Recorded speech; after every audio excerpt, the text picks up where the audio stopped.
Major Dumb.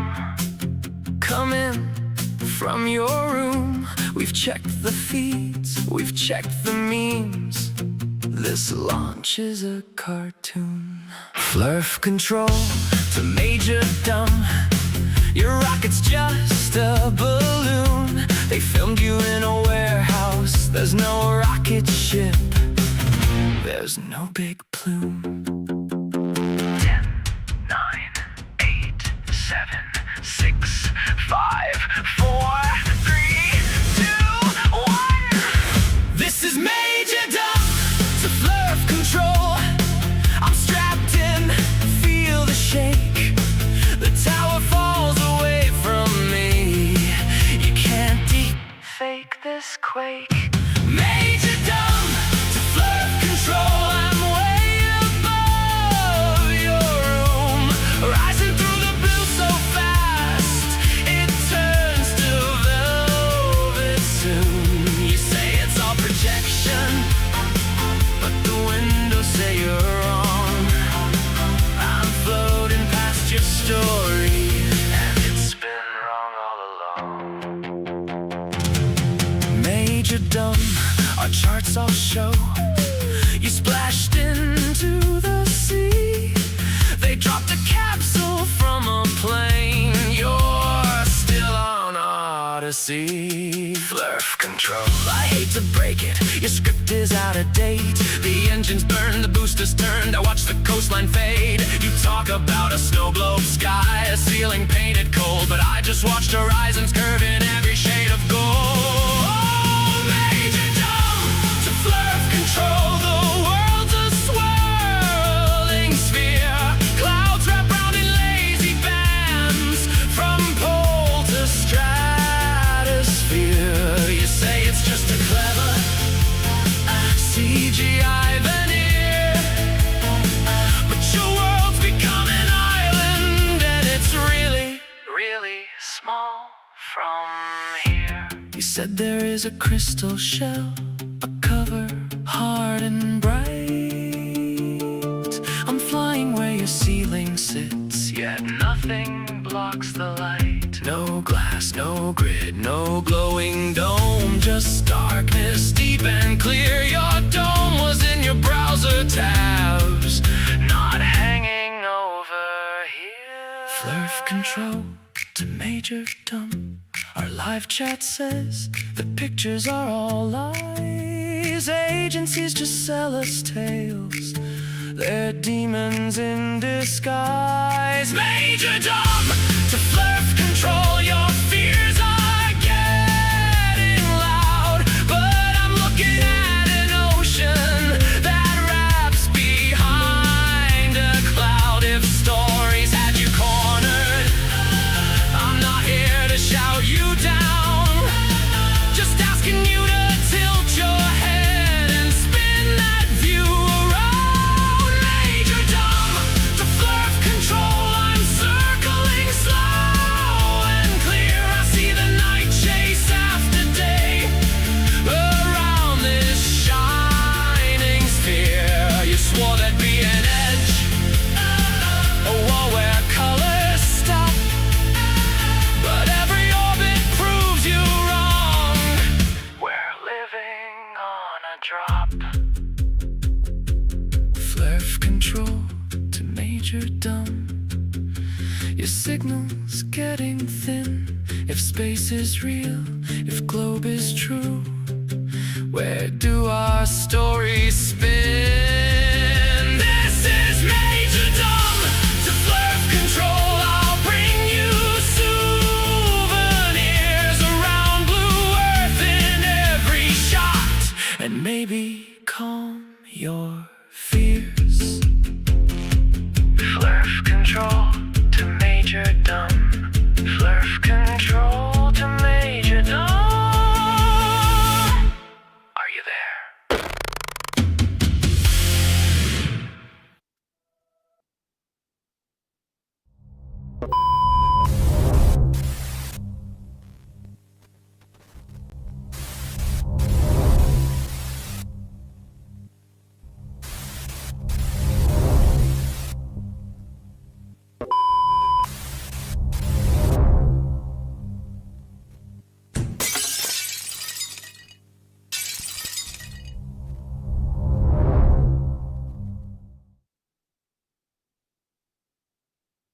Welcome back, everybody. Welcome to your speakeasy of truth, the back alley of evidence, the underground arena where claims get tested. This is Unfornicated. 3 rules: facts over feelings, receipts over rhetoric, and above all else, own your claim and the burden of proof. I'm your bartender of truth tonight, Dano, as usual. I want to welcome each and every one of you here to another Sunday night fun fest of abso-fucking-lutely nothing, because I kind of don't have a plan tonight, but you know what? Those are the best ones. We do have something very special today, and that is going to be the fact that, oh, that's white tea. Okay, just curious to make sure. Why today's special? Well, my very own daughter, Olivia, who helps me with my debunks, is a big fan of my channel, shares it with all her friends, which causes me extreme agita beyond belief in the fact that there might be teenagers who watch this stupid shit. And they, it was her birthday yesterday, but we celebrated it today. She was at her mom's yesterday. She was with me today. So we did some fun things today. We had brunch, which included crepes and a croffle. For those who don't know, it's a croissant and a waffle iron, and they make it a sandwich. You pick from a multitude of things. They stuff it in there, and there's breakfast. We also went to a cat cafe, visited with some friends, and we had cake. And then we came home and had dinner, and right now I think she's in her room talking to her friends on the phone. So go figure. Now, since it's 15, I thought I might I'm still leaning into this a little bit. I might waive the 16 and older rule that I have for her and bring her on stream to say hello to everybody. And we'll possibly, we're going to open this up to some guests today on Discord. So we'll have people come on up and they can say happy birthday, or we can chit chat. We can talk about random things. I was going to introduce you all to, it's Olivia's favorite TikToker and quickly becoming mine. Her name's Coda. She just graduated with a political science degree with, I think, a minor in isotopic derivation theory. And she's on her way to law school at Duke, and also a debunker, and a very smart one. So a great role model for Olivia as far as I'm concerned. And but she has her life going on right now on TikTok, so I'm not sure if she's going to make it over or not, but we'll see. However, that doesn't mean everybody else can't be here also. So first and foremost, welcome to the crew to another live stream.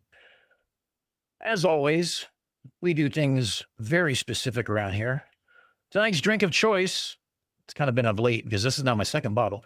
Spirited Seas by Goslings, which is Bermuda rum, ocean aged for a year on a container ship as it goes back and forth between Jersey and Bermuda, and coincidentally gets that Jersey taste into it and a little saltiness. So that's tonight's libation. Not sponsored, but open to it. Goslings, if you're watching or anyone has any contacts there, by all means. I'm happy to take a meeting in Bermuda to go visit and discuss sponsorship ideas. Anyway, how are you all doing? How was your weekend? How was your Sunday? How was everything going on with you all? I hope you guys had a great weekend. I know it's been about a week or two. I've been in corporate hell. May 1st, technically, I think it was a Friday, so May 4th, whatever the next Monday was the first day under corporate overlords, which means I spent the last 2 weeks doing things like benefits, trying to find my birth certificate, trying to get through hours and hours of corporate training, things like code of ethics, security training, handbook reading, And I've actually saved a clip that I took with my phone from the laptop to share with you because misery loves company. Tay got excited, I think, with the cat cafe. Yes. It was basically uh, us with like, I think it was 6 other people, and there was, I think, a total of 12 or 13 cats. And uh, somehow or another, Olivia had a great time, and Ice managed to survive without adopting a cat. It might be because I have a dog.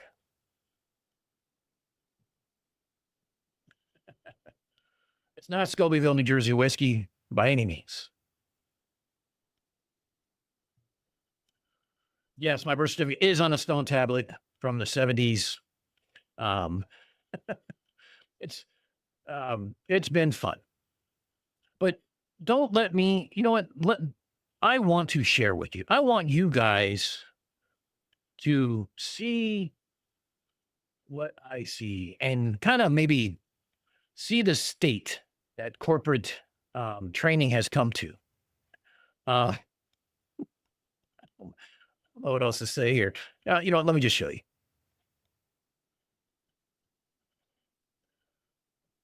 This, ladies and gentlemen, boys and girls, this right here is the code of conduct training with your main character, Cody. Now, if you think that's cringe, you have nothing. You're going to have to change your bar level because now we have this. Whoops. Hold on. Oops. It's only 10 seconds, so hopefully I don't get doxxed for this mentality. Volume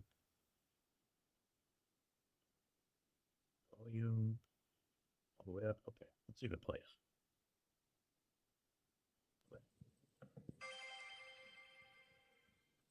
Hey, Cody the Code of Conduct here to talk about handling company resources. Yes, that is uh, that is the state of corporate training in this day and age. It was low. Well, I recorded it low. That was my fault. I don't know if I can get it any higher, but that just gives you an idea. Hold on, maybe I might be able to turn it up again. You know, let's subject you to it again because while not nearly as fun as say ass hat dancing, it's got its own cringe. Let's see if this works any better. Hey, Cody the Code of Conduct here to talk about handling company resources. Yeah, it's still low according to the output, but anyway, yeah, I hope you guys enjoyed that, and I hope you enjoyed spending some time with me in my misery.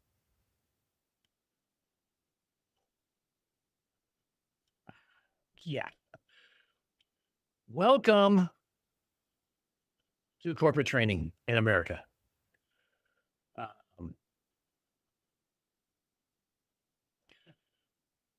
Canadian Space Advocate looks like he's got a battle in front of us of having to deal with 20 gigabytes of videos and photos so he doesn't dox himself.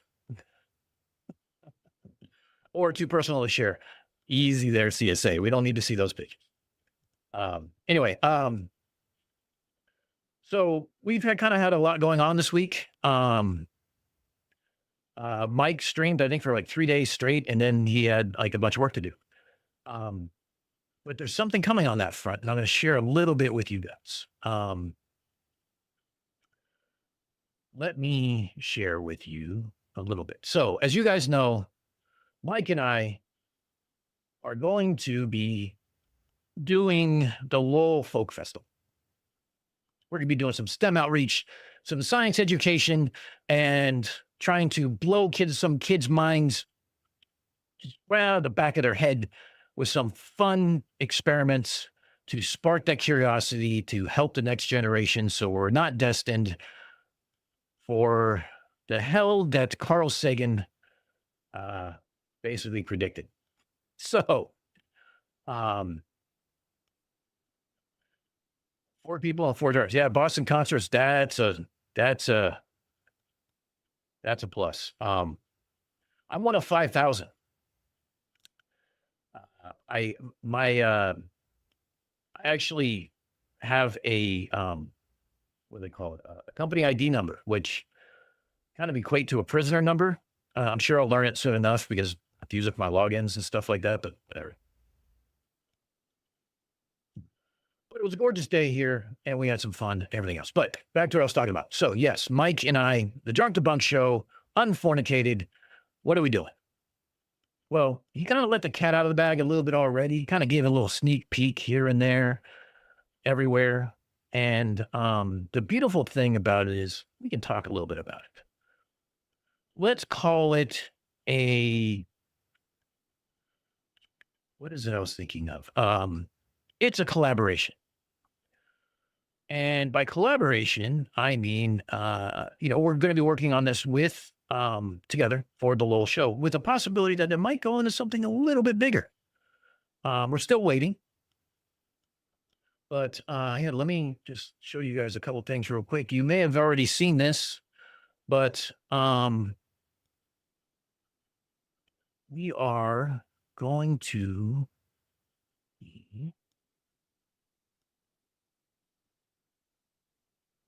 call this a soft launch. Call this a little sneak peek. If you were watching one of Max's streams, you already saw this logo. It was sitting under Mike's name instead of his camera. And it's a little bit of a collab that we got going on.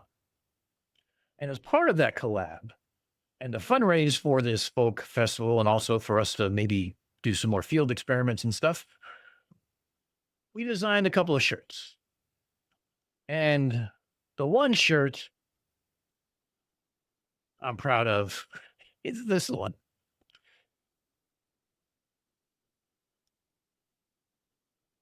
Yes. 2 dads, 1 hypothesis. Science requires replication. Dad jokes require none. So we will have this on some shirts for some, hopefully you guys are a bunch of degenerates enough and understand the underlying internet meme joke underneath this. I originally had it as 2 dads, 1 lab, but I thought that might have been a little, maybe too much on the nose. So we'll be selling shirts to do some of the donations for the things. But enough about that. Quick question is going to be, what are we actually going to be doing? Well, so Mike and I are basically dividing content. We decided that we were each going to come up with a couple experiments that we're going to do to demonstrate to the kids and things like that. If you watched Mike's live stream last year, it's basically going to be the same thing. We're going to be doing it, except there'll be 2 people there. There might be 3. If I have Olivia that weekend, she might be there with me to basically run the live stream while Mike and I are doing everything else. So she'll be able to get our attentions whenever you guys tag us and everything and all that fun stuff. But the idea is that Mike by himself was chaotic. Mike and me, still chaotic. Mike, me, and Olivia, a lot less chaotic. That's the idea. Hold on. I never said you were. Peanut gallery screaming from the other side of the house. So what are we going to be doing? Well, we're going to be bringing back the paint your own planet. That's a given. A couple other things we're going to be doing is we're going to be doing a couple of vacuum chamber experiments. We're going to be shining a flashlight through a vacuum chamber and shows that the light has a nice little gap behind it. We're also going to be doing boiling some water in the vacuum chamber. That should be fun. And last but not least, we're also going to put a Bluetooth speaker and make it a vacuum and wait for the sound to drop. So, expect a lot more showman-esque, engagement, just short of being a carnival barker in a top hat selling tickets to see the bearded lady. Not quite that level, but probably close to it. But I also had another idea, and I'm fiddling around a little bit with it because of there's some engineering that needs to go into this to make this work. Uh, and I've been trying to talk to Mike about this, but he's been busy, and I've been busy, so we're still trying to figure out what it's going to be. But I have a great idea how to blow kids' minds, and I'm going to show you. Um, Hold on. I should have had this up, but I didn't.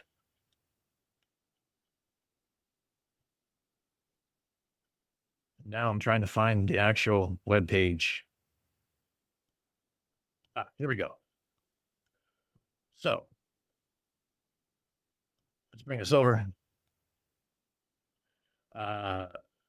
Boston Concert's not a bad idea. So here's what I thought about doing. Let's do a Newton's tube.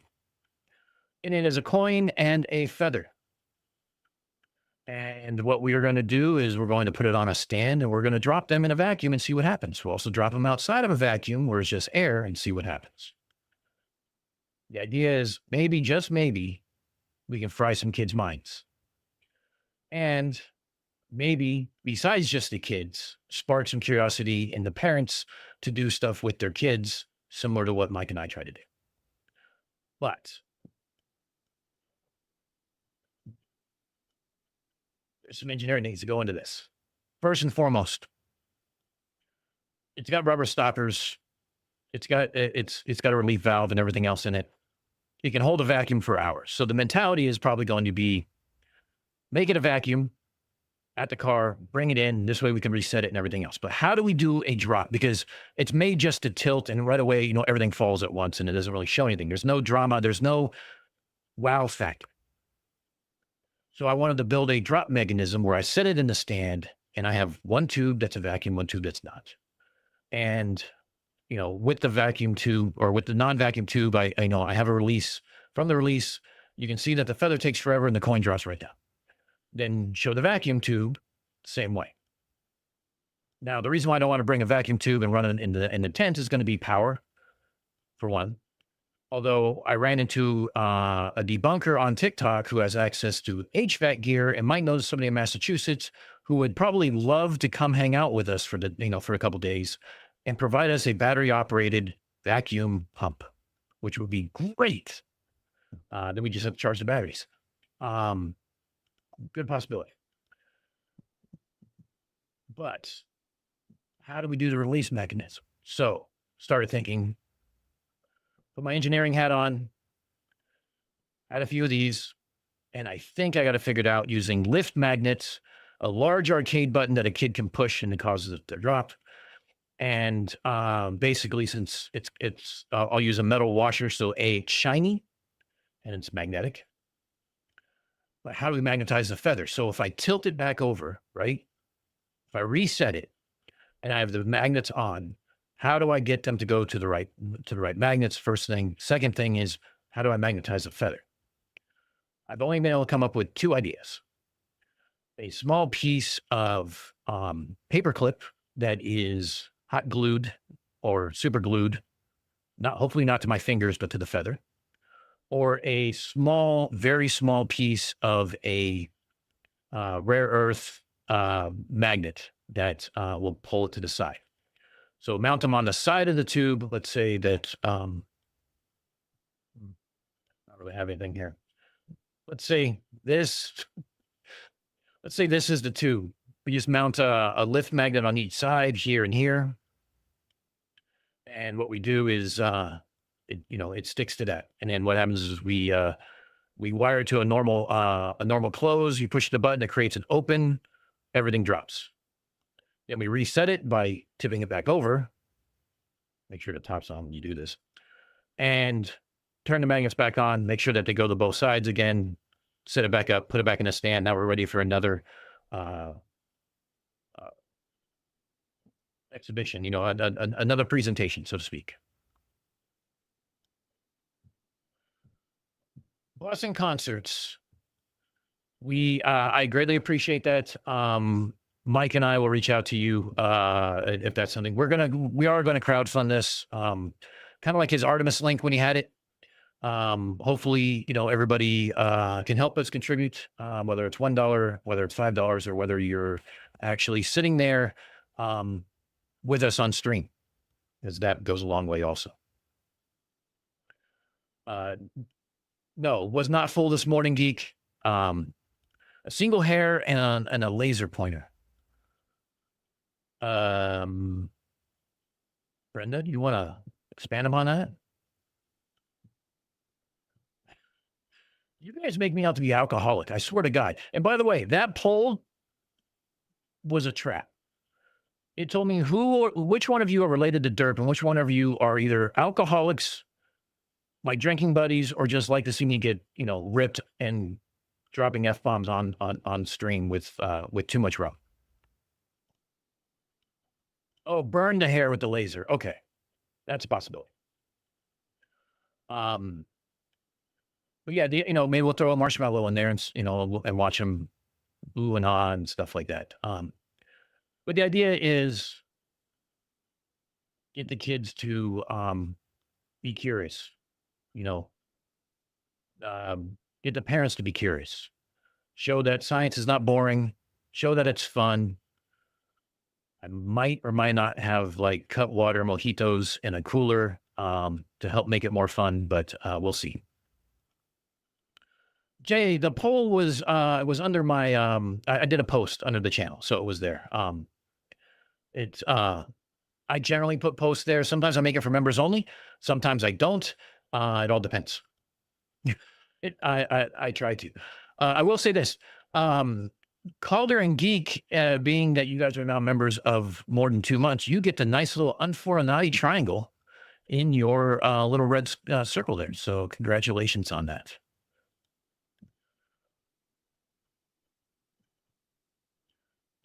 Blackburn, I think you misunderstood what Brenda was saying. Neither one of us is volunteering for a haircut like that. I'd rather get a haircut from a Flowbee and a blind person. But Toon, on the other hand, I volunteer him. Again, with the 5 Canuck bucks. Oh, no.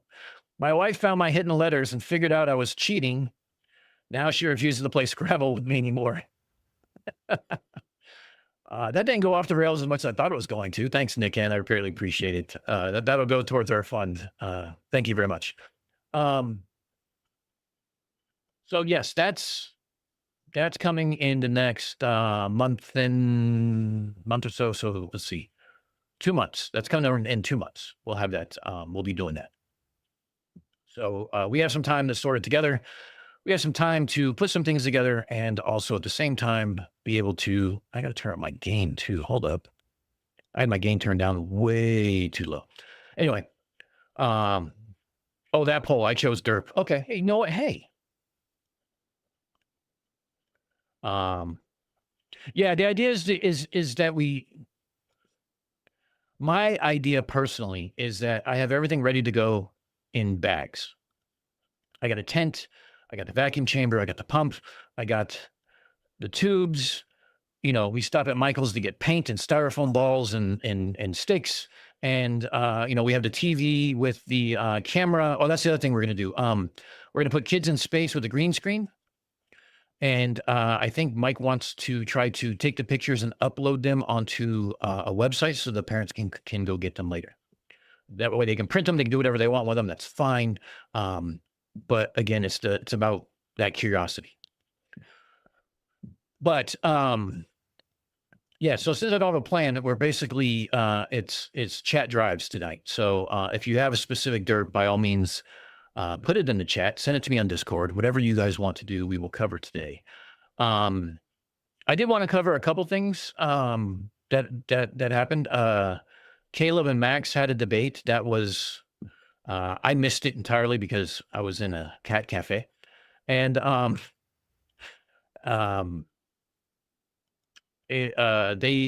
Max did well. Caleb didn't take it seriously. He was on his phone and just throwing out names and everything else, to go figure. I did see that he decided to throw out LoRaWAN again, and on his TikTok, it seems to be his quote unquote best proof.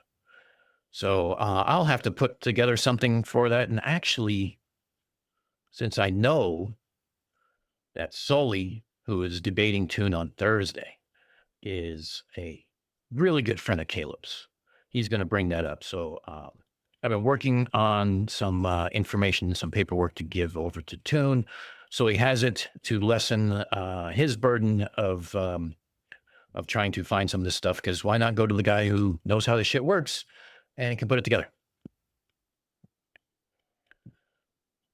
Yes, Tay, I did. I ended up catching it in the car, parts of it, and I realized very quickly that Caleb was just on his phone talking as he was sitting on his couch or whatever. So, like I said, threw out names, threw out experiments, didn't throw out anything else. Expected everybody else to go look it up. To do your own research, crowd, I guess, at its best. But Bruce Wayne did his first half Ironman today. So that's, help me out. That's what, it's a long swim. Is it a 100-kilometer bike ride? And then it's a marathon run. Is that what it was? Brought up the ice wall. Of course he did, because why not? I think I've been watching a little too much Derp lately. I'm starting to snap at coworkers.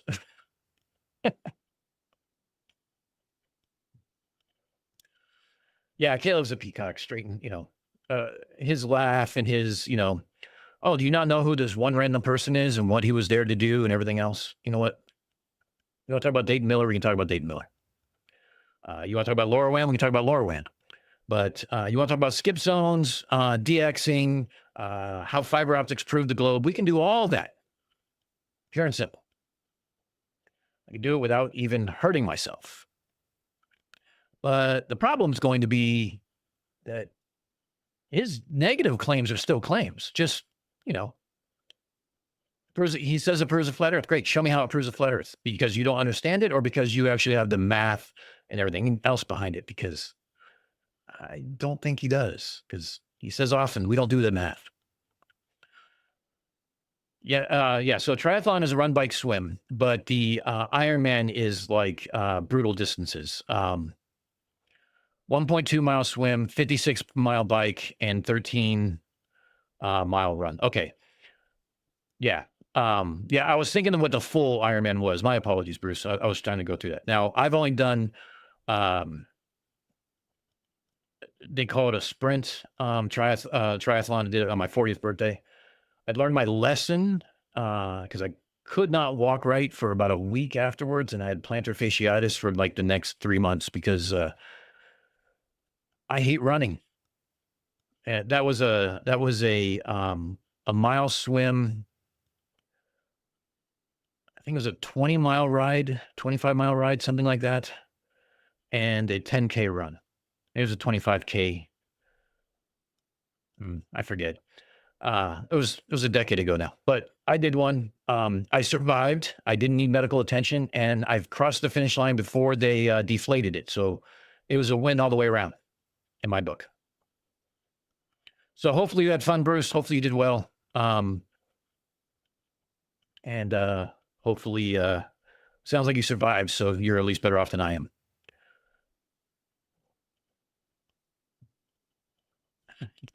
Something like that is too much ever for me. I would actually have to get out of my chair. Yeah, I agree. It is hard.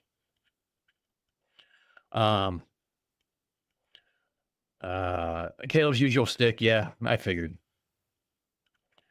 You know what though? Here's the thing with Caleb though. He just, and I did watch a little bit of Max's after party, and I think it was Icy Spin who brought it up, made a valid point. Like, Caleb's shtick is to, punch holes in everybody's evidence that he provides, dismiss it entirely, and try to move on to something else. That's just the way it is. He believes in, electromagnetism, but doesn't believe in atoms. He believes in radio, but, not sure he believes in photons. He cites Dayton Miller and he talks about all these other things, but doesn't cite any problems that happened with the Dayton Miller's experiment or why no one's been able to recreate it. Yeah, it was an Olympic one. Thank you, Bruce. I thought that was it.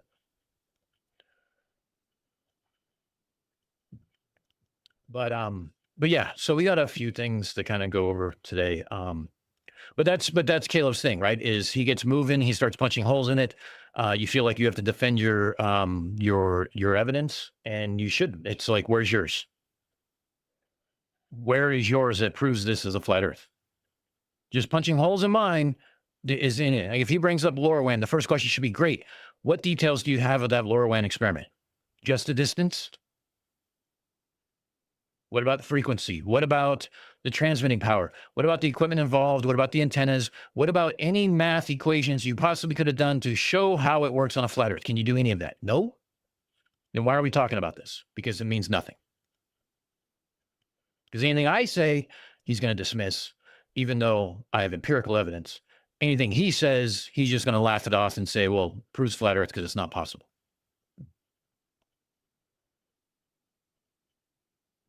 Exactly, Lindsay. Exactly. Yeah, I saw Hakeem in there a couple times.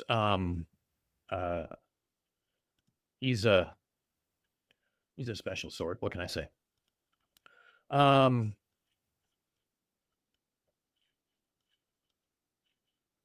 else did I want to talk about today? I don't remember. Oh, so for those who don't know,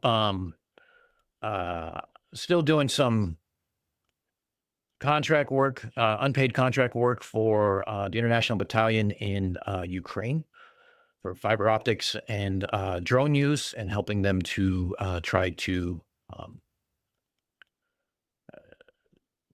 have less field failures with some new designs of some piece of equipment. Putting together some debunks that hopefully will be coming soon. My shoulder is better-ish. I think it was Saturday. I woke up and like 4 o'clock in the morning, and I was just in constant pain. But then once I got up and moving and had some caffeine and popped some Advil, I was kind of fine for the rest of the day. So it just might be the way I was sleeping. I don't know. I got to figure out a few things. I'm going to go get some imagery done probably tomorrow, just to make sure there's nothing torn, because that would suck. Surgery is not high on my list of things to do. But yeah, if I keep the top half of my arm like relatively down and just bend at the elbow, everything's fine.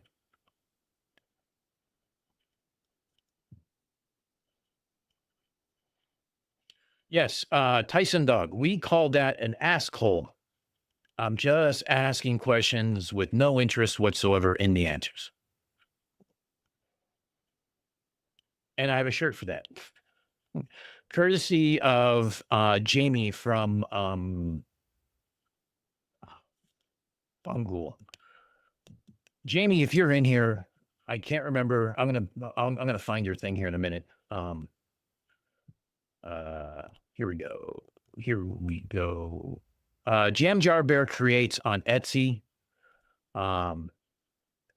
He has some great designs, and the ask hole specifically is one of my favorites. Let me put up this link real quick. Yeah, that's exactly what I meant. Why didn't you take it? You man. All right, here we go. We're gonna put that in there. And Jamie, if you're here, great. If you're not, so be it. We'll hopefully get some traffic towards you. I think I showed this before, but I'll show it again real quick. My new favorite shirt, Ask Hole. Someone who describes themselves as just asking questions. They say this to avoid answering or listening to the answer, as it will debunk their conspiracy or worldview. As soon as I saw this shirt, I hated Jamie with every fiber of my being because I didn't come up with it first.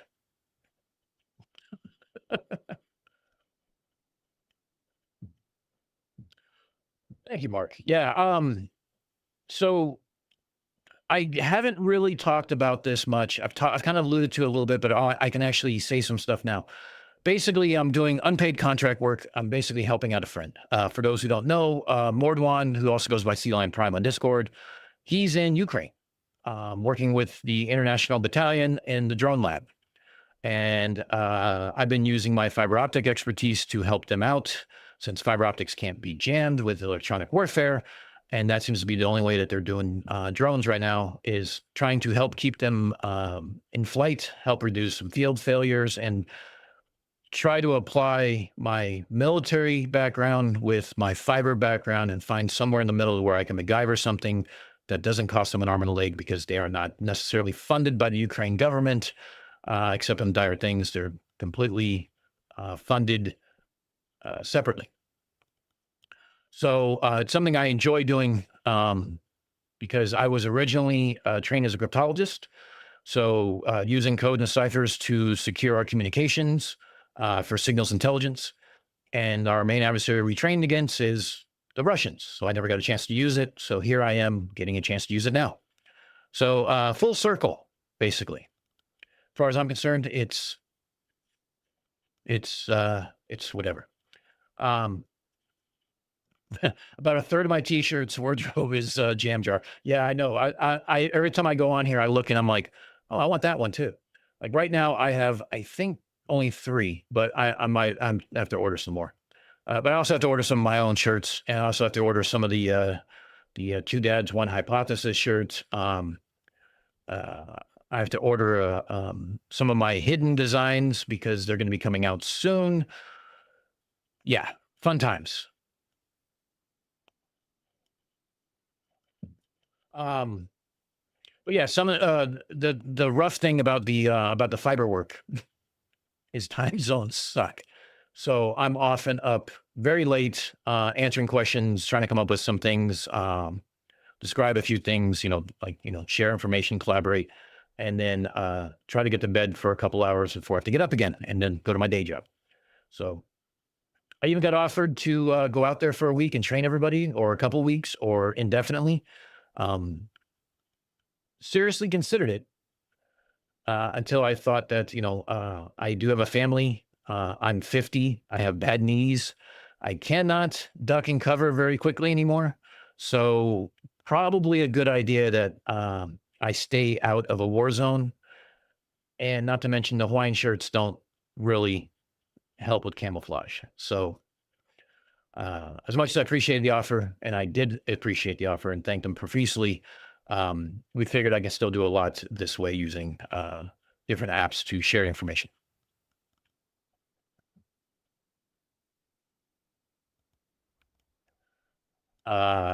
Vlad's BA and INT. What did he get a degree in? I thought college was indoctrination. You guys can't just drop that and not give me some kind of context here.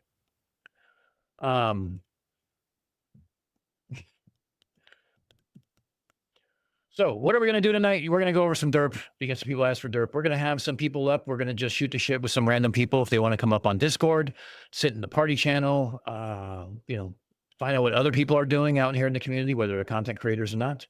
Maybe we'll work on some collabs. Maybe we'll talk about some collabs. Maybe we'll schedule some collabs. Who knows? That's what you guys are all here for, and you guys are here to help make the night. So intelligence. How do you get a BA in intelligence? Because intelligence,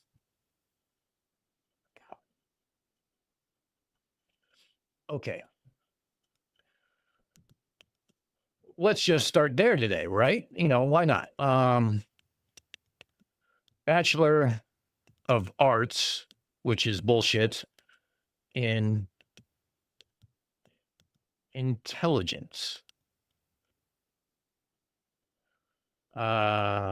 Global studies, artificial intelligence.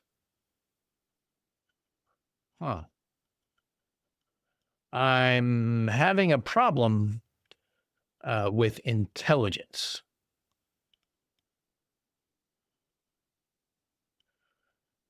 Oh yeah, Tyson dog. Yeah, yeah, that was the other thing. I'll come back to that in a bit. Yeah, I don't see anything for uh a bachelor's of arts intelligence. Do you want results only in intelligence? Yes. There's intelligence studies from American Military University, which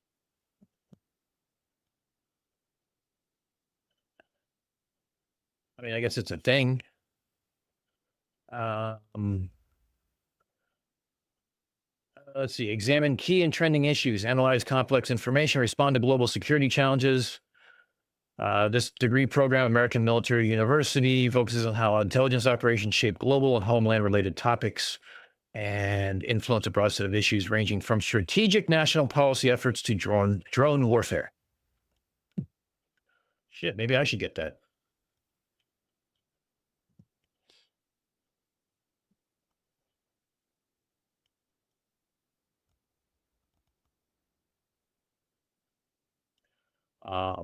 According to Caleb, Tay has experience or expertise in physics because I'm an artist.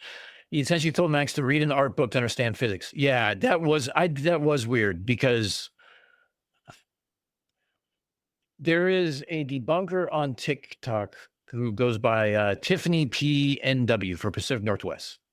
She is a military wife. Her husband was a Air Force pilot, I believe, and she's funny as fuck and sarcastic, and I love it. So she started a hashtag, and I actually ordered it myself, called Wear Bottom Son. She uses toddler baby speak to talk to flirts, so that way they understand. Nothing more than 2 syllables. So she'll show a sunset and ask, "Where bottom sun?" No answer, then you're gone.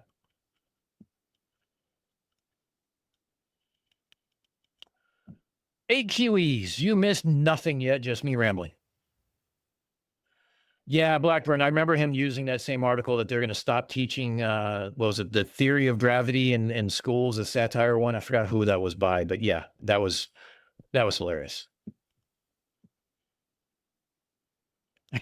I need that. Oh, here, let me hold on a second. I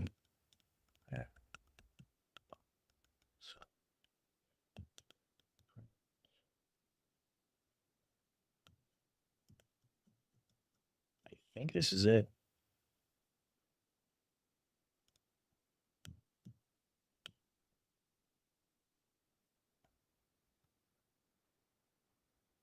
I might be having remembering issues. No, this is it. Hold on. Here we go. So, yeah, Where Bottom Sun. I ordered one of those actually because I want to have it on the on my next video call. Should be fun. As my vice president wonders what the fuck I'm talking about.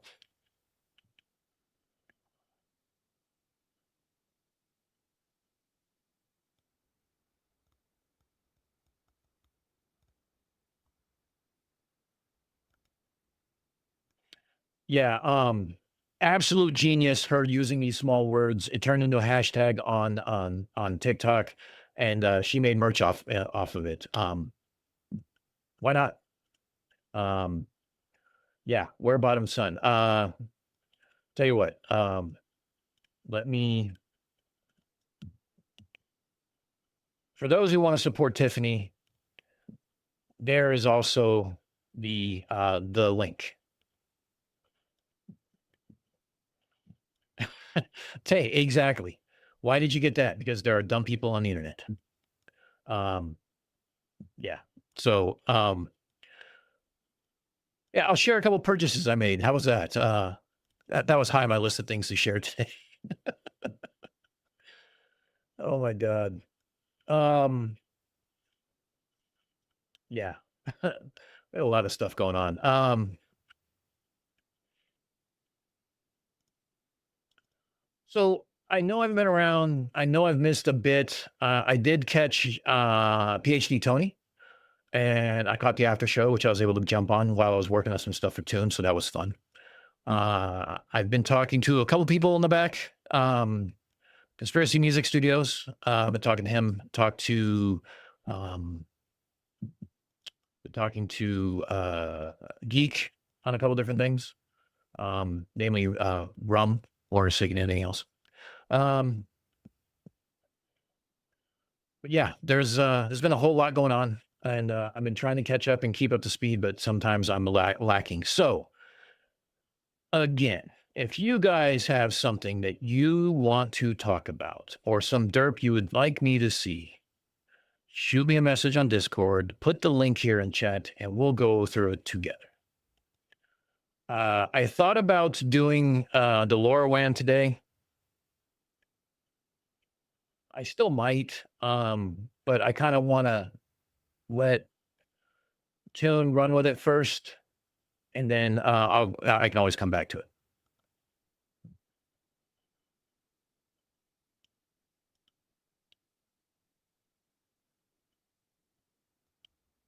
Yeah, Tyson, you're not wrong. There's light before, light after, and it doesn't go to a point.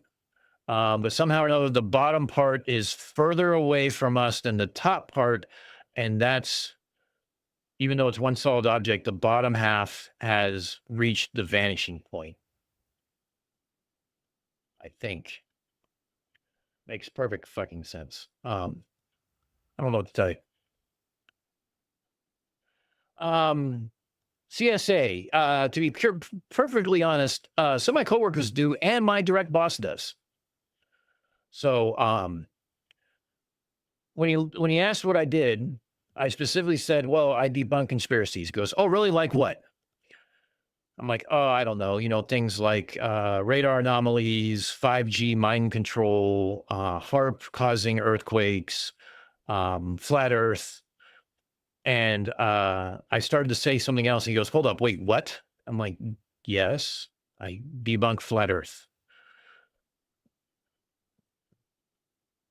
He was silent for about 15 seconds while his mind tried to process that. Yeah, exactly. Can you repeat that, please? Hey, Curious.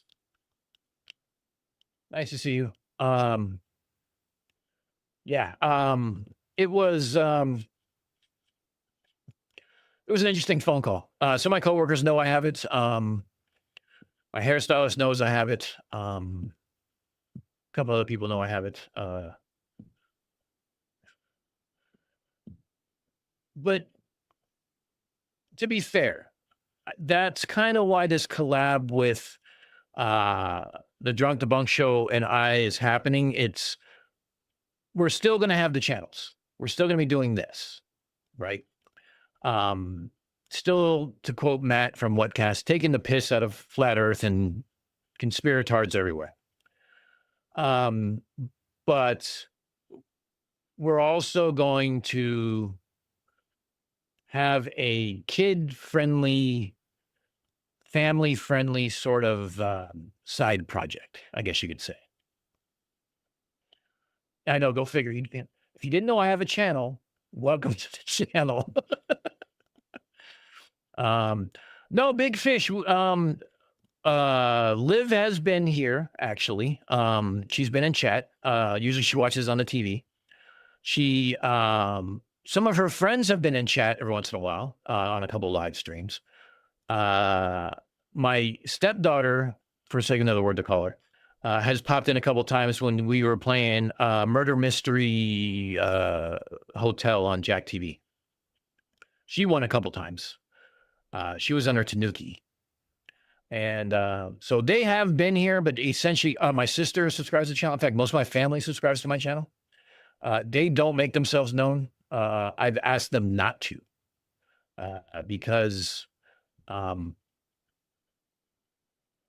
we deal with some really crazy people, and I don't need them making their lives hell. They can make my lives hell. I've signed up for this, but no one else did. So I'm doing my best to draw a line between the two as much as possible.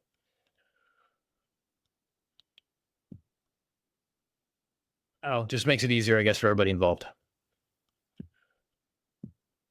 Exactly. Exactly, Tyson. So, Max was on last night, right? Um, I wasn't on the panel. Oh, I jumped on the panel quickly. I think just to say that, we're going to be doing tonight's live stream. And oh no, actually to call out Red Beret, have him come over to my channel. Not to be a little cuck or a little bitch or whatever thing I called him. I think I called him Princess and Cupcake also. And then I went ham on him in the chat. And every time someone timed him out for more than 10 seconds, I would time him out for 10 seconds because I want him to have an answer. And then when he didn't have an answer, I timed him out for 24 hours. In which case, everybody applauded. So I gave him every chance. I'm going to be on. I said, I'll be on tomorrow night. Come on over. I'll give you a link. We can have a conversation. Bring your best proof. Coincidentally, he's not here. So I don't have him hidden. I don't have him blocked. So if you guys know where to find him, by all means, he can show up. I was born and raised. Don't worry, Mike didn't tell us about your new channel the other day. Oh, see, I haven't watched Mike. So has Mike said some things then? Did he show the channel?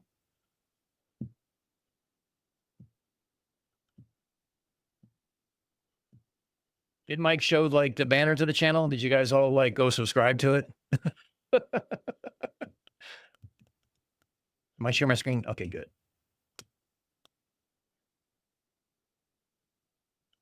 We have 19 subscribers. So did Mike show the channel or not?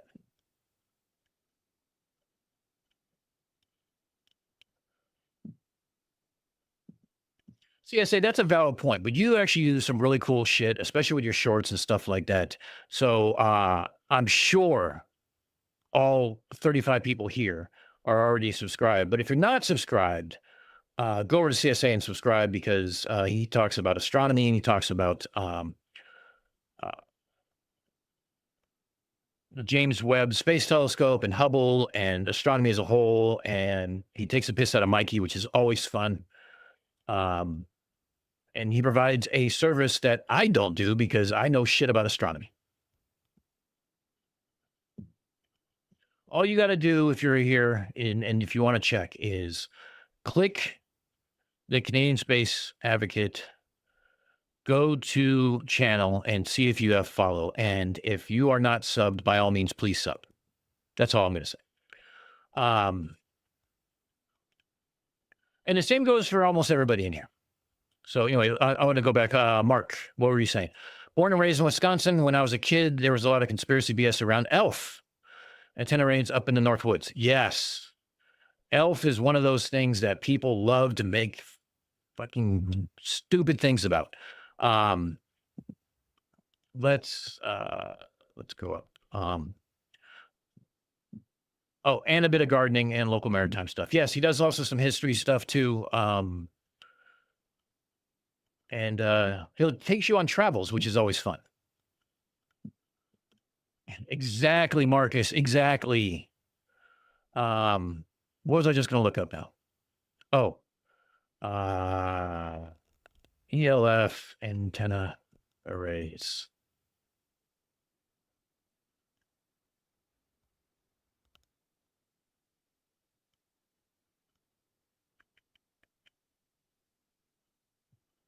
Here we go. Yeah, so people see this shit here and they don't ask questions. They see these sheds, they see these antennas, they see a bunch of restricted and notices about, radiation, and their brain goes into panic mode and they start saying dumb stuff when it's just photons. And just so happens that's how we communicate with submarines and other strategic assets that are not easy to communicate with because they're not sitting on top of the water.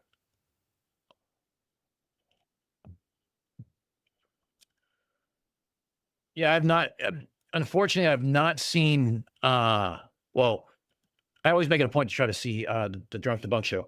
I have watched zero Derp of late because I don't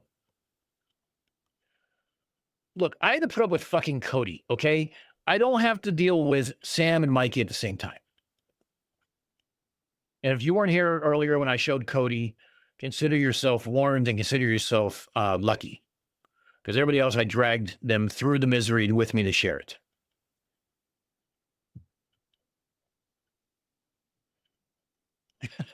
Blackburn. The only thing that makes me think about this is I can have all the TV channels. Yes, you definitely could with that many antennas. BLF for ionospheric disturbances. Yes, it's a very specific frequency band that does not get absorbed. It causes, well, it does get absorbed, but it gets absorbed in a different way. I mean, Marcus can explain it. I don't, I'm going to have to go into recall mode and I'm going to have to go look up some stuff. And I don't really feel like doing that right now. At least not in this sense. He's here. He can explain it. Who's Cody and do I want to know? You know what, Bruce? You do want to know. I was talking about my wonderful, wonderful, what do you call it? Corporate training for code of ethics. And this is Cody.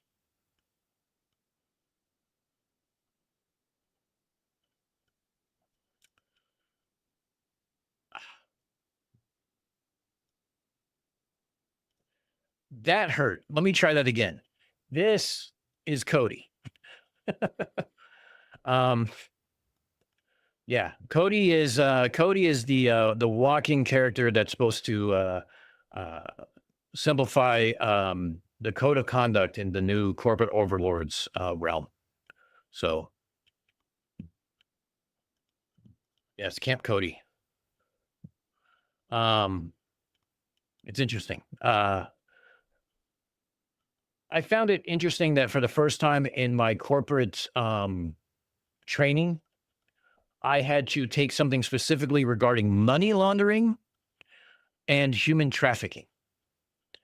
Obviously, both are bad, different levels of bad. But the first time I ever actually had to take training and a quiz about it, which I felt was a little odd. Makes you wonder what the background is on that and why they felt it was necessary. But I digress. They asked me to do it. I did it. It's done. We can move on.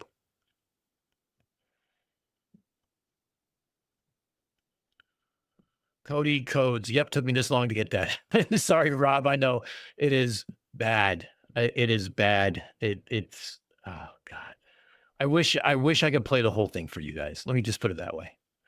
It's terrible. So the transmission from subtransmitters are monitored, and there's a characteristic power curve every day linked to the sun, and that's where. And when there's a SID, you see a strong dip in the power measure. Okay, yeah. Now I follow. I was close. I was, in a very general term, I was in the same time zone, at least. Nowhere near the target, but at the same time zone. Yeah, the money laundering was pretty easy. Like, we want to pay from 6 different accounts with 6 different names. Is this suspicious? Yeah, a little.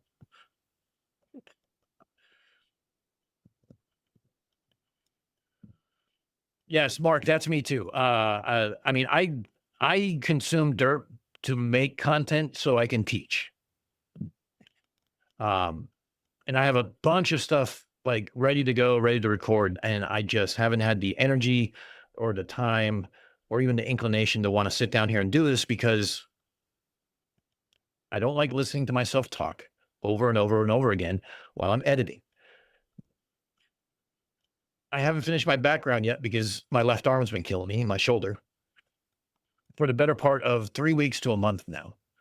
And I think I'm finally breaking down to the idea that I have to go get imagery done to my rotator cuff because apparently I did something stupid and I'm not sure what yet, but we'll figure it out. But with any luck, we don't need surgery. And if we don't need surgery, then it's a little Advil, a little bit of a sling, a little bit of some rest, and then I can figure it. But that doesn't mean that I can't just use this background, right? I mean, who cares?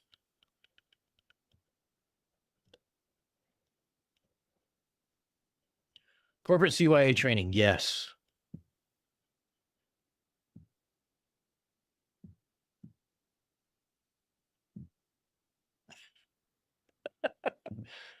Cygnus, were you not taking notes or what? I mean, come on.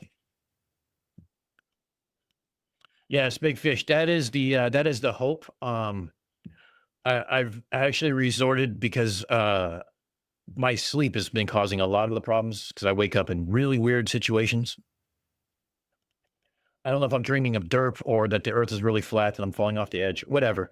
Um, Cleaning the firmament with a squeegee. I don't know what I'm dreaming about, but either way, I wake up in the morning and I'm in this weird situation and my arm can't move.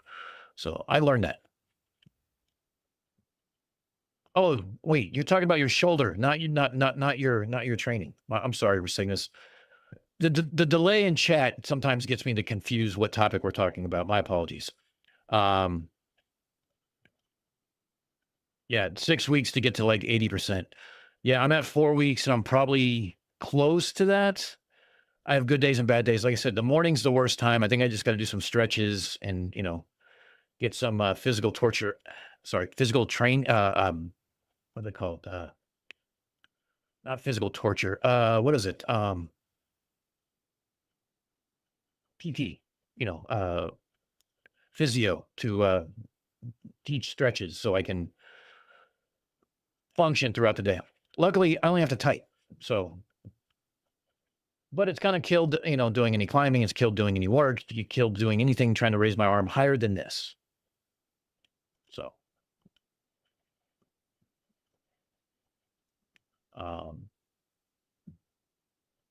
personal identifying information that we covered that too. Covered a lot of security. Interesting enough, we still talk about USB drives, phishing emails, all that stuff. It was a week long of just what course do I have today kind of mentality.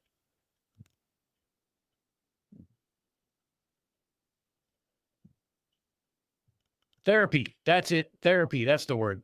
I've always called it physical torture because when I shredded my knee, I remember that the physical therapist that I had, he was a bastard. I was doing leg extensions. So I had an accident, tore a bunch of stuff in my knee, dislocated it, all this other fun stuff when I was like 15 or 16. And I was doing leg extensions with no weights, and it was murder. And I wanted to like kind of hold his head down when I raised the peg up and trying to drive it through his skull. He would put his hand up there, and I just wanted to just move it up faster to see if I can kind of pierce his hand because I have a pretty high pain threshold, but when you're at that point, it's just there's no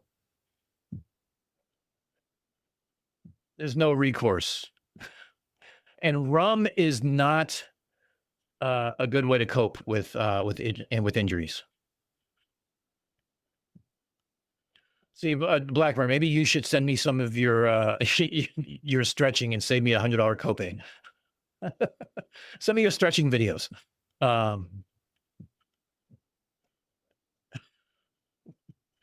But yeah, it's been brutal. But good days, bad days. More good days than bad days lately in the last week or so.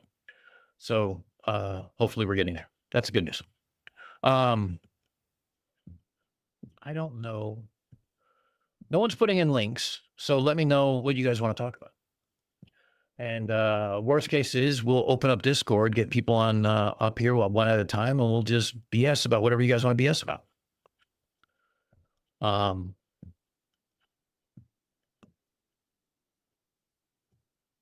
See, the problem is because it's been so long since it's been like what, a week or two since the last stream. I don't remember what I guys told you guys last stream. I probably should have watched all 6 fucking hours of it before I got on stream tonight, so I wasn't repeating myself.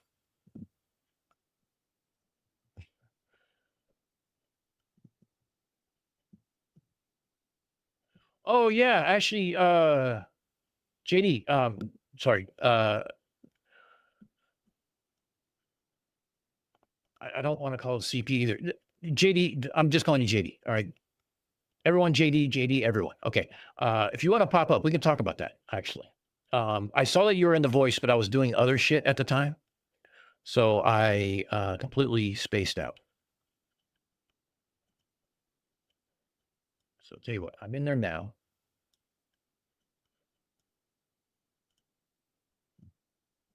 If you want to jump, there we go. Can you hear me?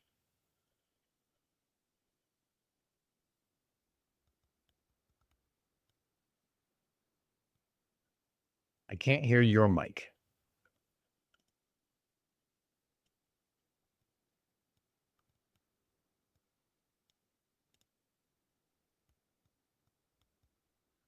Okay, you muted yourself, then unmuted. Okay, well that was a start. If you click your voice and video settings, just verify your audio microphone and your speaker is set up correctly. Now you can also do a test.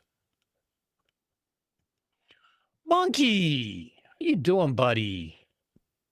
Long time no see. I saw you on Max's the other night. I didn't get a chance to say hi because I watched it late. I hope you're doing well. I hope everything's going good for you. I haven't talked to you in a long time, Monkey.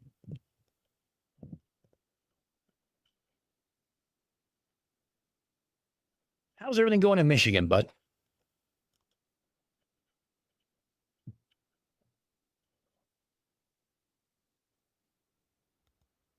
All right, GD.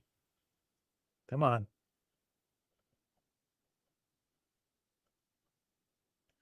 No, it's good to see you, Monkey. How you been?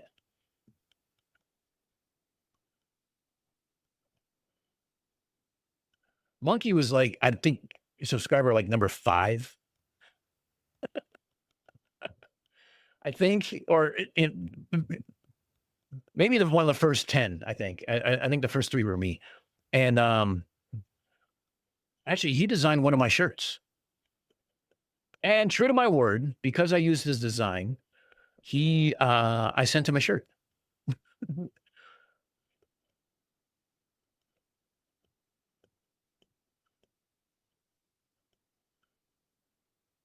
I see a camera starting.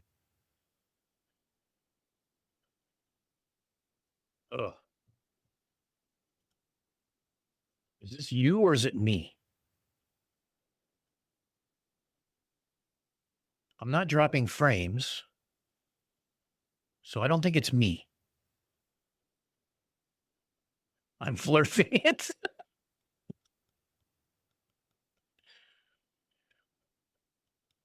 I still wear that shirt. Love it. Oh, Monkey, I'm glad.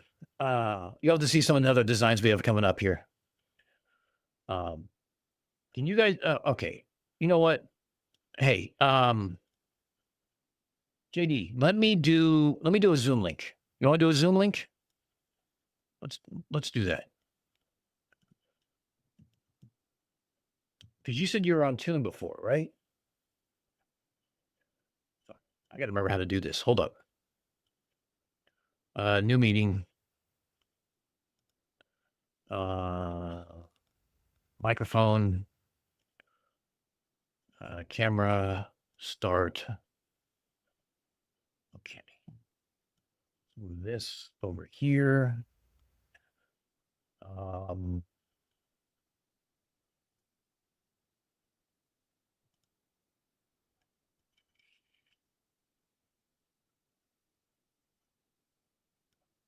Upgrade to Pro.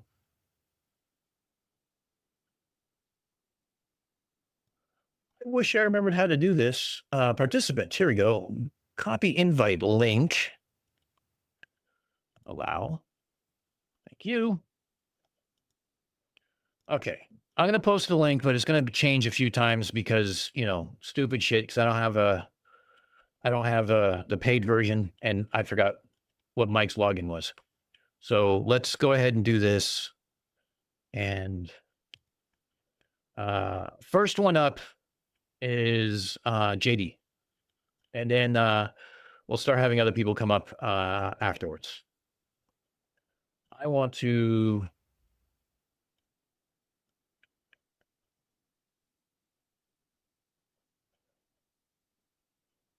I guess I got to wait for someone's here before I can change how everything goes.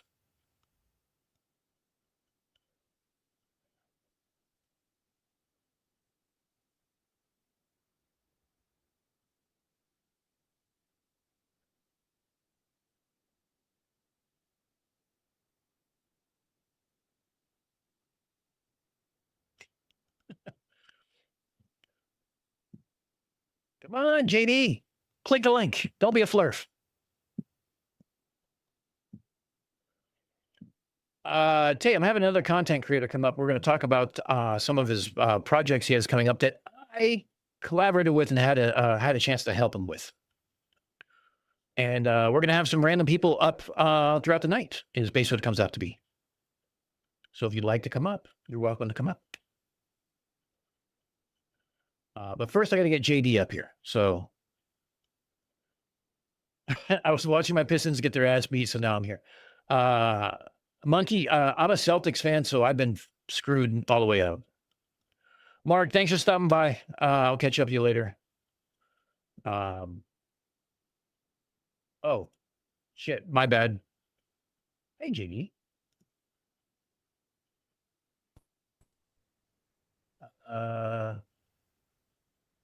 Okay, now I see your camera. Hello, sir. There we go. All right, hold on. I need to not show me. That's what I need to do. God, I wish I knew how to use this fucking tool. The entire world went on to Zoom for God knows how long, except my work, which went on to Teams.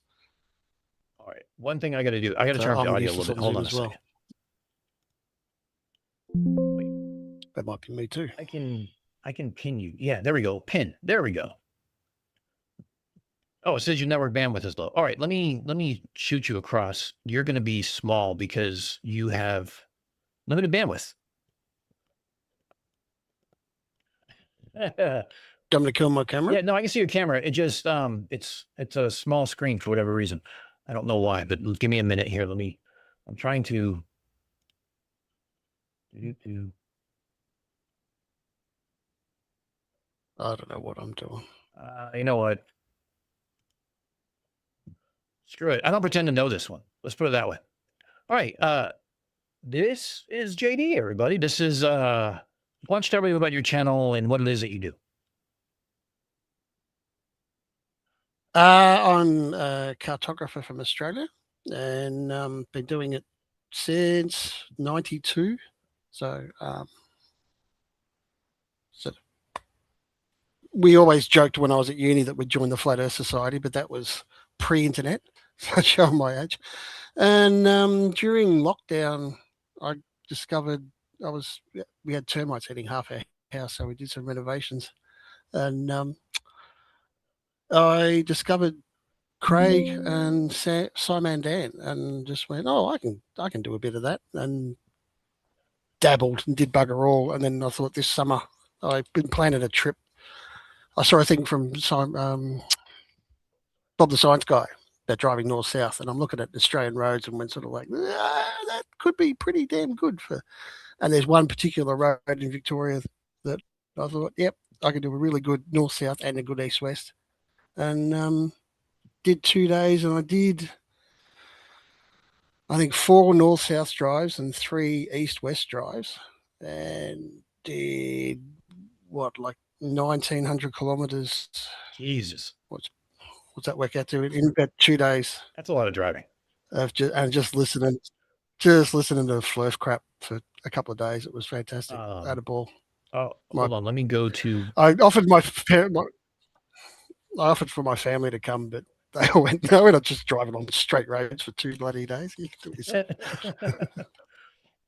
Let me put his channel in. Here we go. Oh, thank you. Here's JD's channel. All right, let me shrink that back down. So that latest video there is oh, let me bring it back up. Hold on. One of the first video from the 2-day trip. The short here, or the measuring. No, the the measuring Oh, one, okay. and that's not playing with the filters or anything. That's what the light was at that one. It was magnificent, but it was at a roadside stop where everyone drops all their stuff for Of course. fruit fly investigate. So the flies are incredible. I hadn't planned that. I'd gone right through Google Earth looking for a spot. the flies are absolutely incredible. So funny thing But is, Australia. you had reached out to me in the comment section of one of my videos. I forgot which video it was. And I guess you had seen me on the Shiva panel. Is that right? With Tune? Oh, and before Okay. that, but I thought what you did with Tune and on the Shiva panel was pretty good. Yeah, and you were asking, so JD sent me, so we were talking in the comment section, and I told him, go ahead and send me an email, and we don't have to play comment section tag because, obviously we're inviting flirts to interject and provide their opinions when we don't want them. And so JD reached out to me and we were talking about his trip and he wanted to apply it a certain way. He was trying to play in if I termed it right, you're trying to play in the Flurf backyard. You're trying to make the experiment fit their middle school understanding of what an experiment is, right? Yep. And I told him, don't. For sake of another word, it was a very long email that basically said, no, don't do that.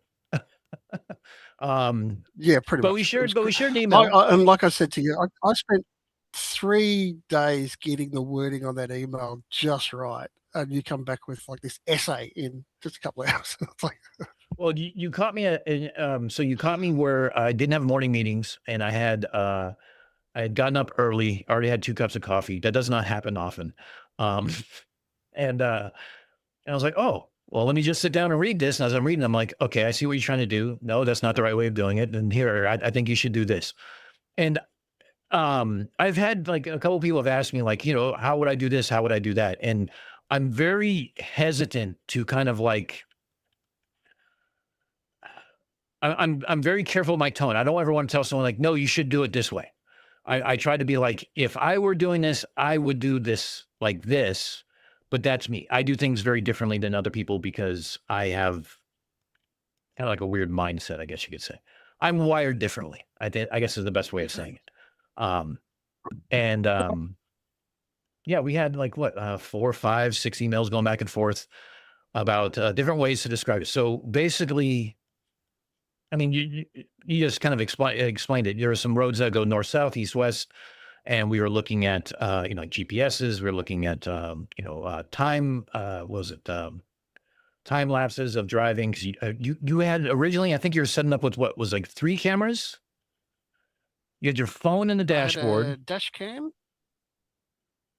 I had the I had a dash cam. I had a phone doing one of those GPS appy type things where it was just following the arrow along the road. So that shows lat long and GPS coordinates as well. And then I had a phone, like an old iPhone, which I thought, oh, this will be a novelty. And I think you got quite excited about that had no SIM, no Bluetooth, no Wi-Fi, no nothing, and it still picked up satellites. Amazing how that works. And I didn't realize, yeah. But I was a bit disappointed that Victoria's, even out in the Mallee, where there's just nothing, absolutely nothing. There was only about a 5-minute bit in the entire trip where I picked up no cell towers. Really? Because I thought, oh, here's my, yeah. And I thought, oh, here's my sort of thing. There's going to be this bit where there's just absolutely no coverage whatsoever. And it just sort of blipped. And I thought, but it still shows that there's no cell towers at all for a bit, and still picking up the GPS satellites. So there was one of the ones where I did the backwards and forwards on the east-west road where I had the wrong bloody screen on the GPS thing. So it shows that long, but it doesn't show the satellites, I don't think, which I was one of those things where I now look back. My daughter said, "Make a checklist." I'm like, "No, I'll know exactly what I'm doing for everything." And there's bits and pieces in almost every bit of the trip where I've missed. Oh, I forgot that bit, and I forgot that bit, and that didn't work, and I didn't check that. So Yeah, daughters are great as daughters, daughters are great for reminders that way. Mine yeah, is always telling me like, "Dad, no." yeah. They so But she was brilliant. The sorry, no, go no, I on. was gonna say so just like describe basically what your experiment was like. You know, like what you settled on, what the setup was, what your hypothesis was, and kind of like what you were trying to Well, demonstrate. pretty much debunking the Gleason map. I was going north south to measure radius of the Earth as per like a Bob the Science Guy type experiment. And because of the nature of the projection, anything north south works on the Gleason map, works on the globe map. So that's the sort of thing. And Right, I hadn't quite got in my head where you said that's something you can show that they can, if they agree with that right. methodology, then they can't argue when I suddenly go east west and go, okay, I'm now going directly east west. And I'm pretty sure I got just over a degree. It was about 100K. And I got just over a degree. And I thought that was pretty good. I was up to that. And did the same back again the next morning and showed that that was supposed to be on the Gleason map about 270 kilometers. And actually on the road was 96, something like that. Okay. So I thought, yeah. So sort of if they agree with the Gleason map one way, they can't sort of say, oh, that's not representative the other way. So Yeah, that and I think that was the one I think I leaned into most was is like building kind of like a rhetorical trap, right? Was the don't throw out the one that doesn't prove anything. Keep that because now you're getting them to agree that this works, but how come this yeah, doesn't work? yeah, You know, it's that was kind of like the yeah. I think I idea got of to the that. point where I was overthinking. Yeah. So, So you well, I did a handful of other things on the trip, but and tried to do way too much, and I was buggered after 2 days. So well that's the thing. Like I try to actually still do vacations and not like go do stupid things that, you know, is like, I'm gonna be going out to visit with my family for a family reunion this summer. I'm gonna have like a 4-hour layover in Denver International Airport. And I'm like, well, Denver International Airport is a hotbed of conspiracies. Let's do a live stream from the airport. This should be fun, or at least video some stuff. But I'm like, well, I have 4 hours. yeah, I mean, I'm gonna want to eat. I'm probably gonna want to go grab a rum or two, and but I still want to go see like the gargoyles and the baggage claim. I still want to go see you know, the murals that are really weird. I still want to go see all these, you know, parts of this that makes the airport interesting. And at the same time, Calder is he lives not far from there, so he's going to come over and meet up with us, and we're going to go grab, you know, food and drinks and stuff like that and hang out. So I'm like, well, there's only so much I can do along that trip, but I always over plan my trips and don't get half the shit done that I really want to get done because that's just the way it is. I did a thing the day before. I took a sextant and did some. I jumped on a train and got as far south as I could the day before and calibrated the sextant and did a barometer reading on my phone at a boat ramp on the water, like sort of put my hand down at water's edge sort of thing. Mhm. And then totally forgot it. That was going to be my thing of heading north, going up some lookout towers, all that sort of thing, and just completely forgot that sort of. That That aspect was a of it. waste of a day before. Yeah. Yeah, that's another thing. But one of the other ones I did, which I'm really hoping will work the same sort of way as this, is I hit 3 lookout towers with 9 weights in sets of 3 that are all the same volume but all completely different densities. So that should Oh yeah, that would be hopefully fun. be Yeah, that's like absolutely a critical think destroying kind of thing, right? RDD. No, it was more dropping the Oh, weights dropping the and weights. Okay. trying. Yeah, so that'll be hopefully destroying relative density disequilibrium. So because it'd be exactly the same volumes but completely different densities. One's concrete, one's plaster, one's sawdust, Okay. and the plaster one did not fare well after getting Yeah, dropped. you have to use from materials 3 that you can hotels, repeat. so. I mean, that's the key on that one. Yeah, it died pretty much by the end, but it was good. But stinking hot. I was absolutely buggered. And I've got a feeling I may have forgotten part of the third tower there as well. So but that's up in a place called the Mallee, which is a place in Victoria, South Australia, where even the native animals die of thirst during the summer Jesus. sometimes. So. Sounds like a fun place to go for vacation. Oh, I love it. Absolutely love it. Well, I spent, I mean, I grew up in California, which besides like the whole Southern California being a city, once you get outside the city, it's nothing but desert. And it's desert in the city too. So go figure. I don't like deserts. I've been harassing DP that I'm going to go to see him down in Adelaide. And I'm like, I don't want to go out to the dingo fence. I don't want to go out into the outback. I don't want to go out into the the bite and other things that whatever they call it out there. I don't want to go see drop bears. I don't want to go anywhere where it's hot, not humid, and things die of thirst. That's not on my list of things to do. I think that's 99% of South Yes. Australia. Well, I've been to Australia actually. I went to Perth. I was in the aircraft carrier I was on, decided to make a port visit there. We spent 5 days in Perth. I only remember about 2 or 3 of them. Primarily because, there's a story there, maybe we'll come back to that story. But I was in Perth. But one of the interesting things I saw in Perth was when we got into a taxi and drove out. And this is like in the 90s when Perth was a little smaller. And we drove basically west. And all of a sudden the road stops and the dirt starts. And I'm like, this is the weirdest freaking thing I've ever seen in my life. Because it's like I'm used to being like pavement everywhere. And here it is that it's just the desert reclaiming whatever's left of the road. That was like part of one of the east-west drives, and it's in the video twice, is part of it was a dirt road. You're just driving down this dirt road. The so juddery that the car's trying to go in different directions. Oh yeah, you get those little in the bumps middle in of there, absolutely bloody nowhere. it's like driving over like a washboard. Corrugated iron. It's just nonstop. Yeah, I used to live off one of those roads. It sucks. And in the middle of nowhere is a for sale sign for a property. Like what? It's like surely money would be better spent putting it in the window in the real estate agent. Yeah, no kidding. I'm not exactly in peak hour traffic. No, corrugations. Thank you, 85. That's exactly what I was thinking of, corrugations.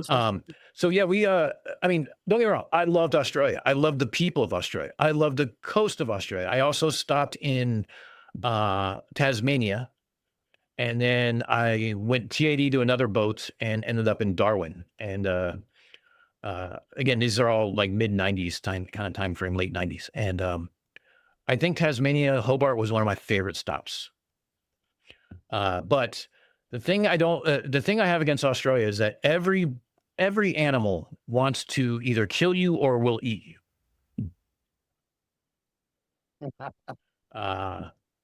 Even the koala bear pissed on me, for Christ's sake. So, I mean, go figure. Yeah.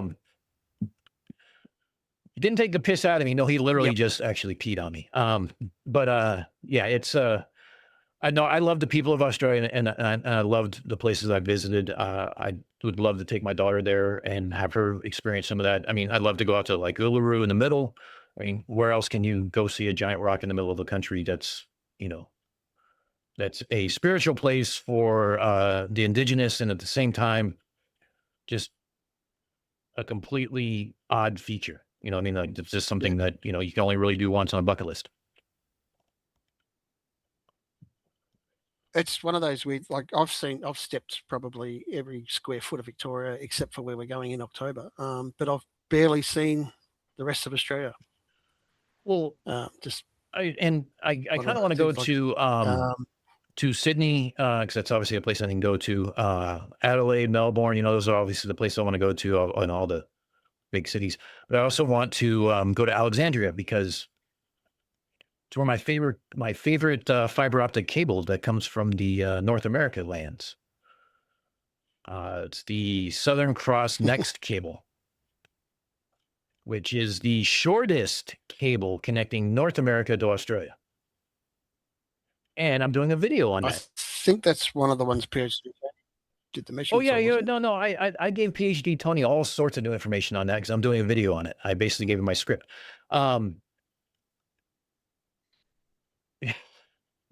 The koala pissing on you made me laugh. Yeah, it was funny, CSA, until you smelled it later. It just, herbivores. That's all I got to say. So and later and later and yeah, just the gift that keeps on giving. Yeah, it's definitely the gift that keeps on giving. And they also have, a chlamydia problem, and they, have the soggy bottoms, and I'm like, oh yeah, this is great. Can I go now? Can I go play with the Tasmanian devils instead? They seem to be a little more receptive. But no, I mean, so yeah, I mean, I'm working on a video about undersea cables, basically how we can verify the length. I had one of our community members, Geek, look over my script and also look at some of my findings, because the tool I was using used to be behind a portal because it was like it was a service provider only tool kind of thing. And come to find out, anybody can use it now. So go figure. It makes it great for everybody now. But it's about using latency measurements to figure out the length of a fiber and stuff like that. So, match it to a flat earth, and obviously it doesn't work. But that's one of the things that I'm working on, among a few other things. Yeah. So you have, sounds good. Well, once you figure out the plastic weight, volume, survivability, so you're gonna try to do this drive again next year, like this year, next year, you said? I'll give it another go. I'll try and do something, maybe try and do something different. I got given an old historic level by a bloke from work, and they used it to lay out some irrigation channels. So I'm thinking of trying to do something across one of the lakes in Western Victoria. But I did look it up, and there's been no water in it since like 1990. So I have to find another one. I'm not sure that's very helpful then. Hold on, I dropped my pen. No. You're right. But yeah, pretty much I want to probably try and recreate most of that trip, but with the checklist so that everything right. Listen to the daughter this time. Is how I want to be. Yes. Yeah. And then in October we're heading out to a place past called Lakes Entrance, which is like a 90-mile beach, and I'll be able to get sunrise and sunset actually on the water. Okay. So I'll be doing, hopefully get myself set up with that. Yeah, I realized do the same sort of. I realized a lot of the cool things I got to see when I was in the Navy was long before I knew flat Earth existed. So all the cool things I got to do that were basically debunked, for saying another word, I have no material for. I mean, I could redo them again, but I'm not in Australia, so obviously it makes it a little difficult. And that's why I got to deal with, that's why I like content creators like you, who's there, and we can collaborate on an idea and be like, hey, let's do this, and let's, shove it in their face kind of mentality. Yeah, and I'm trying to do it with stuff that, you don't have to spend hundreds of, like the tripod I made for the sunrise and sunset is all completely cardboard and core flute and wood dowel and everything. There's not an ounce of metal in the entire thing to pretty much throw flatsoids. Oh yeah, sunrise, sunset things out of the thing, putting it on cast iron furniture. Yeah, him standing on a beach with a metal pole, right? The only one on the beach, and he decides to pick that one. Gee, why'd you do that, Philats? Yeah, but that was a lot of work with a bloke called Andrew Johnson. I can never pronounce his channel name. Eduardo. Oh yes, Eduardo. Yes, he's great. I love him. He made a suggestion for what was my final drive, where he said, "Oh, there's about a 40k stretch north-south out in Western Victoria," and I looked at the map and I went, "Oh, I can stretch that to 100." He was just doing the tarmac, and I managed to. You sit on Google Earth and you get, oh, beauty, I can make that 100-kilometer long road. So until you hit the washboard, and then you're like, nope, and then maybe not. You got to get your whole front end realigned after No, that. but that was it's I got the car for it. So I think by the end of that, if I put the video up of that one, you can see how knackered I am by the end of that trip. That was the end of 2 days, and then got to the point where I'm heading home and thinking, fuel, everything's shut. It's Sunday night. Oh no. Spend the night on the side of the road. Oh, there was a guy filling up some big generator tanks, and I pulled in and the place was shut, but he was filling up, and I said, well, and I'd never paid on a place that was shut before. I think it's something you guys do all the time. That was something new for me. Yes and no. It depends where you are. So Around me, no. pay at the If pump the type place is thing, you closed, even if you have a card and you pay at the pump, they turn it off. It doesn't work. So, Oh, okay. but that's what I get for living, in civilization as opposed to like outside civilization where it's an honor system and everybody knows everybody and stuff like that. Like people down by like Cygnus in New Jersey where everyone's related. Yeah. 85 says, my condolences for you being in Victoria, mate. Thanks. Um, Born and bred here, love it. You'll never get me out of here. and My wife has always wanted to retire to Queensland. And Dougal and 85 also said it doesn't sound like Australia is probably not for me. Like, look, 80, if I sit around the coast, I'm good. I'm a surfer and scuba diver at heart. They're my two biggest loves and longest hobbies, and I would gladly do that every day of the week. So, but if I end up over the Gold Coast, I think it's called over by Melbourne, I got to swing by and see Probing Time and a few other people. So I've realized in this community that all the places I want to travel is where everybody's at anyway. So it's like I want to go. I was trying to call my boss and let me go to London because there's an underwater cable conference there. I'm like, send me. I'll be happy to go. Even though the only underwater cable we have is the Hudson River between New York City and New Jersey, but I'm happy to go. So I figure, yeah, I'll swing by. I'll go up to Essex and hang out with Whatcast and grab a beer, and I go see Michaela and Joe Black and a few of the other community members, and then I found there's one in Denmark. I was like, yeah, I'll go to that one too. Send me that one. And lo and behold, apparently they don't allow international trade shows. So. Bugger. I did try. There was a mapping conference in Edinburgh, and I thought I wonder if I could possibly pop in and see Craig on that one, but I couldn't convince my boss to pay for it. So she's like, I know why you're going. Is always to have somebody else pay for it. Absolutely. That's how I got my master's. That's why my work paid for that. I'd be bugging if I was. 85 just said a diver got killed by a great white near Rottnest Island in Western Australia yesterday. That's why if you're going to go diving with great whites, it's better to be in a cage, which I do want to do. I am that insane. But Rottnest is one with the quokkas. They're the things that seem to smile at the cameras and have absolutely no fear of people. Oh, really? They look like fat ferrets. Okay. Guinea pigs, hamsters, but big chunky versions of them, and they've just got no fear. And the cutest thing you've ever seen. If you look up quokkas. All right, hold on. Let's take a look. On Rottnest. Cockers.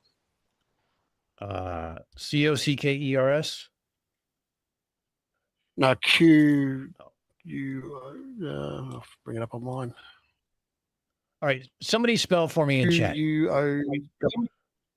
I can't bloody spell it. I have no idea what this is. No, I mean it was.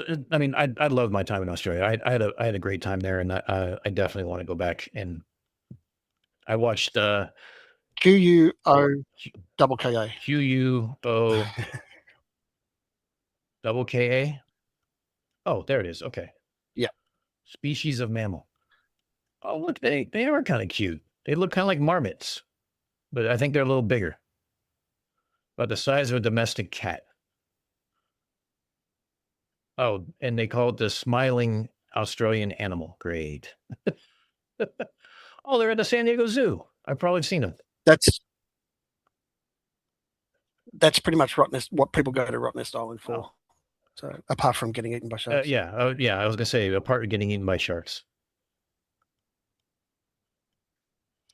Yeah, I'm with you, Monkey, on that. I would rather be face to face with a great white than over a spider. I don't do. The Dutch mistook them for large rats. That's why it's Dutch for Rat's Island. Oh, that makes sense. Or Rat's Nest. Okay, that makes sense. That's funny. It's amazing how those words go. Oh, okay. I'll just learn something every day. All right, hold on a second. CSA, which I'm trying to catch up with what you're saying. I know some fiber optic experts and some security experts in the province as well, but a stretch for Unfornicated. Hey, don't put it by me. I mean, I'll pack up the kid and go. I have no problem with that. Oh, we're running out of time on the call. We have 10 minutes left. Yeah, bull sharks is the one shark I do not screw with personally. That is the one that I will stay away from.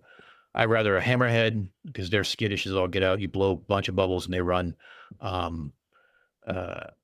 great white or even a tiger shark, even though they eat everything, including license plates and parts of cars.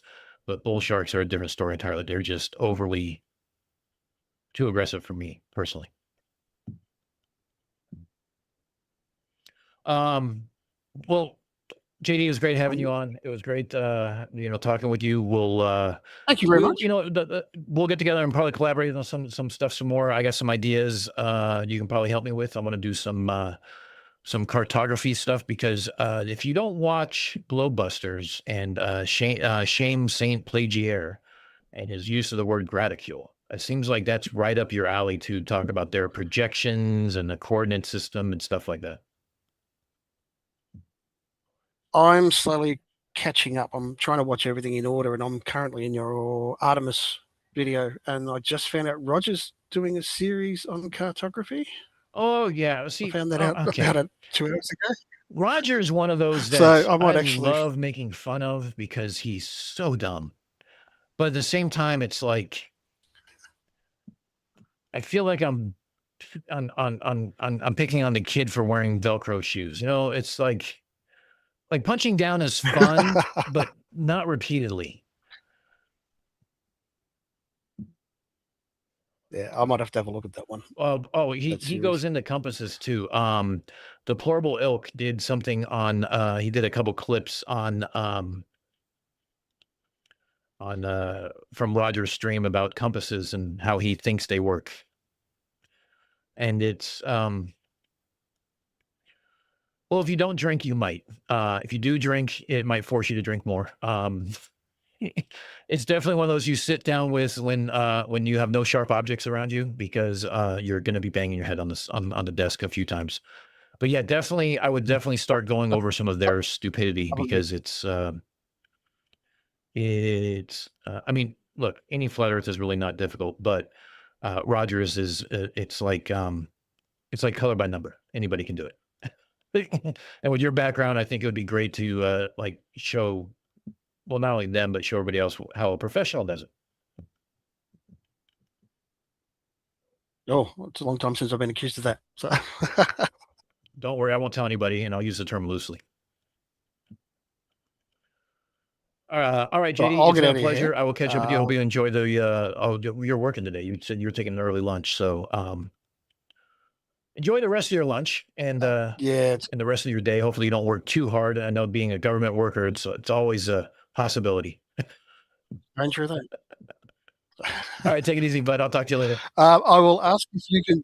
I will ask if you can boot me because I've got no idea. No problem. What I can do that. Discord or all right, take it easy. All right, take care, mate. Thank you very much. Bye. No, I don't want to send a report on him. That's just too mean. So we'll end the meeting. Yeah, so that's JD, everybody. I forgot what his channel is now. cartographic projections, I think is what it is. We put the link in there. If you guys are not subscribed, take a look. Another debunker. It's interesting that you know, you saw some stuff before. I don't know if I forgot to ask if it was on Tune or my own stuff, and then saw me on the Shiva thing, which ended up really helping the channel in the long run. I had a lot of fun on that because I think I still have. Oh no, did I throw out the signs I made for Kevin? Shit, I may have thrown out my Kevin signs. Oh, Tay, you are so welcome. I am so glad I could make your day. I know, Tyson. It's nice to hear someone without an accent, right? So, yeah. You know, and it's great when I talk to when we get a chance to talk to other debunkers and stuff like that, because I like to know what they're working on, because I don't want to double up efforts and stuff like that. I saw inevitably this has happened, I think, on 3 times that I had an idea to do something came up, I didn't get around to it, kind of mentality. And Simon Dan covers it. And I'm like, are you kidding me, dude? Like, there's nobody in my channel that is not subscribed to Simon Dan. It's just like, come on. Like, oh, throw that in the freaking paper. Throw that in the bin. We'll come back to it next year sometime. It's like, so, I mean, we could talk about a little bit about the LoRaWAN. We could talk about things like marts and squares and stuff like that.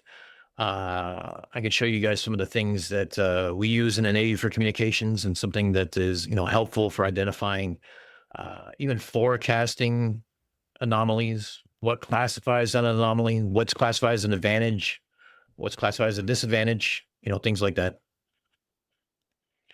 Actually, I'm going to, hold on.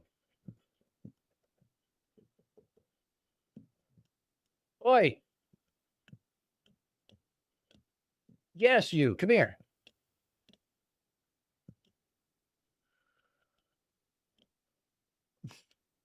I just got a yes, father. Hey, CK, how are you doing? Yeah, CK's here. Oh, yeah. She heard you're here, CK. She comes running. I asked her to come here, and she takes her time. Go figure. How would you like to pop on screen briefly? Oh. Apparently, she's chopped, whatever that means. Means her makeup isn't done. She just got a brand new haircut. And hold on, monkey. Hold on, CK. All right, you want to come over? All right, so come on over. Here we go. Here, why don't you can sit like on this part of my knee, just on my knee. It'll make your life easier. There you go. Okay, try. Yeah, no, okay, this. Okay, hold on. Let me sit on the floor. Okay, fine. Sit on the floor. I don't know if you're. All right, you have to move my way. Huh? Take your chair. From what? The kitchen? Take your chair. You want to take my chair? No, that's not how any of this works. All right. All right, hold on. There you go. All right, everybody. It's Unfornicated. Unfornicated Junior. I just got a haircut. So here you go. Here's all your happy birthdays. Oh my God, there's so many happy birthdays. Let me count. So I think everybody can still hear me, so that's good. So everybody, meet Olivia. This is the pride of my life and my favorite person. So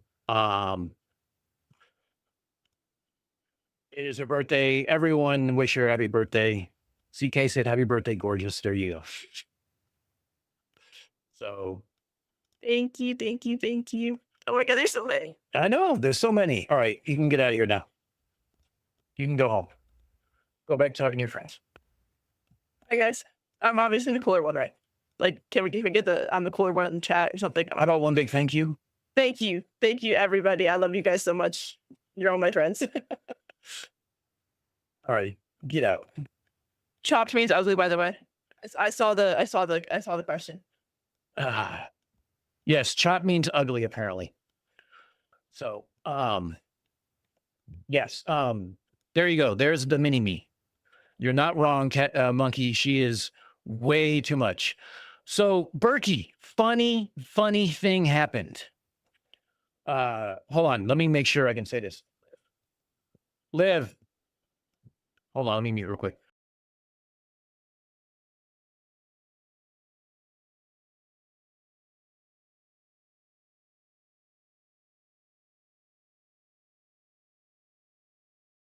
I'm allowed to tell this story. I want to make sure it's okay with her before I said it. It's okay with me, big guy. Hey, Reds, how are you? Hold on, we're going to pause here and get Reds over here. I'd have him on screen, but we know that Reds doesn't go on screen. How you doing, bud? It's illegal. It's a violation of the Geneva Convention. Hold on a second. It's Olivia's birthday, so she turns 15. Would you mind saying happy birthday to her if I call her back in?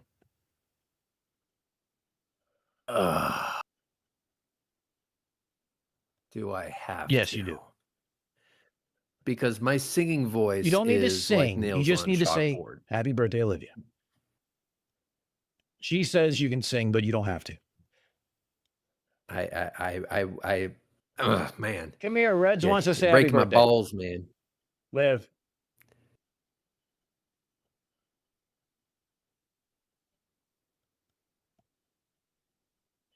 We're good. Are we Reds good? Rhetoric Okay, wants to fine. say happy birthday.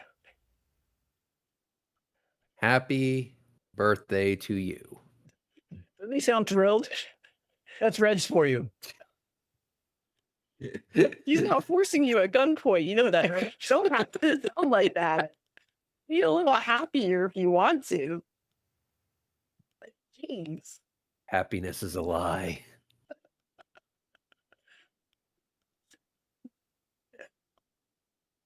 Did we forget? Wow. Do we need to? Reds, if she comes up with me, you're going to be, she's a handful. I hate to break it to you. Yeah, I figured. But hey, listen. All we need is 5 minutes behind the dumpster. That's all I'm asking for, okay? You're talking about me, not her, though, obviously. All the time. Of course. Just all the time? No, he does not sound suppressed all the time. When he talks about rockets, he gets super excited. Like, It's pretty well. Artemis. You see, I assume she, unlike you, has standards. Oh, no, definitely. Since you don't have standards, how about you and me behind the dumpster? 5 minutes definitely. is all I'm saying. Excellent. Yeah, by the way, 85's right. Not everyone gets birthday wishes from around the world. You got some from Australia. You got some from UK. Yep, you got some from UK. You've got some from California. You got some from Denver. Get out. Go home. No, go away. You got some from Canada. No, they don't. Go. Just go. CSA probably doesn't live that far from Gemini Tay, though. I had that on my last live stream. See if she has to go, please. Okay, well, take it with you. Oh, never mind. I got to Canada, Tay. I was getting there. So, yeah. So what's up, Reds? How's it going? How's life? Not much. Did you guys go karting with Mike? How long is this? Did you What's go that? karting with Mike? Yes, and he hurt me in my no-no area. Oh. Did he punch you in the junk or what? Yeah, he decided to T-bone the ever-living fuck out of me. That's what he did. I gotta admit, that hurt. That hurt a lot. Yeah, he tells me like an hour before he's going, he goes, hey, you want to come? And I'm like, dude, it's 4-hour drive. You can't tell me an hour before you're going to be there. You guys are going to be done by the time I get there. Listen, all I'm saying is you should have bought the model with vertical takeoff. Yes, definitely. And we will only be providing you with no more than an hour's heads up. And it's up to you to make do with that. Yeah, that's and to not going to arrive happen. If there you give me on time. 24, maybe, probably not. You give me 48. You know, the more time I get, the better chances are I'm going to be there. Let's put it that way. Ugh, man, I know. breaking my balls, I man, know. breaking It's my balls. rough. Anyway, I know. You know, you with no kids, no wife, with a large disposable income to spend on telescopes, and you have nothing to do but plan things on last minute. I get it. yeah, speaking of which, do we just want to have a nice background shot? Because I'm actually trying to do something here, and I'm going to screen share. So if you want to show that, Sure. be my Go ahead. guest. All right, let's see. Okay, so Transition what us I'm going to be over. Hold on. Let me doing watch. here. Hold on. Let me get caught up here. All right. There you go. All right, so what I'm going to be doing is I'm going to be doing some processing of some deep sky astrophotography. Ah, So I invited Mike over, and he of course said, "Yeah, I'm totally down," and then didn't show up like a fucking piece of shit. So I went ahead and decided to say, "Fuck it, I'm going to go ahead and just take these images anyway." So what I did was I took a picture of the Whirlpool galaxy, and we're going to process it together. nice. That sounds like a good idea. And then I can show Mikey how the fuck it's done. So what I've done is I have all of these FITS files. I'm sure you can see that. And so what I'm going to do is I'm going to put all of these in their individual folders, actually. So that way, let's put that back because I forgot that these things need Yeah, to be there you copied go. over, so I still have the original. Use up that workspace. Because that, yep, use up my entire fucking SSD that I have here. So these are dark frames where you take a picture of the just blackness with the cap Right. on. And what that does is that highlights any hot pixels that you have in the area. Right. So there's that. These are flats. I bought a flat panel. So that was relatively cheap. Is that like a we'll gray put it- panel? Like a flat gray or flat flat white. Okay. It's one of those. I'm just gonna be honest with you. You know those tracing lights? Yeah. Yeah, I got one of those. Okay. And these are the light frames, and that is in here. So WG is the Whirlpool Galaxy. I kind of learned. I kind So- of figured out your naming convention. Yeah, so now I have my biases, which are really short exposures. I mean, really, really Right. short with the cap on. That's supposed to highlight like just the regular sensor noise. Darks with the cap on, flats with that flat light, and the lights, which are the actual image of the galaxy. Okay. So just so I understand, the darks are to identify the hot pixels. The biases is to Yes. eliminate the sensor noise, and the flats are basically to provide a to help eliminate They future highlight dust. flat or hot pixels, right?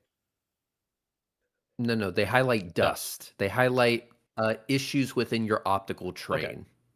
I follow. So the bias is just the sensor. The darks is just the sensor. The flat is your actual lenses. Okay. I follow you. So if you have a piece of dust in your optics, it will show up on your images. Right. It will show up as like a darker spot, and you want to get rid of Right. those. No, I follow you.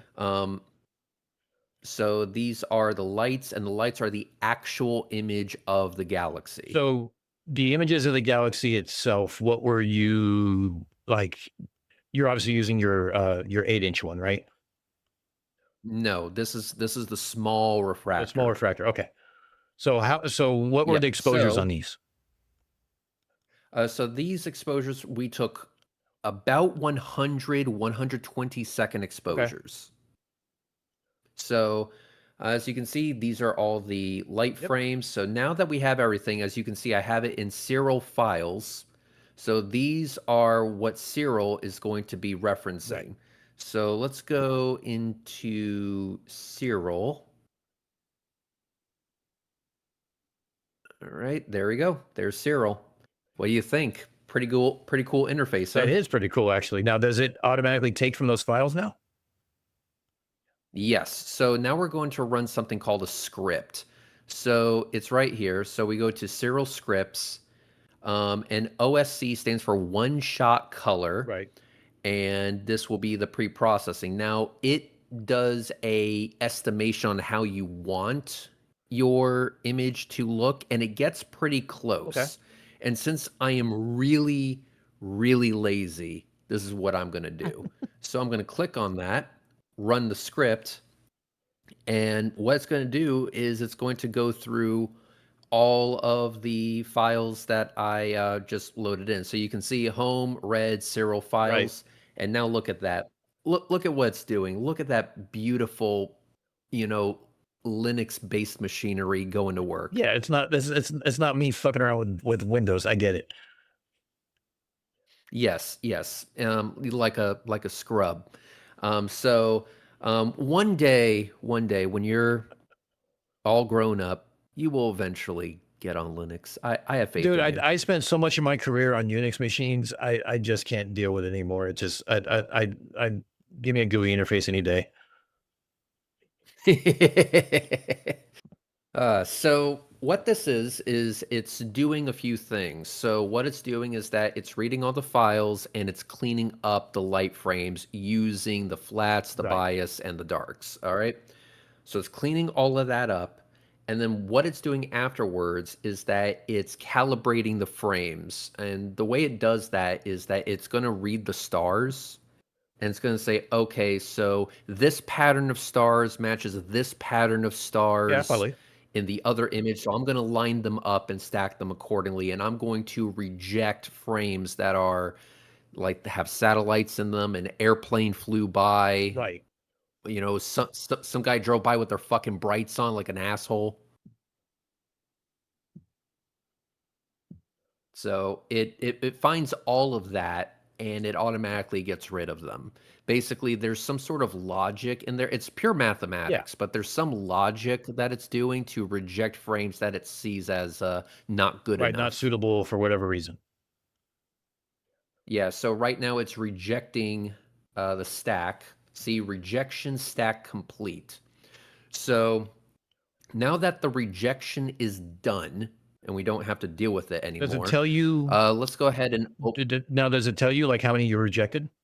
So I see here it says so it says rejection complete. 103 images have been stacked. So I don't know how many images you had, but I had about 110, if I remember. all right. So they only you only lost 7 out of that then. Yes. So there was a few instances where somebody, some incredibly inconsiderate asshole was driving down the street with his brights on. Assholes. There was also a few planes that flew by because they didn't get the NOTAM to fly the fuck around me. So that happened. So now what we're going to do is we're going to view the image. And the way we do that is we're going to go ahead and hit open. And as you can see, you see how it says result right here? So this is the actual file. So let's open that up and we'll see what we got. Holy shit. All right, so there's the Whirlpool Galaxy. Now, you may notice that it kind of looks like ass. And that is to be expected. So what we're going to do is we're going to clean this bitch up. Drop some contrast, increase the contrast, things like that. Yes. So the first thing I'm going to do is I'm going to do a little bit of processing. I want to make sure this bitch is actually the way it's supposed to be. So what I'm going to do first is that I am going to run another script, and I want to be very clear, none of this shit is AI. Right. It's just automation. Let's run. Yeah, let's run more skips. So Python script, Verilux, run the script. All right, let's just get that going. All right, so what Verilux is a it's a system that I can use to find the background and then smooth that shit out of there. So you can kind of see if I were to click right here, it's stretched out, so it's showing me all the information, all the Look, it's data. firmament. So you can see the galaxy right here. Right. Now you see these tails right there. That's actually part of the that's actually part of the companion galaxy right here. So the main galaxy of Whirlpool is eating alive this guy. He's having a very bad Yeah, day. I was going to ask about that because I seem to remember that that the whirlpool is two galaxies in one, but I wasn't sure if they were actually, where they were in, in the plane of existence. If the companion was closer, or the companion was actually being eaten by the other galaxy, and I can always see that arm that goes through. So I was always wondering which one was which. Yeah, being eaten is the best way to put it. So what I'm going to do is I'm just going to fuck with these settings to find something that I like. And keep in mind, this is not AI. I always keep the noise intensity set to 0.5. Detail guard, I'm going to increase that to maybe 65%. And you can see it's going to do a load, and it's going to show me a preview of what it looks like. So as you can see, it's preserving the detail a little bit. Shadow smoothness, let's bring that up to maybe 40%. Let's see what that looks like. Yeah, I like that. That's pretty good. So you can actually see, like, if I were to move this back down again, and what I'm looking for is I want to make sure that the stars aren't getting clipped. Right. So put that back up to 40. I'm going to find the dimmest star I possibly can, and it's like over here, that kind Yeah, of I thing. see them. Yeah. Go to 40%. All right, that looks pretty good. And you can still see arms, right. the arms here. So I want to make sure those arms are preserved, because if I don't preserve them, then I'm kind of fucking myself there. I'm losing detail. So let's see. Let's go to detail guard so I can guard the detail. Let's do detail guard up to 70%. Let that. All right, so as you can see, it's preserving this detail. Now, everything that looks pixelated and noisy and stuff like that, that's only for me viewing it. Right. So I'm just viewing everything. It will not be there in the final image. It's just telling me, hey, this is exactly what I'm fucking with. Right. No, I follow you. This is similar to what So I this used to looks do pretty with my good. photo processing when I was trying to color balance, being colorblind and stuff. Yeah. So this looks pretty good. I'm going to go ahead and process this. So let's go ahead and process, get some noise reduction going on. That always happens because it's a script. As you can see, it works just fine. Yeah. But it's like, why isn't it going like instantaneously? Oh, you just got to wait a Gotta bit. give it a second. All right, there we go. So this Ooh. is it. So let me do a auto stretch on this. So there's the before and there's the after. Wow. Really cleaned it Yep. up. Did a great job. So let's go back to linear. Now, I don't know if this color is accurate, so we're going to do something a little extreme. Are you ready for the extreme Sure. part? You're gonna fuck with colors though. I'm not Okay, gonna here's see the them extreme part. probably, but I'll take your word for it. It's okay. I don't know the fucking colors either. So let's go to astrometry, image plate solver. Let's go to M51. We're at 359.2. Let's make that to 360 millimeters of focal length. It already knows the pixel size from the FITS files. Hit OK. All right, so everything has been found. So now we can go to image processing, color calibration, photometric, Gaia, the Gaia fucking spacecraft. Okay. Oh, So what it's it's doing is it's like, it's based on the star catalog done by a spacecraft that took a picture of the same thing. yes. Now it has to be very clear. What it's doing is that it's not adding stars that aren't Right. there. What it's doing is it's finding the stars that are objectively in my image and then asking itself, what color should those stars be? Right. And then making the necessary corrections. So it's doing that right now. Photometric color calibration is now in progress. Boom, done. So this is what we are left with. So now what we're going to do is we are going to do some processing. Let's do some more color. Let's do a histogram transformation. Oh, And God. let's see if we can fuck with this to the point where we can start getting somewhere. Ooh, that's looking really nice. Let me move this I'm a little having bit more. flashbacks to dealing with this mess and trying to be colorblind and not screw it all up. Ooh, there we go. Yep. So we're gonna have to do this a few times. So let's hit apply, and let's go back, move this up a bit. It's up a little more, a little more, a little more. Now, did you take this Okay, in now I'm Rhode actually Island? starting to bring out the detail. Did you take this in Rhode What's Island that? or in the dark spot, or would you do this locally? I did this in a very, very, very strategic location called the front of my That's what I apartment. thought. Okay. Yep. All right. So I'm pretty happy with that. So we will, let's just reset everything. All right, cool. So let's go back. So this is the color calibrated image. So we're going to keep it like this. I am going to go ahead and save it.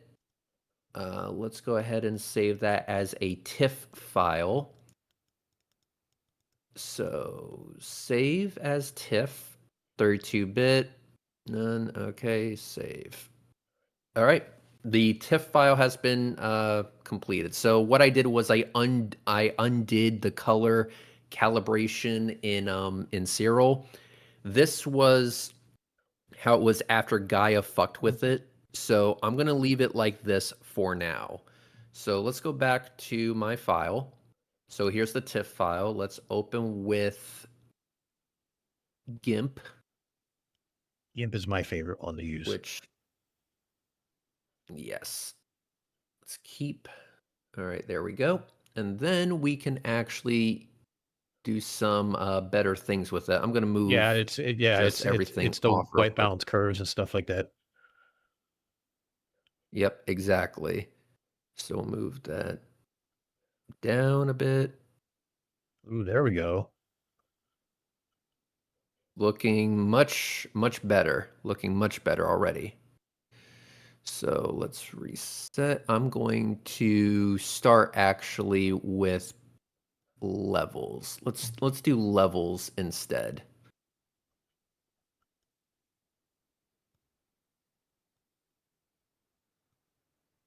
That's looking good.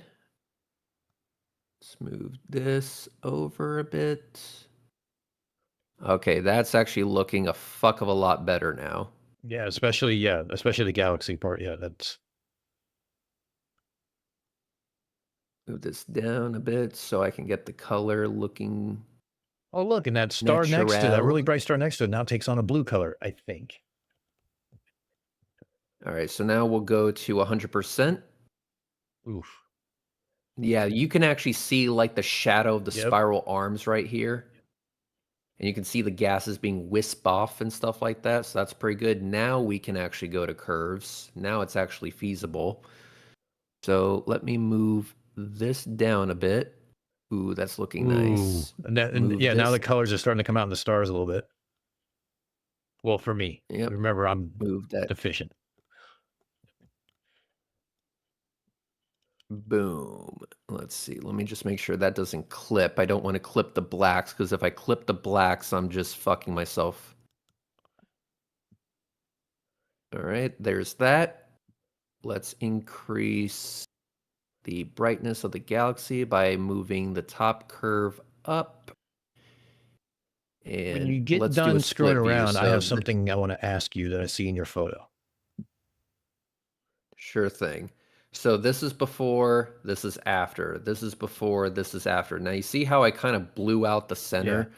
So what I'm going to do is I'm going to lower that down a bit so I don't blow out the center. There you go. Now it's looking much better. Much, much better. All right, hit OK. And then we will go back to 50%. And there you go. What do you think? That looks amazing. Can you go back to 100% real quick? Yes, let me go back to 100%. Okay, so I actually have two questions. The star to the right, the really bright one, do you know which one that is? Yep. This one? No, it probably has a telephone number Okay. name. And if you go to the upper left-hand corner, or top left for those, there's a smudge right there. Is that another galaxy? Yes, that's another galaxy. Look at that. I actually know what the fuck I'm talking about somewhat. Yeah, there's actually a few in Yeah. here. So let me do proper orientation. So this is the orientation that I know it in. So there's a galaxy, and another there's one, another yep. galaxy right there. There's another galaxy right there. Think Far if we left, go middle, to right. Yep, this right there. one, Yep. there's another galaxy right there. So you got 1, 2, 3 galaxies right there. Of course, you have the main galaxy right there. Yeah, look at the detail in that, though. Yeah, that's only with a 360 millimeters of focal length. I mean, here's the full image. So as you can see, it did not occupy a very significant Right, part of the right. frame. This is 3000 by 3000 resolution. Shit. And you can see there's another galaxy right there. So let's look at that one. this It's going to be this is an right there. an astrophotography camera that you're using, or a DSLR? Yes. Yes, this is a dedicated astrophotography Okay. camera. It is the Saturn C Square, also known as the IMX 533. Okay. So let me do one more curve here, just to see, just to fuck with it. I'm gonna lower the black just a smidge, and then You can still see everything in it, increase the though. light just a smidge. All right, so I just lowered the black literally just a smidge. Just a smidge. Okay. So let me go to the effects, go to the curve, and let's do a split view to see the difference. So before, after. Yeah, the galaxy pops a little more. And I didn't blow out the core because you can still see the few dots that are right there, which is what I was going for. So that is what the image looks like. So I would probably, I don't know, crop it like right about here. I'd probably crop it just like this and call it a day. And that was done with no AI whatsoever. Nope. There is a way to do it with AI, which will obviously might kind of sort of get better results than this, but look at that. That's with bias frames, flat frames, dark frames, so there's no hot pixels. Right. So you're basically eliminating variables. Yes, we used non-AI, just interpolation for denoising to get rid of the background grain. But all the stars that you see in the image are actually there. All the galaxies you see in the image are actually there. This is a true representation of reality. Now, if we were to use AI tools like Graxpert, we can make this look a fuck of a lot better. But would it really be true to reality at that point? No. It becomes an No. artistic impression. So if I want to impress a person by the name of Mikey Smith, this is how you do it. Now, I did not do his rule of smearing Vaseline all over the lens. That's something I did forget to do, so I hope he forgives me for Yeah, that. well, I'm sure he'll figure that out. Maybe, kind of, sort of.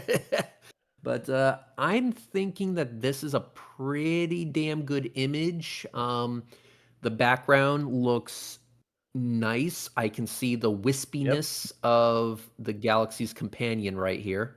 You can see the connecting leg, And between eventually, it. in a few billion years, if I remember correctly, this guy's just going to be eaten whole. It's a long lunch. It's a very long lunch. They are currently in a dance of death. So let me find a good section. Let's go to 25%. So I'm seeing this line right Yep. here. I don't know if it's coming Yeah, I can see it. through, but that line is because of the stacking. I did not align my two images correctly. So the first series of images, it was in one location. Then I stopped the tracking for some reason to fix something. Then I started it back up again, and as you can see, I didn't start it up on the exact same spot. Right, I follow you. So there's a line there that I do not like for obvious reasons. So we're going to just crop that bitch out. We're going to cheat a bit. So let's do that. Let's move the crosshair right in the center just to make sure that bitch is actually in the center because my OCD. Even at All right, 400%, that that's a would be beautiful picture. That is 23. So 2,364 by 1,726 resolution. Enter. Boom! Look at that. Oh, so fucking good. So now we have the background that is completely taken care of. We have the galaxy in the center. We have the wispiness of its little companion right here. Just for shits and giggles, let me look at the levels one more time. Just to see.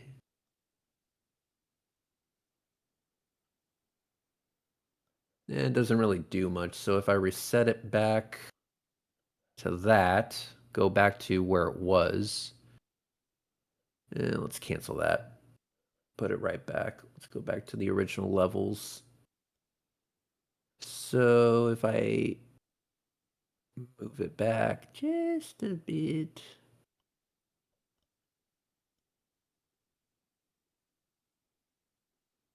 What I'm looking for is I'm looking to make sure that these arms pop substantially. So I think that has great pop to it. And I can see all these other smaller galaxies on top. So let's go ahead and save this. And what I will do is I will send this to you. Oh, thank you, buddy. And then you can use it as your background on your future Linux machine. Well, I have one of the Artemis pictures. Well, actually, I take it back. It's on my work computer. I have Flynn's Arcade as my background right now, but I've been meaning to change it to the Artemis, one of the Artemis Earth Rises or something like that. Thank you, Boston Concerts. I'm really digging this shot. This is actually pretty good. If we go to 200%, like you can see the nebulosity. Yeah. Like here, you can see like the cloud bands in the galaxy and the nebulosity in a different fucking galaxy. And like I said, this isn't punched in. This is only at 360 millimeters. My scope natively, the big one, does 2,000. So this is only at 360 compared to what my actual telescope is capable of, which is 2,000 millimeters of focal length. So when I get my reducer in, it's going to be at 1,400 millimeters of focal length, and I'm going to try taking a picture of this exact target with that telescope. There we go. Then shit's really going to hit the fan. It's going to be epic. But between you and Astronomy Live, you guys are going to get me doing that's this shit. I swear to God. You should. You know, then you can make financially poor decisions with the rest of us. Well, let me get the kid in law school first, and then I can start making those poor decisions. I think, you know what? I think we just need to accept that some kids just aren't college material.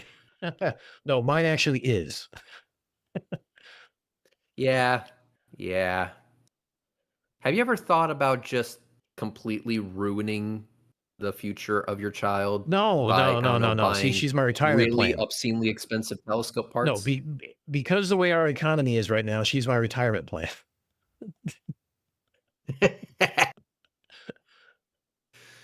don't see it getting better anytime soon. So I mean, I'm playing the long game here. I see. All right, let's see. So yeah, that looks pretty good. Yeah, now with the bucket, I got that would a be few awesome. shots. Now I got a few shots of these that were not done in this exact same way. So let's go to. Careful what you Let's see, show. where did I place it? I placed it in, if I remember correctly, it would be in best captures, right? Yeah, I did. Whirlpool Galaxy. So let's do a comparison just to make sure that it didn't add any fuckery. So like I see all of this garbage right here. Let's see how that looks. So let's put that right there. And we'll put that right there. All right. So like you see these Yep. 3 stars right here. So what I'm searching for is I'm making sure that all the stars are where they should be. So like you see these 3 stars, how they're Yeah. more visible, but they're still Yeah. there. They're right there. So you see this fucking mess right Yep. here? Let's make sure that fucking mess still exists. Yes, it does. And I see 1, 2, 3, 4, 5, 6, 7, 8. 1, 2, 3. It's a kind of a fucking mess here too. But you can see that it did a pretty good job preserving the detail without going overboard. So the one on the right, is that from your other telescope then? The one on the right is from the same exact telescope. It's literally the same exact image. Okay. But this was my first attempt at processing it. Okay, I follow you. So this was done in serial, but I did everything manually. So I did everything all on my own. No background extraction, no smoothing, none of that shit. This is just me, raw data, trying to get the best I possibly can out of it. And I think I did pretty good by going through all the steps on my own. This, however, is the result of basically letting Cyril do most of the work with their pre-made scripts. And as you can see, I got more of the wispiness right here. So it's, objectively speaking, this is a much better image. Right. But here's my concern, and here's what I'm trying to avoid. I'm trying to avoid processing my images in such a way that it adds information into the shot. Right. I follow you. So what that means for those that don't speak in that lingo is I don't want it to like make a star out of thin air. I don't want it to add a cloud band to a galaxy. I don't want it to misinterpret noise in the data as like, let's say, a star that in reality doesn't actually exist. Right. So what I need to do is I need to be very careful. So everything that I do has to be AI free, as in it can't just say, hey, I know a star is supposed to be there, but it's so dim in your shot that you can't really see it. You know Did what we I'm lose going to Red? do? I'm just going to paint over that spot what a star would look like if you actually had a camera that was sensitive enough. I don't still want see any Red's of that talking. shit. If it's not in my... But he's not coming through. What's There that? you are. Okay. I saw the yellow band around your window, but I couldn't hear you. So you said last thing I heard was AI free. Oh, yeah, AI free. Okay. So what I don't want it to do is I don't want it to misinterpret a noise in the data as a star that isn't actually there. And what it may do is it would say, hey, after looking at your image, I understand that a star is supposed to be in this particular spot. So I'm going to go ahead and paint a star there so we can pretend your camera sensor was sensitive enough to pick it up in the first place. I don't want it to do that. If my image does not have that star, don't fucking put it in there. All the detail that I'm pulling out of the image needs to actually be there in reality, meaning that it needs to be something that I took myself. And this looks like it's pretty true to form, true to life. So I do have other examples. So like in my best captures, I have 2. So this is the Whirlpool Galaxy, a different edit of it. So as you can see, it is a bit more noisy, a bit more janky. You don't really see this wispiness off the top. You see the wispiness on the bottom, but not on the top. This one, yep, you definitely see it on the top. So this is objectively a much better Right. image. Just objectively speaking, it is a much better image, looks Shows more good. detail. And this is because I've been practicing with it literally all day. Meanwhile, I was in a cat cafe petting cats. As one does. So I'm going to go ahead and make sure nobody can steal my shit. So let's go ahead and do that. We're going to do at Reds. Blah, blah, blah, blah, blah, blah, blah, Oh, blah. 85 was kind enough to remind me Editorial. that organs sell well in the black market. So that's good to know. Exactly. Apertura 60, which is the telescope I was using. 1, 2, 3, 4, 5, 6. Saturn-C, which stands for color. SQR, which means square because it's a square camera sensor. 1, 2, 3, 4, 5, 6. And when the fuck did I take this? I believe I took this on Friday. So it would have been the 15th. It would have been the 15th. So let's do May 15th, 2026. Boom. Let's move that down so I can actually see what the fuck I'm doing. Let's shrink that down. Why is there 2 S's here, you asshole? Okay. Direct aperture is 60, Saturn C square. Yep, that looks pretty fucking good. All right, let's go ahead and do the movie icon thingy. Oh, wait. Motherfucker. Don't want that. You. Lock. Asshole.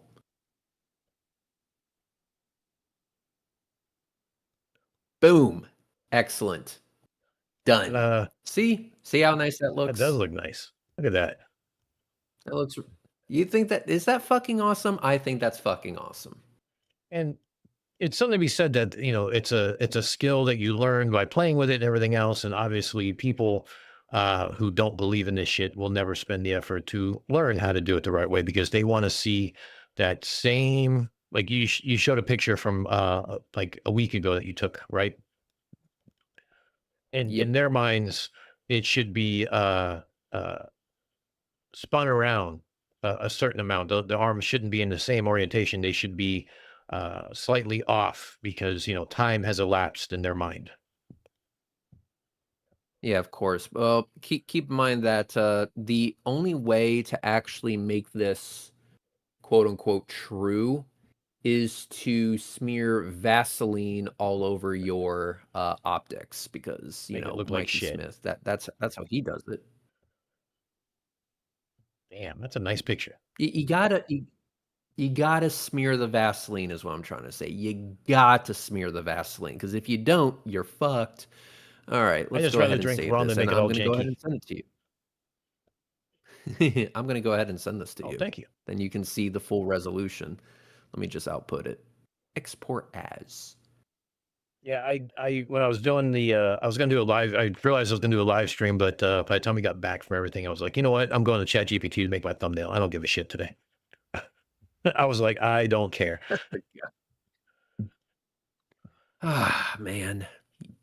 AI is going to be the death of us all, I swear. Yeah, well, you know, it's a nice shortcut. Although I spent 20 minutes. It's funny because I spent 20 minutes fixing shit on it that I could have spent 20 minutes just making my own thumbnail and would have been just probably as easy when all said and done. Yeah, let's see. Save color profile, save creation time, save resolution, compression. I'm bouncing my leg and I'm sure I'm getting 0. everyone motion sickness. What you're familiar with GIMP, Yeah. right? All right, good. What do you save your images as? 16 RGB or do you use RGBA?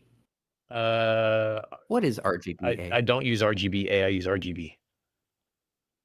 RGB. All right, we're going to export this as RGB.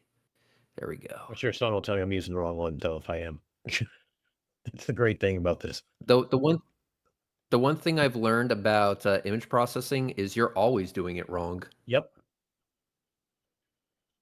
You will never do it right, and it's hopeless to try. Actually, as I'm thinking about it, I'm like looking around the room to like the pictures that I put together that I took, and that when I was doing post processing, like just trying to like balance it and everything else, I realized that I always had to grab somebody to do it because if the picture's not right directly out of the camera, I'm gonna be screwing it up one way or the other. Yeah, and that's the thing that people need to understand, that the image can only be as good as the data that you're going to put Yep. into it. So better data at the beginning is going to make a better image in the end. Yeah, I think maybe I'll do a So member walkthrough of my apartment and show some of the pictures because uh there's some like I have of Olivia when she's climbing and like I think she was like 9 in the one picture I took in the gym, and you can see that she has like this killer back muscle that I know I don't have, and it's slightly annoying that at 9 she has that and I don't. But like just to show off some of my pictures that I have from like California, some and Maine, some of my other travels and stuff like that.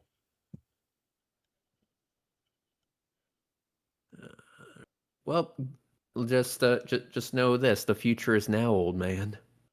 Don't remind me. No, so we were on earlier. We were talking about I was giving everybody an update on Lowell and what we're doing for that. Um, I got some good ideas. Lay 'em on me. What are these good ideas? So first thing we're going to do is we're going to get a small vacuum chamber. So we're going to do the typical vacuum chamber stuff. We're going to boil water in it. We're going to put a Bluetooth speaker in it, and then we're going to shine a flashlight through it. So that way, you can see the gap in the with a black background. And then Alright. the other thing I thought about doing was doing a Newton tube with a like with a coin and feather fall with with a vacuum tube. It's about 100 centimeters long. So it's about that makes it what, like almost 4 feet, I think, 3.5 feet, something like that.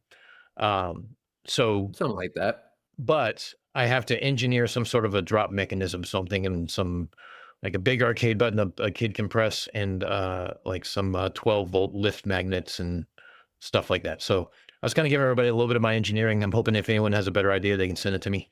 But that's kind of what I'm leaning towards. Yep, magnets are the way to magnets are Yeah, the way because to go. it's only because it's got rubber stoppers on the top of the tube. So obviously as you take the air out of it, the stoppers sink down and they create a better seal. But Mhm. the magnets on the side, it's only like I don't know, it's a few centimeters of acrylic, so it should be fine. So just a small magnet on the side should be just plenty, and just silicone it to it. Run the run the wires through like a braided uh whatever this thing's called. It groups all the wires together in a braid and just kind of go down a stand with it. And because the idea is show the kids that it drops in a vacuum, the feather and the coin drop at the same time, and then reset it without having to open it up and take the vacuum out, because I don't want to run a vacuum pump every time because they're noisy and oily mist goes everywhere and it's just a pain. Yes. Yeah, makes sense. There is if you're gonna make a vacuum chamber, there's one thing I want you to What's that? do. Okay. Maybe some sort of time mechanism or whatever, but what I want you to do is I want you to make a tiny little rocket, and then instead of firing a gas, fire a marble out the back. Okay. Because the motion of that marble will Right. cause the rocket to move forward. Equal and opposite reaction, And right? equal and opposite reaction, and it will move before that marble touches any wall Right. of the chamber. And then we simply ask, "Hey, the marble had mass, it did this. Does the rocket fuel have mass that's being shot out the ass in at Mach 5?" That If the answer is yes, shut the fuck up then. that's going to be, I'll have to sit down and engineer that. Yes. I was thinking like one of those wind-up toys. It's like it's a timed Yeah. trigger mechanism. Yeah. Because do you remember those wind up toys that did the backflip? Yes. Yeah. So the backflipping mechanism, instead of it being a backflip, have it kick out a Right. marble. Because it has a like a tooth gear that comes around. Yeah. No, I follow you because it's based on a spring. Yeah, that actually is a good idea. Actually, come to think about it, because it's explosive enough to where Yeah, it's going to shoot the that's what marble I was out. thinking. Yep, that's what I was thinking. That's my opinion at least. So then now all I do is just build a very, very lightweight housing.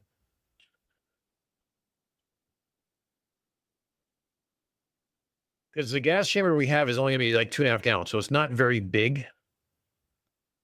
Because we were looking at just buying a pre-made one. But Yep.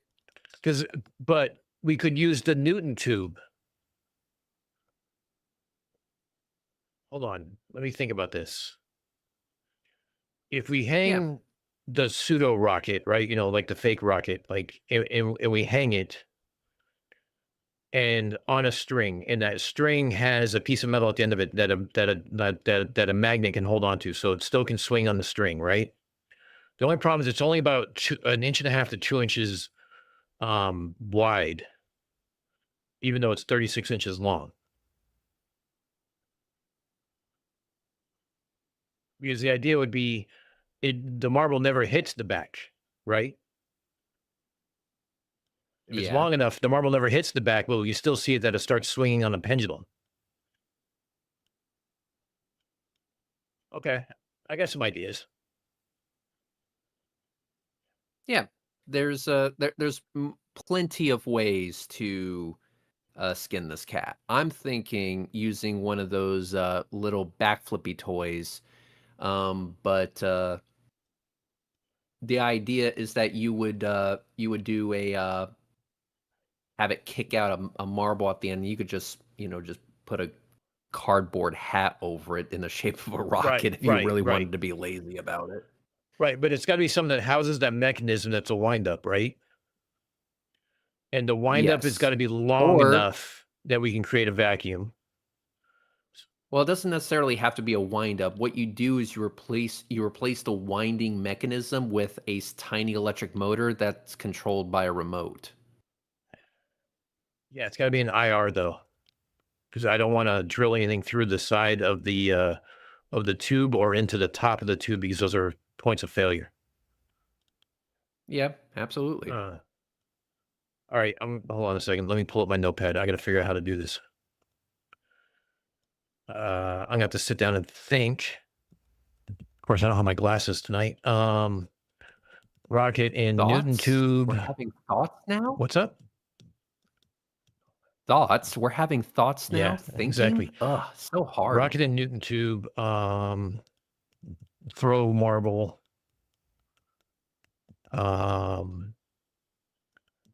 Rocket mechanism from Reds. Backflip toy. The idea is to keep the mass as small as possible, though, because the biggest thing was in that thing, it takes a while for, like when they did the flash paper with the laser,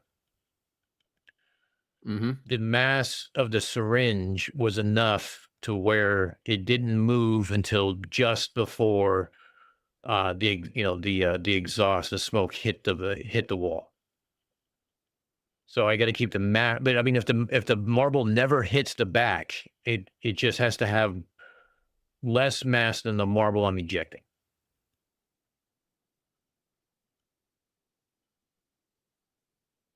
Yeah, the marble has to just have less mass than the rocket itself, which is very easy. You can get one of those cheap $10 scales on Amazon, the kind that you measure your food with, and it will tell you that information. Yeah, because I'm sitting there thinking, like, I wonder if I can get a motor big enough to, like, let's say I can eject 2 marbles at once. It's possible. I mean, it's possible, but the problem is going to be the weight of the motor. That's why the wind-up toy appeals to me, because it's just plastic. It's easy. Oh yeah, very easy. Then it just comes down to timing. Unless I could figure a way of breaking it with a magnet and like a piece of metal. Like I can move a magnet to remove a stopper to let the winding toy go after the vacuum's already been created. You know, like pulling a pin from a grenade.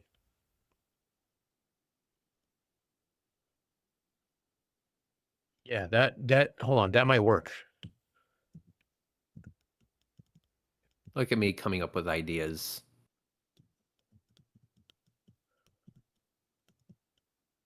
Okay, got some ideas. All right, vacuum cannons are cool. I'm checking the ones where I'm tagged in here. Vacuum cannons are cool. All right, Marcus, I might have to teach you. I might have to grab you on that. 85 said, I saw a video where someone did just that, except it went in circles. All right, well, the problem is I'm in a tube. It's on YouTube somewhere. 85, do me a favor. See if you can find something like that. Modify a mousetrap. Oh.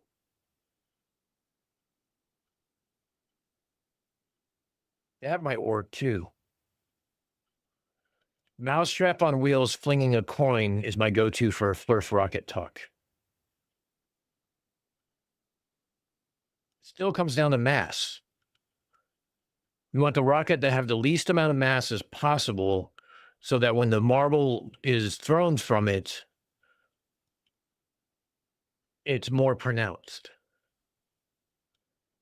So we can hang the rocket with a magnet and string. Because here, let me show you, like, here's what we're looking at doing real quick. Let me pull this up for you, Reds, and I'll show everybody else too. Mm-hmm. And then let's see. Do. Harbor Scientific, here we go. Okay, so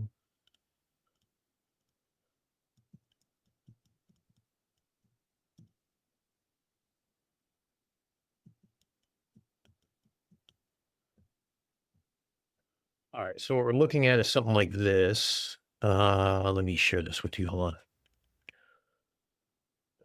Share my screen. Share this one. All right. So that's the There. that's the thing that we were looking at. And then so that's just like it's just a 2-gallon thing, shine a light through it, put a speaker in it. Everything's real easy to handle. It's all like simple and in the middle there, right? That wouldn't Yeah. be the rocket thing, but this, can you see a tube or do I have to re-show it? No, I can see Okay. this. I can see. So this is the Newton tube. So it's a feather and a coin, right? But if we put the rocket, say, in the middle with a magnet holding it on a string, even if it's on like hanging real low, if it's narrow. Oh, hold on. Straw rockets.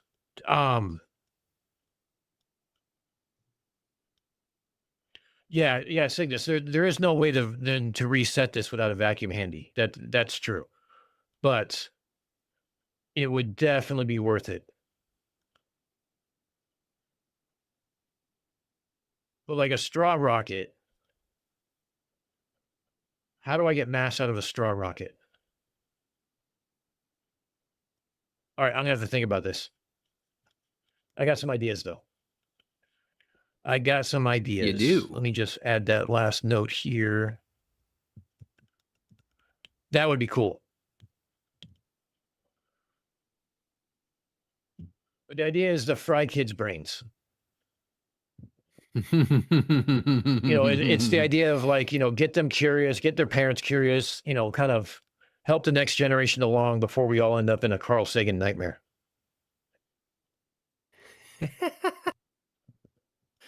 Yep. I have an idea. that? You can make this extremely analog. So thinking of the mousetrap idea. So what you do is you set the mousetrap inside of a vacuum chamber. All right? And instead of it being a metal mousetrap, you can buy one of those plastic mouse traps Right. with the plastic tongue mechanism. Then what you do is on the mouse trap tongue, the trigger, you place a magnet on there. And when you bring the magnet to it, you angle the marble to fire at the magnet. So the mousetrap actually flings away from the magnet. Because what flat earthers are going to say is that, oh, it's just moving because of the magnet. But if you make the magnet just the trigger mechanism and have it fly directly away from the magnet, you can then make the argument and be totally accurate while you do so. No, the magnet would actually be aiding and slowing it down. Right. So the equal and opposite reaction principle actually overpowered the magnet I was using to trigger the damn thing.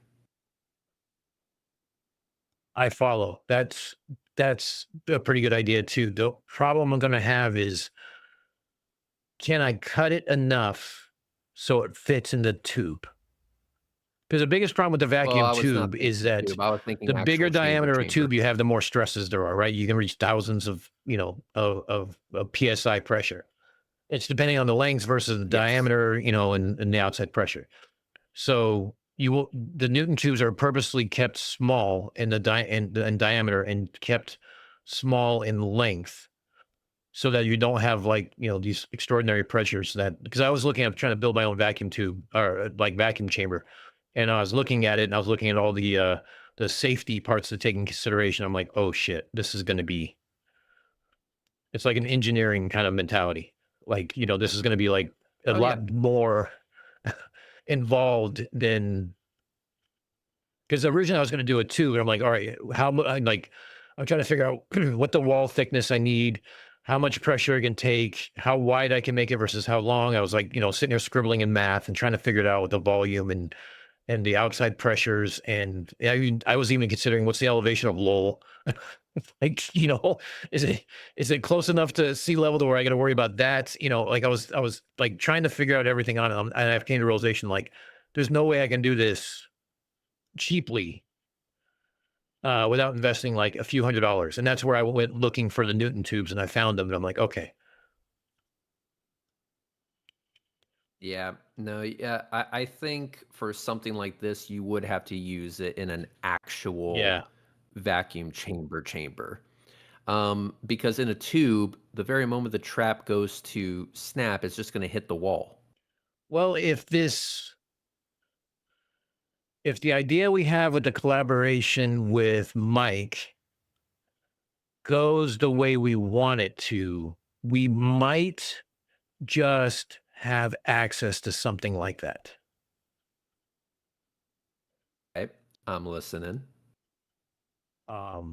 We might need to have a conversation offline. All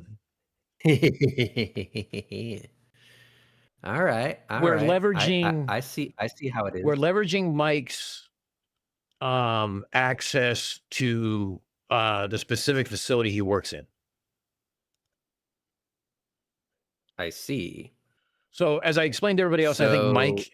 Someone said Mike said this the other night on his live stream, and I never got a confirmation or I missed it. Did Mike actually show the channel and explain everything to you guys, or no? Or was it just kind of like what I've done and just gave you a couple ideas? Let me know in the chat, please, and tag me so I can see it.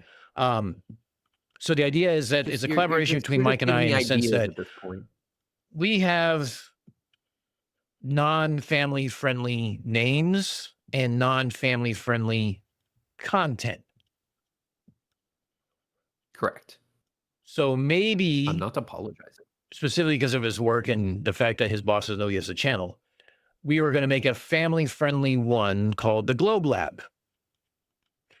Unfornicated was going to get shortened to UNFD, which, uneffed is how it's pronounced.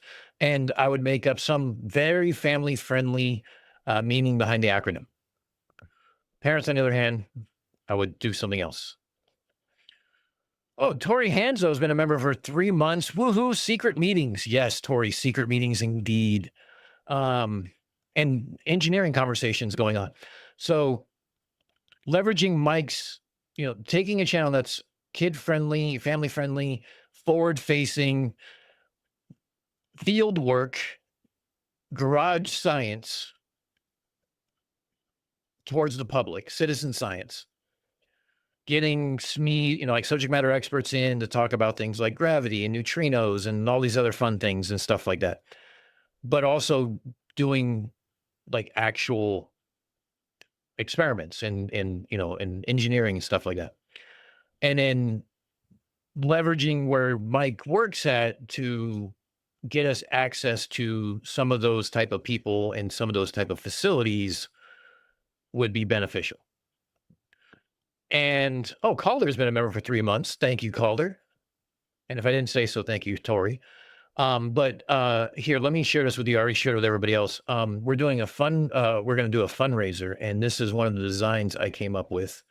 And I think you'll appreciate this. There. I appreciate everything about you.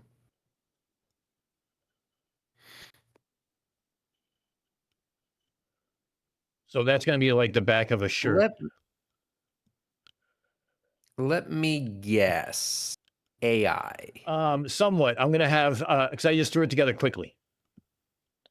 But the idea was I originally started with 2 dads, 1 lab. And I'm like, you know what? That's a little too on the nose. I need to make the joke a little less obvious. No, it's still very obvious. Yeah, I know it's still very obvious, but 1 lab would be very, very, very obvious. Like demonetization obvious. Because 2 blank, 1 blank. Obvious. Every 2 blank, 1 blank in YouTube gets flagged. Yes.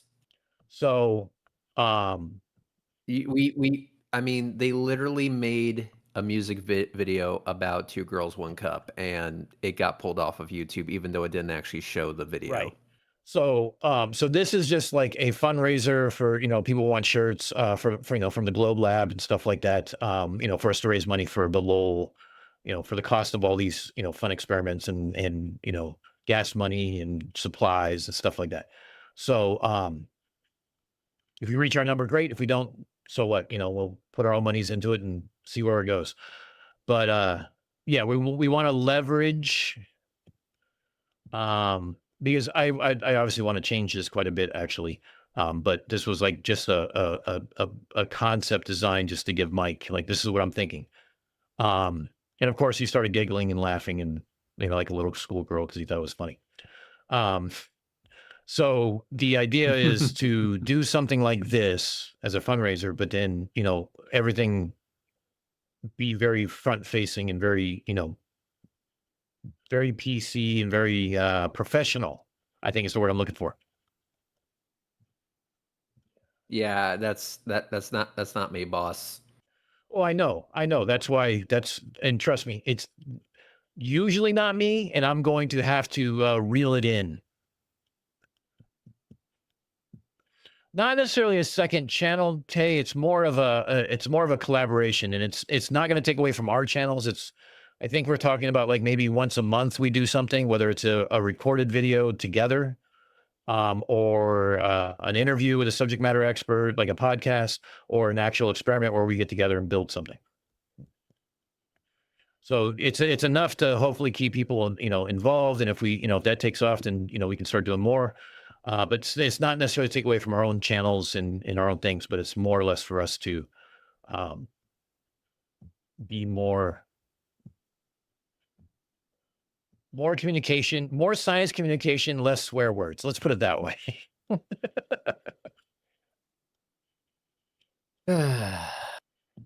People have been trying to replace Bill Nye for years. You're going to fail. I don't want to replace Bill Nye because I'm not wearing a bow tie. I just want to show other parents that you can do this with your kids too. Aha. I see. The idea is anybody can do this. We're going to show you how. Understood. All right. Here's my my honest thoughts on the matter. We should totally embrace the cussing. We do that here.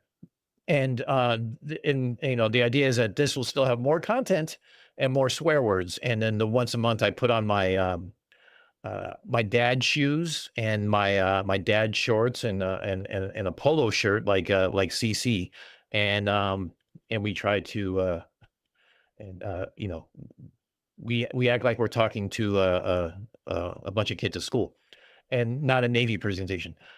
Dano the science bro. Thank you, geek. Yeah, that works out perfect. And no, I can't replace Bill Nye because I wear Hawaiian shirts. Very true, Tay. Very true. Although It sounds to me like there's an opportunity here for a hey, it's that time of the month joke. yes, absolutely. That'll be a long-standing joke, I guarantee it.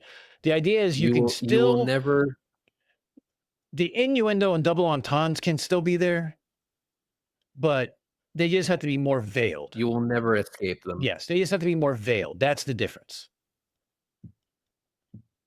I see. Yeah, you will never escape them. No, no, and we would never want to. Yeah, and one person actually tried to get around me on that on the Earth Awakening's Discord server. Didn't work out very well for him. I guarantee I can tell you all you about it too. in the beginning there's going to be multiple takes where it's going to be like, you know, something happens where we forgot a step. I'm going to drop an F-bomb and be like, well, we got to cut that out.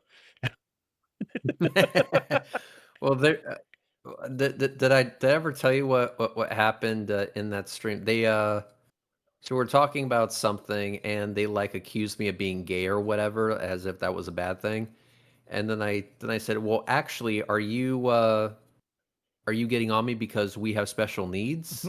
He goes, wait, what? I go, yeah, my lover is a 90-year-old man, and we have special needs. Oh boy.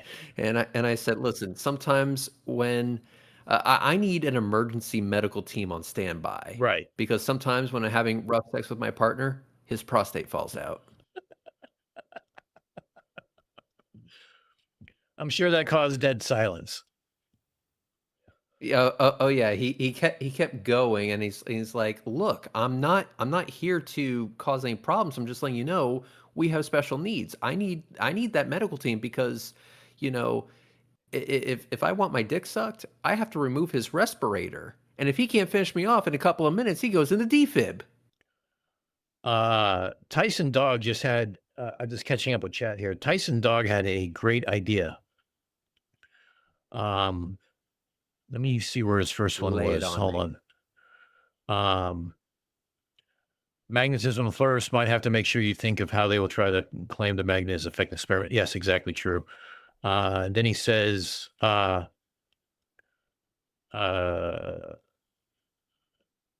so Marcus built a CO2 laser out of plexiglass and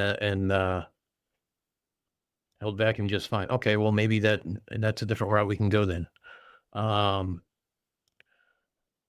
Or a mini ballista, balsa wood and a small rubber band, and the trigger gets pulled out by a magnet. Simple to make, then no magnetic effect on the wood spacecraft. Balsa wood is a good idea, actually. Very light, no mass, or very minimal mass. It's practically half air. Yeah, that's definitely some ideas here. See, this is why I love this community.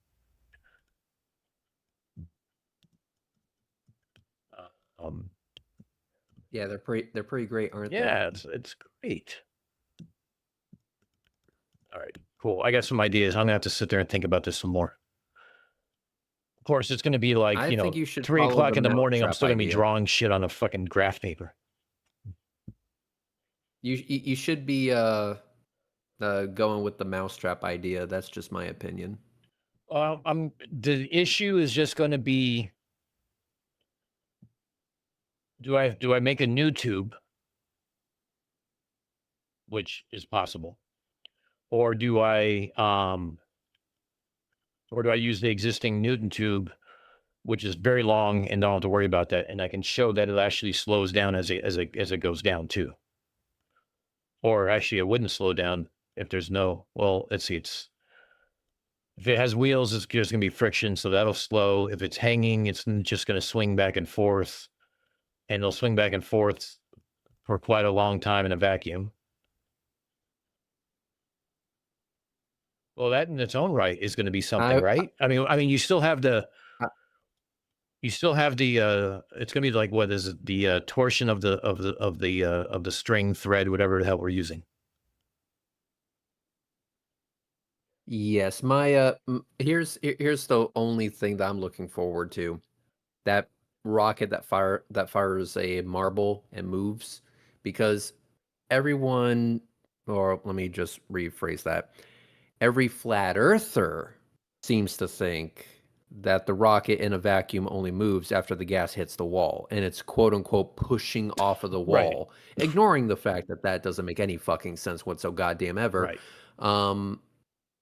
If we did it with a marble, we could objectively show that the rocket moved before the marble hit the wall. Right. And if we use the Newton tube, which is 3 feet long, it never hits the wall. So if we did that, that would be absolutely fucking amazing. I would love everything about that injected straight into my veins. Yeah. Tay, who's one of your biggest fans, by the way, says that Red's jokes are too sophisticated and woke for Earth's awakenings. Lol.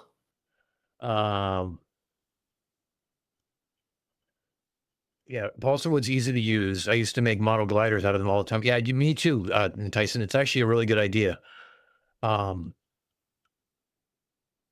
Because it doesn't have to be an enclosed rocket. It could just be you could be a piece of balsa wood slab. And I could file that, cut it, however many size I need to make it. And I just need to have mass coming out the back end, whether it's a marble or something else. Oh, hold up. Holden. So I played paintball with friends. You know those little CO2 canisters? Sure. You Yes. know like the small ones. They're like only like a couple inches like long, right? Yes. And then you punch the top and all the gas escapes.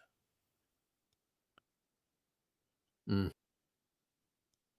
The question is, how much would that weigh? Because the force coming out of that and the amount of mass coming out of that is more than the tank itself, I think. Fuck, I got to do math. Okay, let me write that down as a question. CO2. What do we fucking call those? Let's get put from paintball. Okay. Tay said that big fan is one way of putting it. Red's voice is very sultry. 85. Let's chat when you're in Australia. I'll help you work it out. Yeah, I'll be right down. 85. Yeah, the pellet gun canister. That's exactly it, Cygnus. I'm just trying to think of what the mass is of the canister empty, the mass of what it is full, so I can figure out how much CO2 is in it. I know you buy them and there's a certain rating for it. I just have to do some math on that and figure out if I can make a hanging sled for that.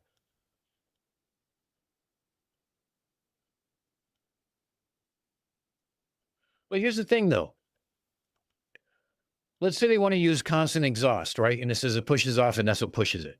Okay, we all know it's bollocks, and it's not. It's bullshit, But the idea is, even if a marble hits the side,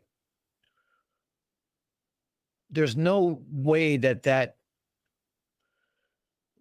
reaction can go up an air column. Like you can make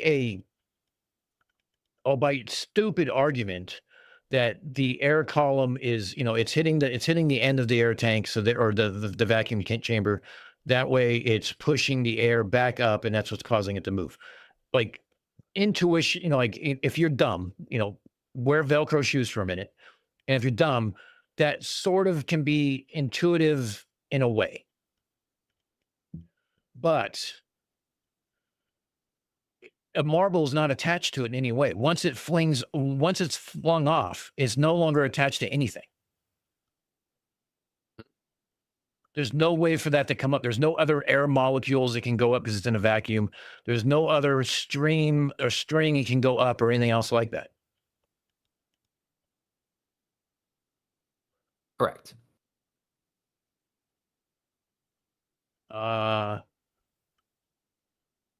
Yeah, there's a couple different ways to do this. There is, okay, yeah. Yeah, Tori, I'll borrow your thinking cap later because you know me, I'm going to be up till 3 o'clock in the morning fucking writing this out. You're going to be seeing me on Discord still available.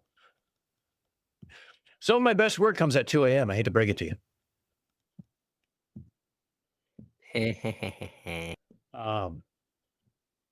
Yeah, that's all right. Yeah, I'm gonna have to talk to Mike. We're gonna have to think that up. I still haven't told him about the Newton tube yet, but he'll be on it. Matchstick rocket with electronic ignition. Yeah, that's another possibility. I do not doubt that for a second. We'll figure it out. You got this. And with that, what I'm going to do is I'm going to go ahead and hit the beds. I've been fucking with this image for 12 hours at this point, and I'm going to go to bed. So I will talk to you later. Oh, Reds, thank you for the birthday wishes for Olivia. Thank you for jumping on and walking us through that. It's a pleasure having you on as always.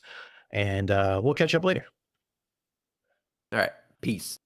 All right. Yeah. Engineering with rum. That should be the new title.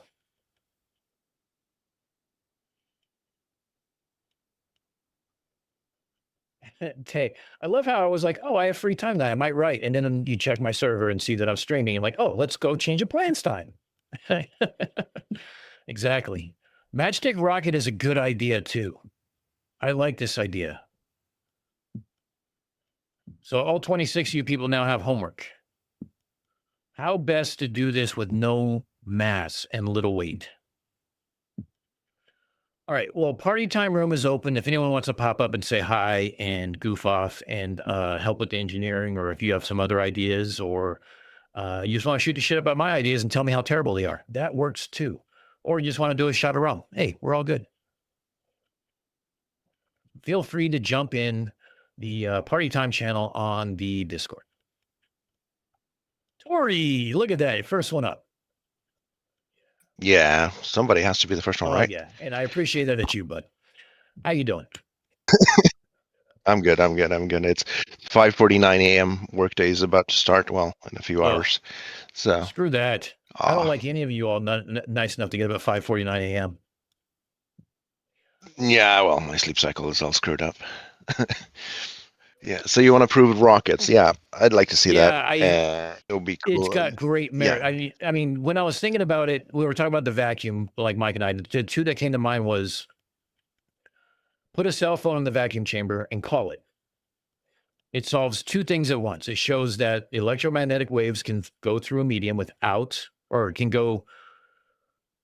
be transmitted without a medium. And it also won't ring. I mean, it'll ring, but you won't hear the sound. So it's like a 2-for-1. But then Mike was like, well, why don't we separate them so that way we have multiple things to show? And I'm like, okay, valid point. Then that is a valid point, because you know how flurfers will go, oh, you have two variables and blah, blah, blah, and they can't understand it. A lot of this is not about flurfers. It's more about the kids. But don't get me wrong. In the back of my mind, it's about the flurfers.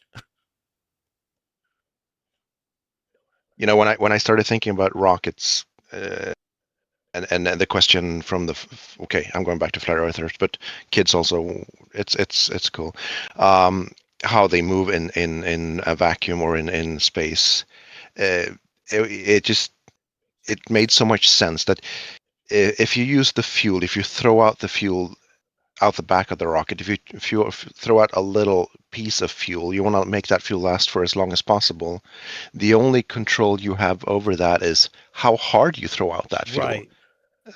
which is the energy used in the fuel itself to make it expand and then get pushed out the back. That's how you make the fuel last for a longer time. So if you were using the skateboard experiment where you throw a bowling ball behind you, it'll give you some force to go one way, and the bowling ball would go the other way. You would share the force between you and the bowling ball, essentially. Well, And that's what I was thinking, like a medicine ball and a if- rolling if- chair, even. You know what I mean? If you get like the rollerblade wheels for your chair. Mhm. So I mean, you could do Yeah. this 12 different ways, but inside the vacuum itself is the like, fine, debunk this asshole, you know, in mentality. That's like, you know, that's like the final, like, now what kind of mentality. Like you can do that and like, oh, you're not in the vacuum, you're not here, you're not there, you know, all this other stupid shit. Mm. Although it would be great to find a way to ignite something in a vacuum to show that A, you can ignite things in a vacuum, Yeah. and B, you know, opposite and equal reaction at the same time. Yeah. But that's it. But no, Reds Yeah, has my it's just- brain reeling right now. It's like I'm trying to like I'm going through like 12 different ideas in my head right now, trying to figure this out. you know, you got to write them Oh down. no, I got a notepad up over here. Yeah. and it's I hope no one ever sees my notes. My notes are terrible. But they make sense to me. But yeah, how's everything else going? Everything going good for you? It's okay. It's okay. It's okay. Sorry. Yeah, I'm thinking about my annual visit to the U.S., but the way things are going in the U.S., I'm not sure that's going to happen right now. Blame you. We'll see. I'm ready to go visit you for a while and sleep on your couch for the next 3 Yeah, years. you're welcome. Well, we get rum. Yeah, that's so, true. That's so true. you'll You guys get you'll rum. be good. That's not a problem. Uh-huh. Yeah. So where's everybody else? They need to show up here and help us out. Well, I mean, we have 26 in here. I mean, that's about usual for midnight on the East Coast. I think we topped out somewhere close to 40. So, I don't know. I'm trying to. It's CK, I see you. yeah. I mean, the idea is that like a lot of the Aussies, a lot of the Europeans will watch this later on. I usually get a bunch of comments after the fact. Hey, I finally caught up with your live stream. You know, like, and usually I get chided with the, could you maybe, you know, take my time zone into consideration? And to be honest, I've tried to do, or I've done a few like Sunday afternoon, 4:00 in the afternoon, my time. And those obviously work a lot better for people.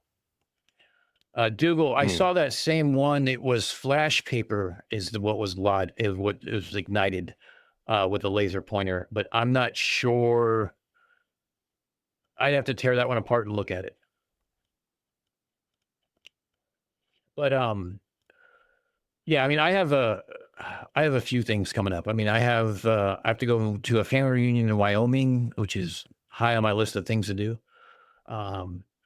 I have to go to Lowell in the same month with Mike, and then if we, you know, try going to more festivals, more things like this, then you know, there's gonna be more time involved. So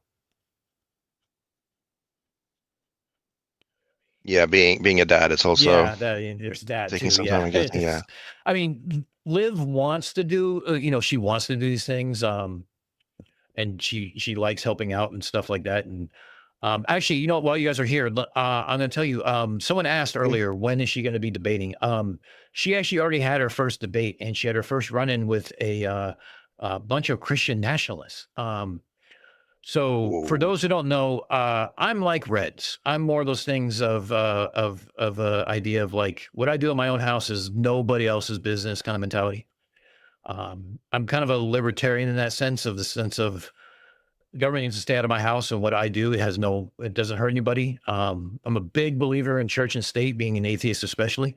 But I was raised Catholic, and I also have a nun in the family who is also very much pro-life in her leanings, but doesn't believe that her beliefs should be imposed on other people, which is why she's one of my favorite aunts, besides being a nun.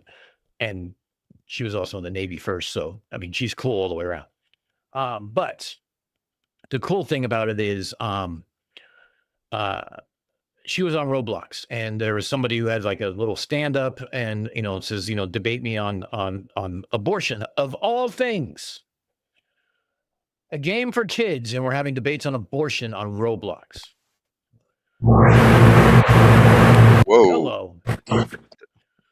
Hey, Marcus, there's some background noise on you. Marcus is in a fan room. I'm very much, and Olivia is very much pro-choice in the fact that there should be a separation. And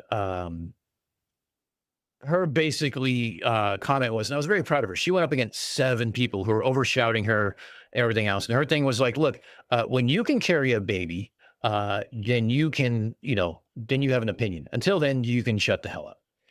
And she said a few other things that were really going on. Now, the funny thing is, while this was going on, I had no idea what was going on. I was actually doing a live stream, my last live stream when this happened.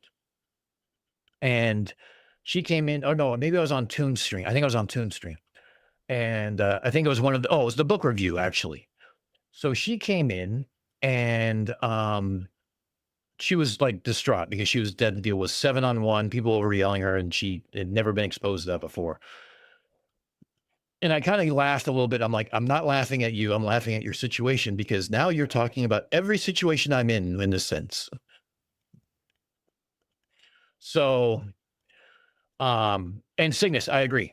So the funny thing is when she got done, she came in and I was like, you know what? Why don't you start doing this? And I'm like, I don't feel like it's something that I should do. Not because I don't believe in it, but because, well, I'm not equipped for it physically. So, so she's like, they kept yelling like, defend your position. And she's like, I don't defend shit, basically. I gave her a pass on using swear words at that time. So. Yeah. It's a pretty, I mean. But here's the thing. It's a topic that yeah, she's go 14. ahead. These were adults. Yeah. And she held her own. I was pretty proud of her.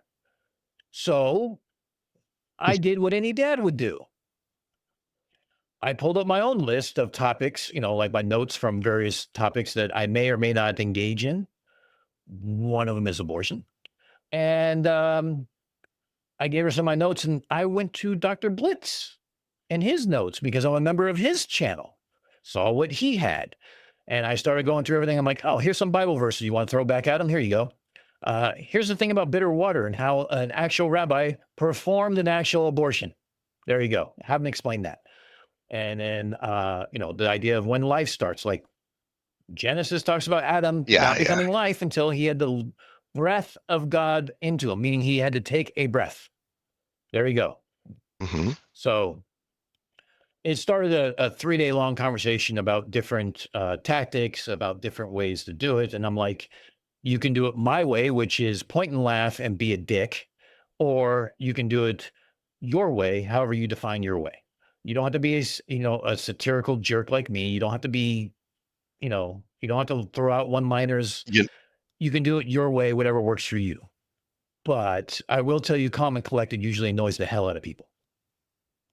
Yes, I bet your daughter Liv is taking some of your, like, acting a little bit like you sometimes too. Oh yeah, I mean, you guys, you've seen her before, but I mean, you saw her today, and I think Monkey pointed out that, oh my God, it's a female version of Dan. Like, yes, she very much looks like me.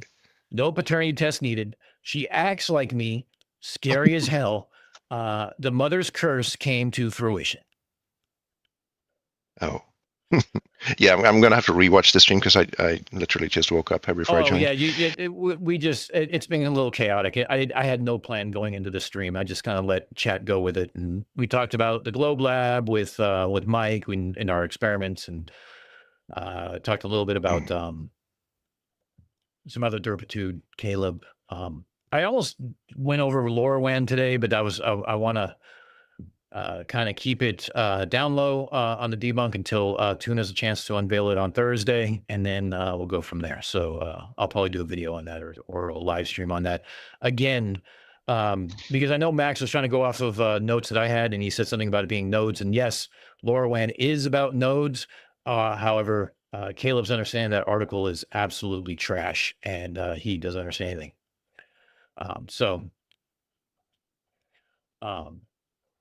But because I have a daughter, I'm okay with, and because I have nieces, and because I have grandnieces, because I was raised by a single mother, I think it's something I can debate, and I think it's something I might delve into. I'm still kind of on the fence because part of this channel is being very apolitical. I don't give a shit about politics. I have my own feelings about it, but I don't impose them on anybody else's. To me, it's about science. But there comes to be a chance where, maybe there's a future channel of politics unfornicated or science unfornicated, where, we start taking on maybe some specific topics. We'll see. Yeah, I think as a man though, and this specific topic, and I don't want to go too deep into it. We should just be supportive, and obviously we can have opinions. We, as you say, we're not equipped for that specific task. But yeah, we shouldn't just be like. I will say, close our eyes yes, to it. No, definitely, no, I definitely don't. I will say that I was very descriptive to my daughter in the sense that, by all intents and purposes, for the first 24 weeks, a zygote, a fetus, is, for sake of another word, a parasite. Now, granted, parasites usually used to be a differential in species, but to me, it's like, if you blur that line, it has parasitic qualities. There you go. So I am not a favorite of my family dinners when these kind of topics come up, because I tend to well, let's put it this way. If you've been at the channel anywhere long enough, you know how I act. So Yeah. You can just imagine that taking further on a very hot button topic. So I don't pull punches even with family. That's just the way I am. Yes, I wonder if Marcus where maybe wants to go back to the topic of Yes, engineering. what you guys did yeah, earlier. yeah, in engineering. Marcus, you got some ideas there? Yeah, how's my audio? You sound pretty good. Yeah, it's perfect. Okay. So obviously my ideas are probably kind of exotic, but those are the best ones. if I were doing this, I would call up my friend who's a machinist and have him make a little miniature sled with a tiny compressed air cylinder on it, and a tiny little solenoid valve, which you can probably get, and have like a micro switch that's actuated by a magnet on the outside. So you have this sled that is more or less completely self-contained, and you bring a magnet up to the outside of the chamber, and that like pulls on a micro switch and activates like a latching solenoid valve that takes the compressed air from the cylinder and presents it to like a teeny tiny nozzle that is absolutely the right shape, but there's only enough air in the cylinder to, you're never going to fill the chamber with that air, right? So they can't argue that, you just filled the chamber with air. It's like, dude, the chamber's 3 feet long and, I don't know, three inches in diameter or something. Your little toy rocket sled has, just the tiniest amount of air that can actually get the job done. So that's how I would do it. But I have access to 2 different friends who are machinists. So, yeah. So, like, these little things is what I was kind of talking about. For those who don't know. It's 16 grams of CO2. So if I could find a way to puncture the, the end of it, and then with a small hole. I mean, that's, yeah. The problem is those cylinders it's 16 grams of liquid CO2, basically. So it's going to expand tremendously, which is what you want. That's what a rocket motor is. But unfortunately, it has the added side effect that it will fill the chamber with gas. Yeah, but now if you have a vacuum pump that's going continuously, obviously that argument goes away. Yeah, I would either run it continuously or I'd put a gauge on it so you could see how much of a difference it really was. Because if it's that's the other approach. If it's 3 feet long, these are 2 inches long. There's no way it's going to fill that chamber. But that's why I kind of like the idea of a marble or something like that, because, like I said to Reds, the intuitive part for some of these flourishes is that the air column is connected. You know what I mean? Like, we know it's not, but if you don't know any better, you can sit there and assume, oh, it's pushing off that because the air is continuous, right? Like I said, you can do a rolling chair and a medicine ball and do the same thing. But the idea in a vacuum is like almost twofold. Like, hey, Cope is here. Cope, you showed up at the right time. There you go. The idea is to do something that, I'd love to do something that shows that A, it ignites in a vacuum, and B, also moves. You know what I mean? So, but I don't know if we'll be able to get a 2-for-1 on that. So Cope, since you just got here, go ahead. Go ahead and what you're saying, Marcus. So as I said before, actually igniting pyrotechnic compounds in a vacuum is very tricky. So, a match head rocket probably will be very hard to ignite in a deep vacuum, because the dynamics of thermal transfer in a vacuum are very, very different than in air. And the flirts are kind of right in that in order to initiate a pyrotechnic compound in a vacuum, like, it's really hard. Right. But they solved this problem for rockets decades ago. But like your little match rocket, what you'll discover is that it's actually really hard to get it to light and stay lit in a vacuum. In fact, Cody's lab, I think it was Cody's lab, did a video on this like 3 or 4 weeks ago. Because he was doing the same thing, playing around with rocket type things in vacuum chambers, and it's actually kind of hard to get it to light, just because of the dynamics of heat transfer in a vacuum. Which is why, like, the whole compressed air or CO2 approach, if you really want to do something that's rocket-like, is a better approach, because you don't have the initiation problem that you have with pyrotechnic compounds. Right. No, I follow you. That makes sense. Yeah, Cody's lab has a thing about thermite. That should always be fun. Cody's lab has lots of really interesting things. I think between him and Gabe from Saving It from Parts, Save It for Parts, I think there's something that we could definitely do. So Cope, just to get you up to speed, basically, Red's had an idea. In the beginning of the stream, we talked about some of the experiments we're going to do at the Lowell Folk Festival regarding vacuum chambers. One of the ones is using a Newton tube to drop a feather and a steel washer. Kind of fry some kids' brains and cause them to be excited and inquisitive, and spark that curiosity. So the other idea was like, well, Reds had this idea of, we need to do ejecting mass from a rocket and showing that it works. And since the Newton tube is 3 feet long at a minimum, the idea is we can use that 3 feet in a vacuum to be able to move the mass, and show that a rocket can do this in a vacuum. And the Red's idea was about throwing a marble. We're trying to come up with some other ideas, whether it be CO2 canister or some other compressed gas or something like that. But the engineering of that would be, everything's self-contained. Everything can be initiated externally, obviously to maintain the vacuum, and then to show that being 3 feet long, it never, I would love to do it just as a mass, like a marble itself, because it's not connected. Not that an Airstream is connected, but again, we're talking about flirts. So there's something for you to think of. Yeah, Lindsay, we started with Cody. Yeah, we did. And now we're back at Cody's lab. So I'm not sure how I feel about this in the name Cody. As soon as Marcus said Cody's lab, I'm like, oh, shit.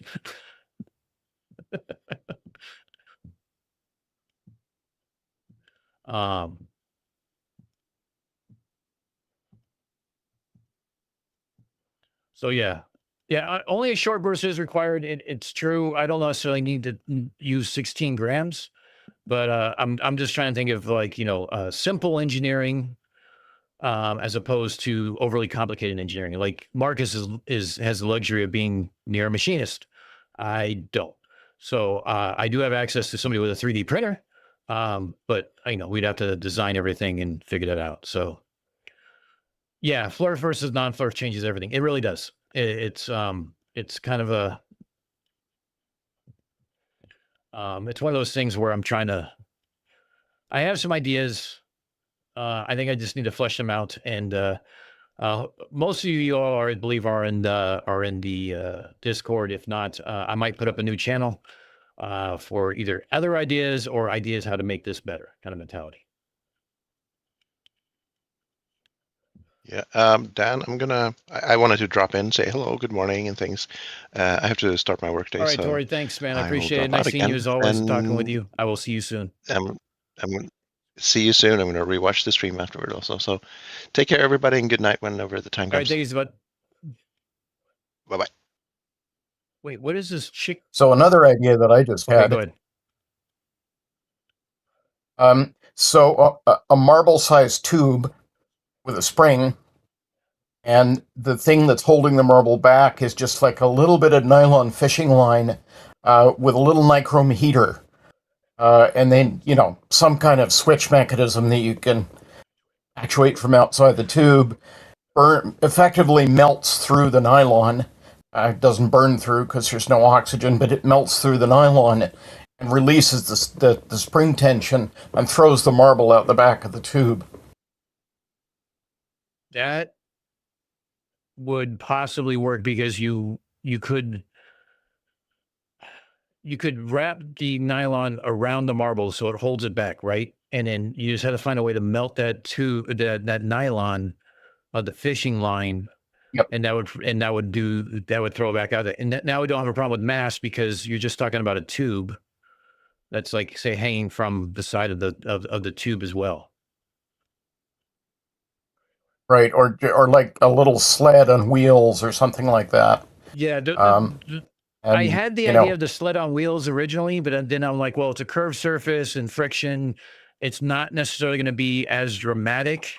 It proves the point, but at the same time, I'm looking for like the maximum drama as well. If I have to go that route, I will. Yeah. But if there's something I can do that would, make that more dramatic, I think I would prefer to go that way. Yep. But here's the idea: start with something simple and expand upon it from there. The simple idea is throw mass out the back. I mean, once you have the vacuum chamber, you can play with various things inside it and see what works best. I think I'm going to order one now, and the stand that goes with it, and I'll just be like, you know what? I'll use this in something. I'm sure. Yeah, for sure. 3D printer. You could print a cannon. Use a charge like a lower powder blank round. Lower powder means less pressure. The cannon would have to withstand and save weight. Okay. Yeah. Again, igniting powder charges in a vacuum is tricky. Yeah, I think the whole igniting around kids, even in a vacuum chamber, I think we're going to have to forego that idea because the 2-for-1 idea is great. I love this idea of like being able to do a 2-for-1. However, igniting even flash paper is hard. Yep. Yeah, and it's funny because it doesn't really have anything to do with the ability of the compound itself to sustain combustion without a surrounding atmosphere. It has to do with the initiation dynamics when there's nothing to provide a really good thermal transfer mechanism. There's no convection, right? There's no heating up a few air molecules that kind of move away from the current ignition zone and then light other parts of it, right? Which is actually really, really important for igniting loose packed powder charges. It turns out, it's actually pretty important. I read papers on this years ago, which is why, the space agencies had to figure this problem out. for lighting rocket motors in a vacuum. Right. No, I follow you.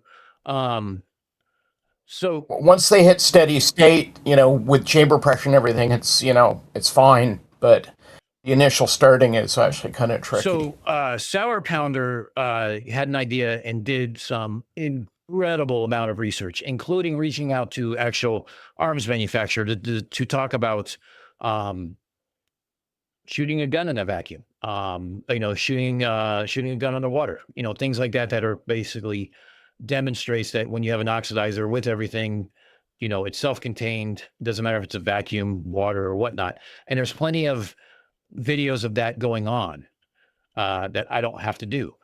But obviously firing a weapon around kids, not a good idea. Just like, I'm hesitant to use, I'm using a flashlight for the lighting experiment just because I don't want kids to be looking at the end of the other side of the fish tank and all of a sudden get laser eye surgery. I know it's safe, but like a flashlight is infinitely safer, and I don't want parents to be afraid of it either, if that makes sense. Yeah, no, that makes perfect sense. DP Debunks is here. Hey, buddy. Yeah. How you doing, brother?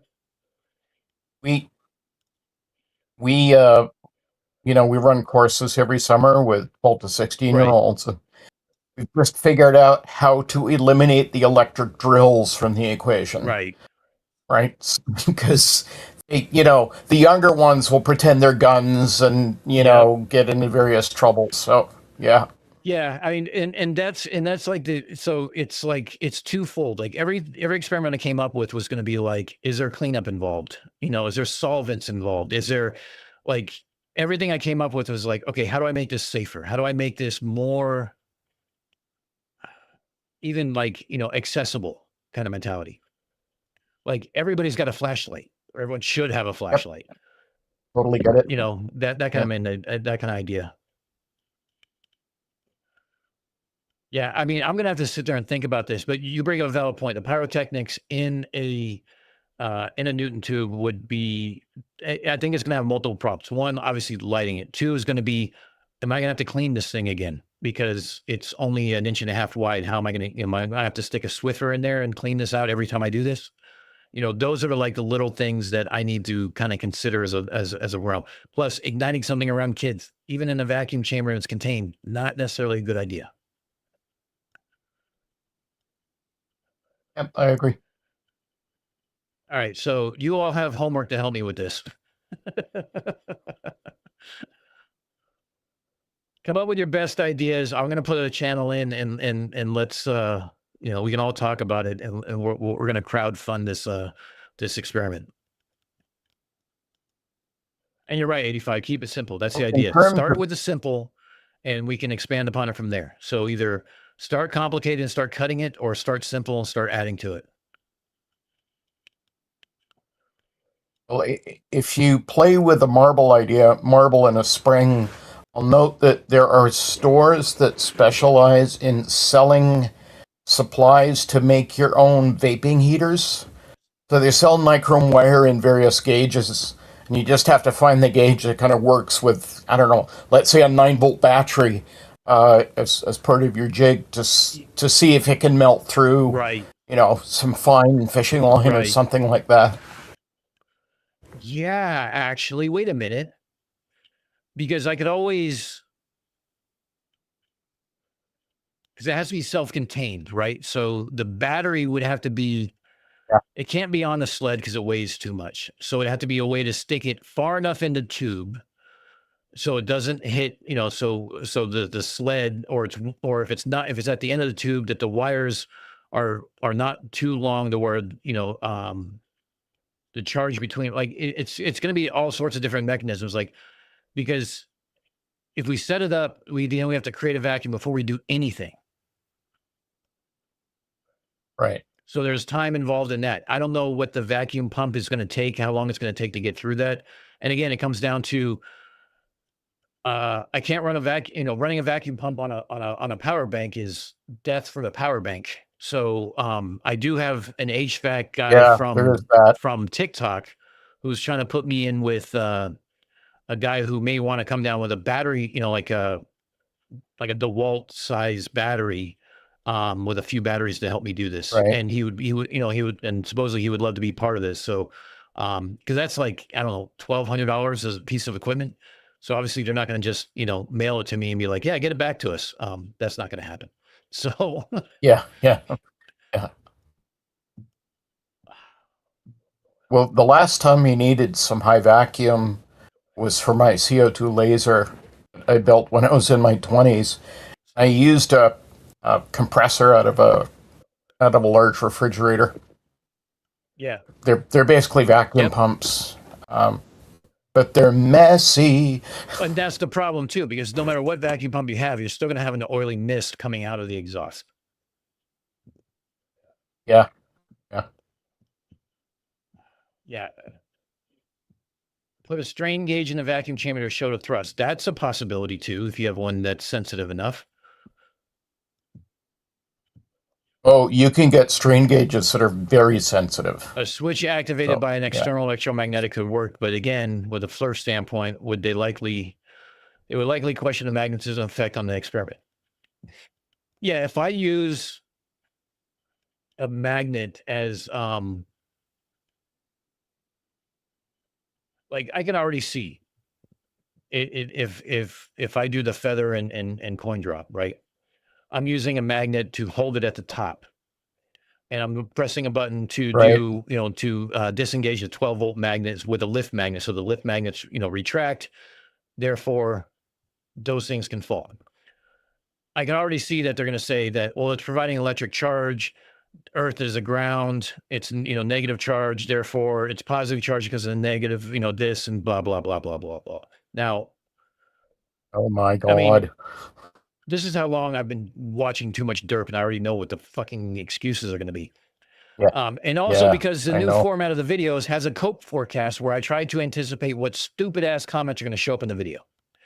So my brain already goes into that kind of mentality anytime I come with an idea. So the idea would be, fine, put it on the magnet, don't set a vacuum, reach in with a multimeter and show what the actual charge is. Mhm.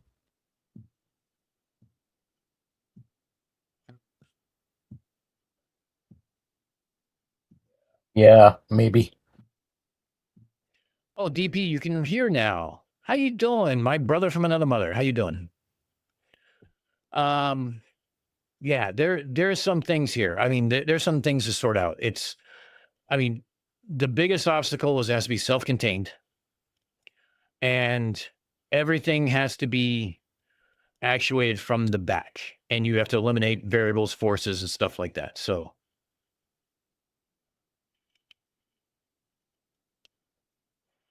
yeah, copium, that's what I was thinking of. Am I set on the same tube? I'm not set on the same tube, but it makes it easier if it is. Because like the idea is to make go bags that we go, like just throw everything in the truck and go. And I don't want to necessarily have to throw everything in the Forerunner and have the entire, like, have to fold up the back seats to fit everything in and put everything on the roof rack and put everything in the front seat to where I look like a homeless guy driving around to a festival. I don't want to do that. But I do want to do something. So the same tube is just preferred, not necessary. And I know it's rated for a vacuum, so therefore I'm not building anything that I have to go test, and I don't have 2 months to put everything together. I would rather spend 2 months trying to figure out how to make this work than spend 2 months building a tube off a different design and hope the tube doesn't fail.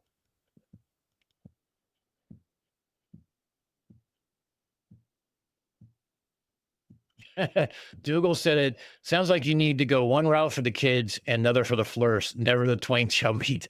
Yeah, very true. Very true, Dougal. Geek, I'm already resorted to that. That's fine. I'm to be honest with you. They'll say it's fake. Yeah, that's fine. Then prove it's not. Prove it's fake then. Show me where I faked it. And the less moving parts, the better, because it's not hard, if you can see all the different pieces, then it should be easy. But you're right. I mean, their cognitive dissonance are still going to say it's it's fake, or I did some, sorcery, trickery, magic, whatever. It doesn't matter. But the idea is make it simple for people on the fence, make it simple that anybody can do it themselves, and make it simple so that parents will take their kids to the garage and try something new. Yeah, you can never please a fourth. I know. It's just like my ex-wife.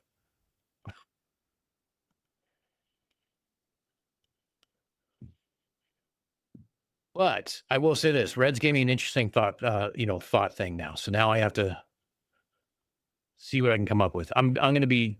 I just bought a brand new pad of graph paper, so this is going to work out great. I'm sure I'm going to burn through pages.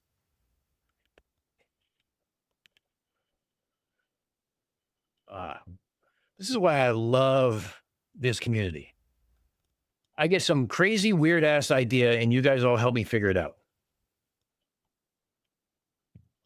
No, Geek. Surprisingly, well, actually, not surprisingly, she's not.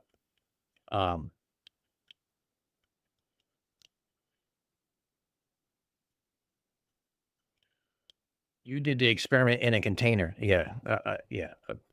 You're right, Tyson. That's the exact first thing that's going to come in. It's in a container, therefore we need a container. Third law of thermal dynamics, or whatever they say. Wrong. I forgot how they say it wrong.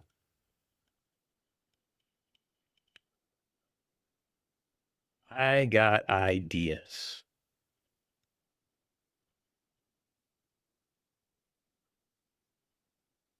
All right, so it's 12:30. We've been doing this a long time. I'm gonna have to start doing some drawing. I think it's gonna be time to button this up a little bit.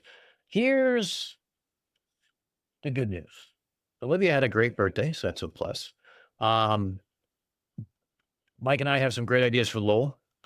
We're thinking about doing a crowdfunding idea when we quote unquote launch this new channel of sorts, this new endeavor. A long stream where it doesn't hopefully require us taking off clothes, but not above it if necessary. The idea is help us teach kids, basically. So your ideas, funding, being in the actual chat and interacting and chatting away and having conversations, those all help us.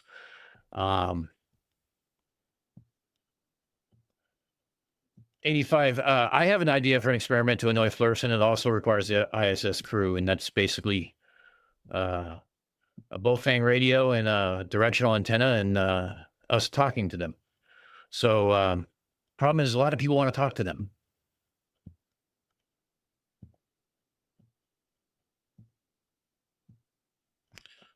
Alvin Baron, no stripping, no money. You know what? I'll pay to keep your clothes on. Thank you, Geek. I appreciate that. I'll have to use that. And again, it's not just about like, I will gladly fund this myself just because it's something I enjoy and it's a passion. But some people have already expressed interest in helping, and I greatly appreciate that beyond measure. This channel started with debunking misinformation, but it's why not spark that curiosity as well? I think that goes a long way, because the way we're going, I think we need more engineers, more everything. We need more scientists. We need more people excited about science. We need more people excited about engineering. I think that's the benefit more than anything else.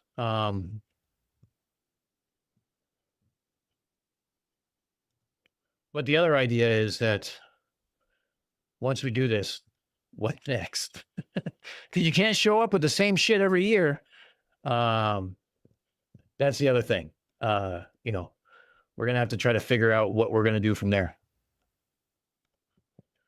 But let's see. What I'm trying to close some out windows here. I have Marsden squares. That's always fun. That was for LoRaWAN. I don't have anything else here. I still have some drink left. So is there anything else that you guys want to talk about? Everything else. Tori with the 200 sex. Now that's a happy ending, Tori. Thank you.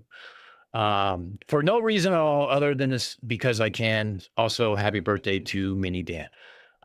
Thank you so much, Tori. I will pass the word on to her as well. Hopefully you got a chance to see her on stream if you rewind it. Thank you very much. That means a lot. You can't show up with the same shot every year and explain the Rolling Stones.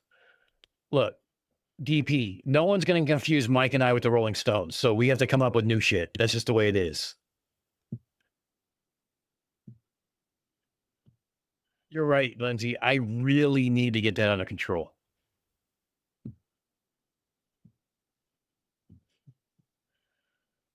Tori, thank you, buddy. I appreciate that.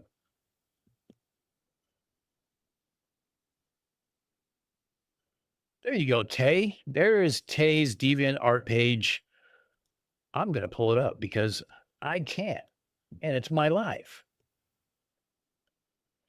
Tay, did I send you Olivia's art Instagram? I think I sent it to Michaela, not you.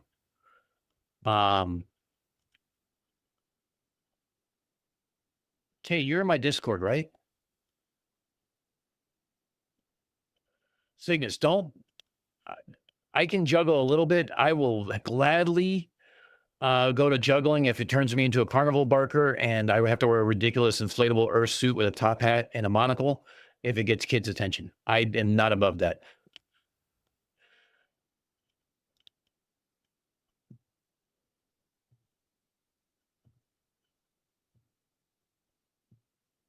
Tyson, that's exactly it right there. I don't know what show you're talking about, but that's exactly the idea. And it's not just for kids. Also, it's also the parents as well, because, well, they're parents.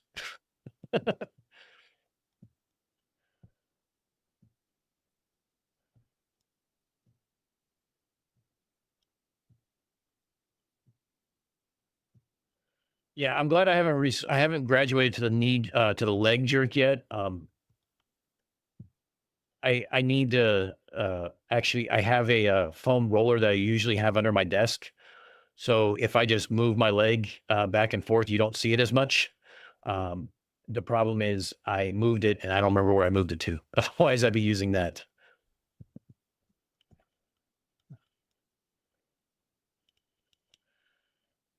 Queen Bush is here. All the Europeans are showing up. Look at that. All our European family.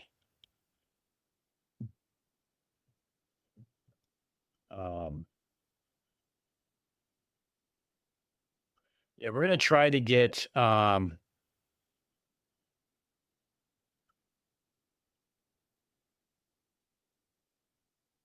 shit. Hold on. I have to look at something here. I got a notification and I want to make sure that I didn't see if I was a bad person or not.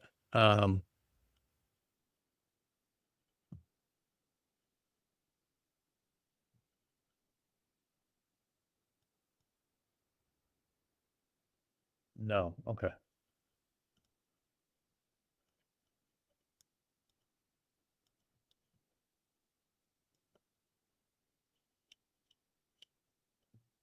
Oh, Dougal remembers it too. Yeah, I mean, it's that mentality. It's exactly that mentality. The idea to make things accessible to kids. And it's like I remember, I think Marcus and I talked about this.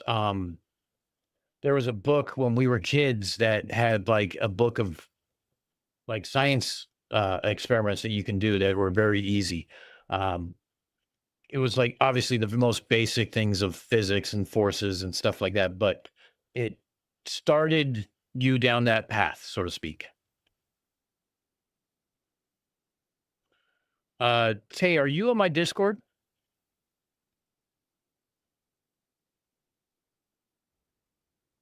Just because I don't want to put this in chat. Not that I don't trust everybody in chat, but you know, everybody, there's others who watch this stream and I'd rather not do that.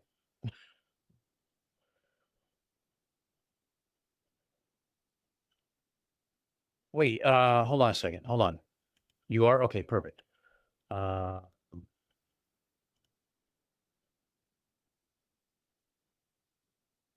Kubo was playing with the SDR today.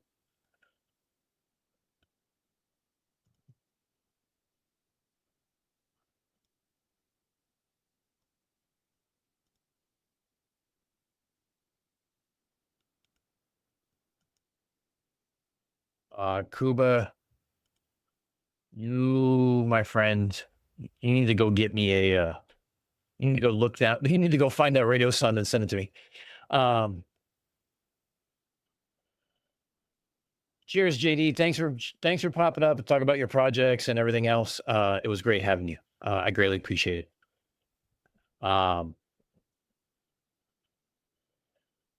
What was I? Oh, I was looking for Tay.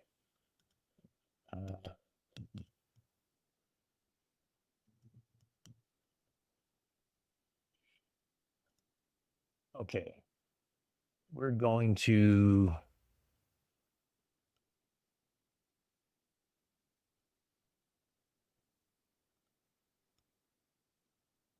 Aha. I think I found you just under Tay, right? A little bit. I don't know. If there's other things people want to talk about.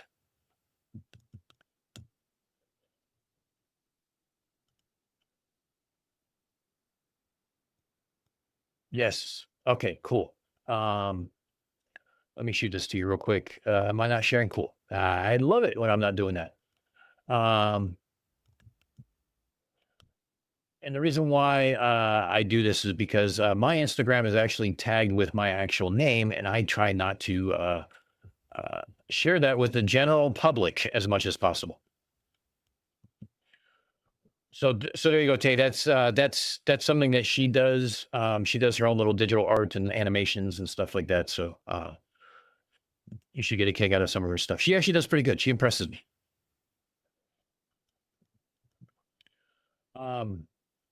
But yeah, I mean, if you guys got other ideas for experiments and stuff like that, by all means, throw them.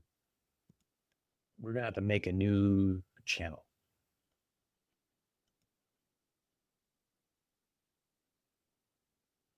Oh, I have a shop and purchases channel. Oh yeah. Michaela made that so people can reach the shop and post pictures of their stuff after they buy it. I forgot that. Whoops.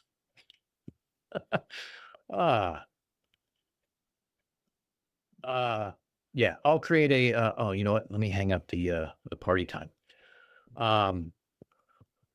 Actually, does anybody else want to come up on the party time? You can jump in if you like. If you don't, that's fine too. Sorry, my brain is like half in engineering mode right now. I'm trying to solve this problem.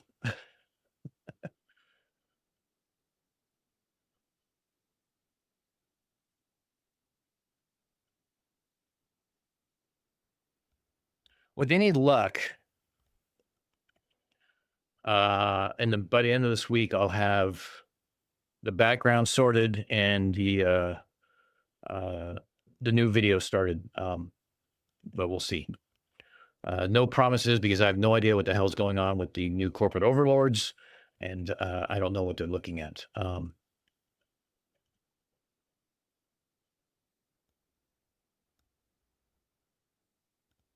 Cool.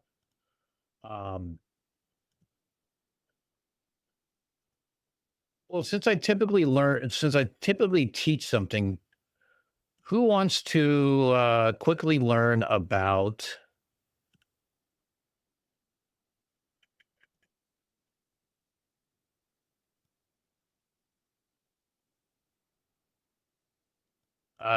skip zones?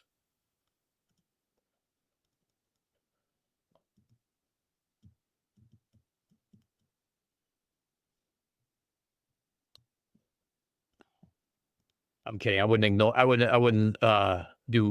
annoy you guys with all that mess. But I did find something interesting. A wonderful forecast model. Let's see how close I am to where I want it to be.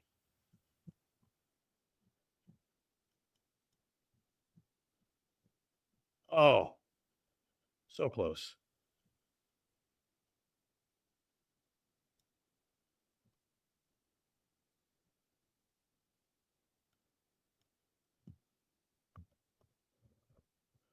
Oh, I'm sorry. I'm not even sharing with you guys. Here, let me show you guys something real quick.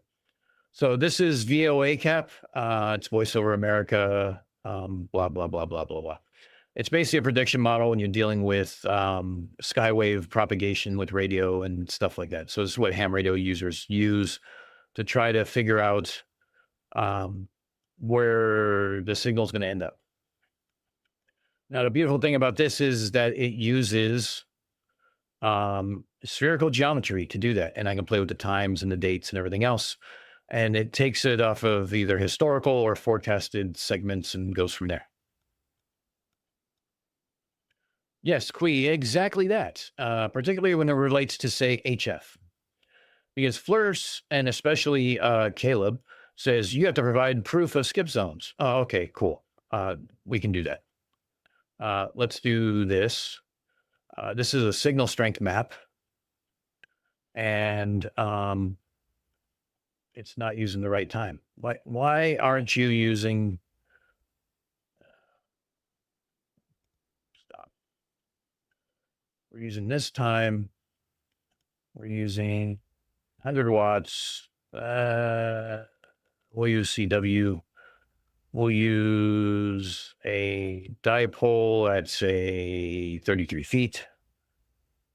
And we will... 14 megahertz is fine.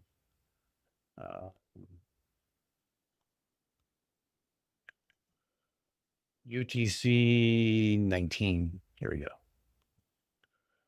Okay. Now I can use a signal strength map.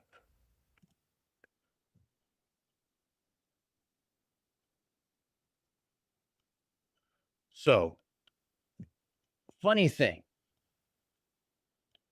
I based this in San Diego, and this shows the propagation of what happens. So this is what skip zones look like. So San Diego is right here in the middle of this blank area. Now this blank area is basically not found. So there is no, what is this? Is this signal strength? Yes, signal strength. So when an antenna goes out and transmits out, it goes out to the radio horizon. If you're at a short distance, just like optical, it's 4/3 R. So let's say it's minimum 5 miles in every direction. Well, in a map this scale, no one gives a shit. So the center is, unless you zoom in way tight into the center, you would see where your ground wave is, but your ground wave stops because the Earth is curved. But there are skip zones. And if you notice that there's no skip zones here in the middle because of how this works. There's also the Rocky Mountains, Sierra Nevada, and all these other mountain ranges right through here that would prevent it from going outwards. It wasn't just curvature, it's also mountains. But yet you can receive it here in Texas and Oklahoma and all the states all the way up into Mikey's house and all the way up into BC and all the way down here to Mexico. Coincidentally, you can also reach it into New York and parts of Spain. And we also have Finland, Sweden, and Norway. These areas where there's white means it's a skip zone. Skip zones exist. Don't. Thank you.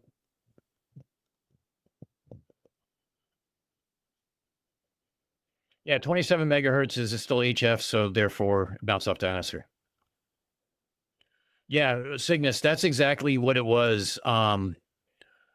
Because Witsit says that, and Caleb takes all of Witsit stuff and repackages his own. He says, well, you have to provide proof of skip zones. And Witsit wanted to go in with a radio receiver on his back and see if there was any signal that showed up. And if there was any signal that showed up, it debunked, obviously, the radius of the Earth. Not that there was scattering or any other propagation method that he doesn't understand, but I digress.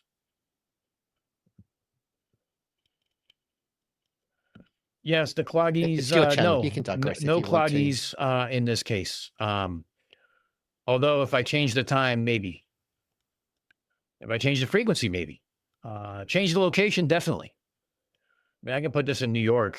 Ooh, shit. Hold up.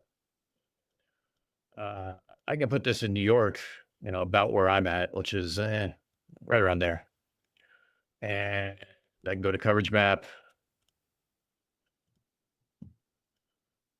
And let's see. Hey, now we get the cloggies. Although, S1, S3 signal, not bad. It's not pretty, but it's not disgustingly ugly either. Are cloggies like Crocs? Hey, how you doing, DP? What was that? Let me turn you up. Hold on. Hey man, I said are cloggies like Crocs? Yeah, but the wooden ones. Right. That Right. makes sense. Queez a cloggy. How you been, brother? Good man. What's shaking? I figured I'd pop in, make a nuisance of myself. Well, hey, I'm glad you could be here. I mean, I'm working really hard, is what I'm doing. Yeah, I bet. Dougal, to answer your question is, I could change the. Hold on a second. I can change the antenna to be to a Yagi antenna, and all it's going to do is it's going to show me the same thing kind of mentality. If we do this, and then we go to coverage maps, and we show signal strength again. So now you see you get a little bit of difference with the directionals. It just implies that with a directional antenna, it's however you point it, this is the direction you're going to get. It doesn't really say, I'm pointing at this azimuth and this elevation. What is my, critical crap? I forgot terms. The critical frequency versus what's in the ionosphere and blah, blah, blah, blah, blah, blah, blah. It gets convoluted quickly. But Well, the only thing I can contribute to this conversation is kiss my azimuth. Kiss my azimuth. So yeah, you get different, but it's under the implication that you know where you're pointing your antenna. There's a certain idea of it doesn't necessarily tell you if you point your antenna this way, this is what it's going to get. I did something similar to this for Kinikabite, if I remember correctly. Let's see. So since Kinikabite is like this really shitty, huge ass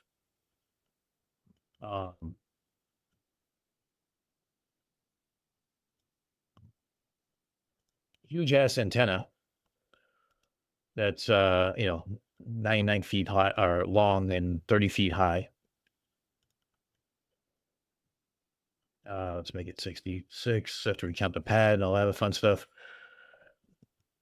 And we make this the most biggest one that we possibly can. I think I used that one. Oh, wait. Let's use this. Use that one. We also had we had over 3,000 watts. And I did a coverage map. And for signal strength. And obviously with a huge ass antenna that big. Oh, look at what the signal strength is over Darby. Oh, you know what? I forgot to change the fucking frequency. God damn it. Punked yourself, sir. I did. The truth is out. I did. Hold up. Let me change this to 28.9. There we go. Somebody call Alan. Yeah, no shit. You know that's getting clipped. Crap.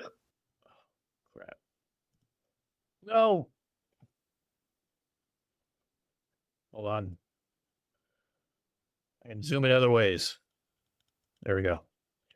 All right, coverage maps, signal strength. I can even do reliability on this as well. again, these are things that people like. Oh wait, sorry. Let me rephrase that. We need to make this at night. So 23. So we'll go to settings. Let's see. We'll make it quiet. 7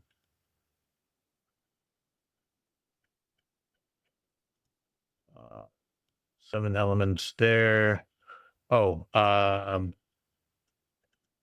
23. Let's go to antennas. The receive antenna is it's a trailing wire, so let's call it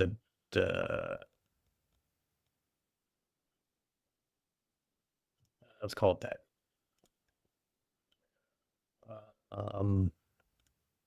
Now we'll go to signal strength. Let's see if this change. Whoops, just closed it. God damn it.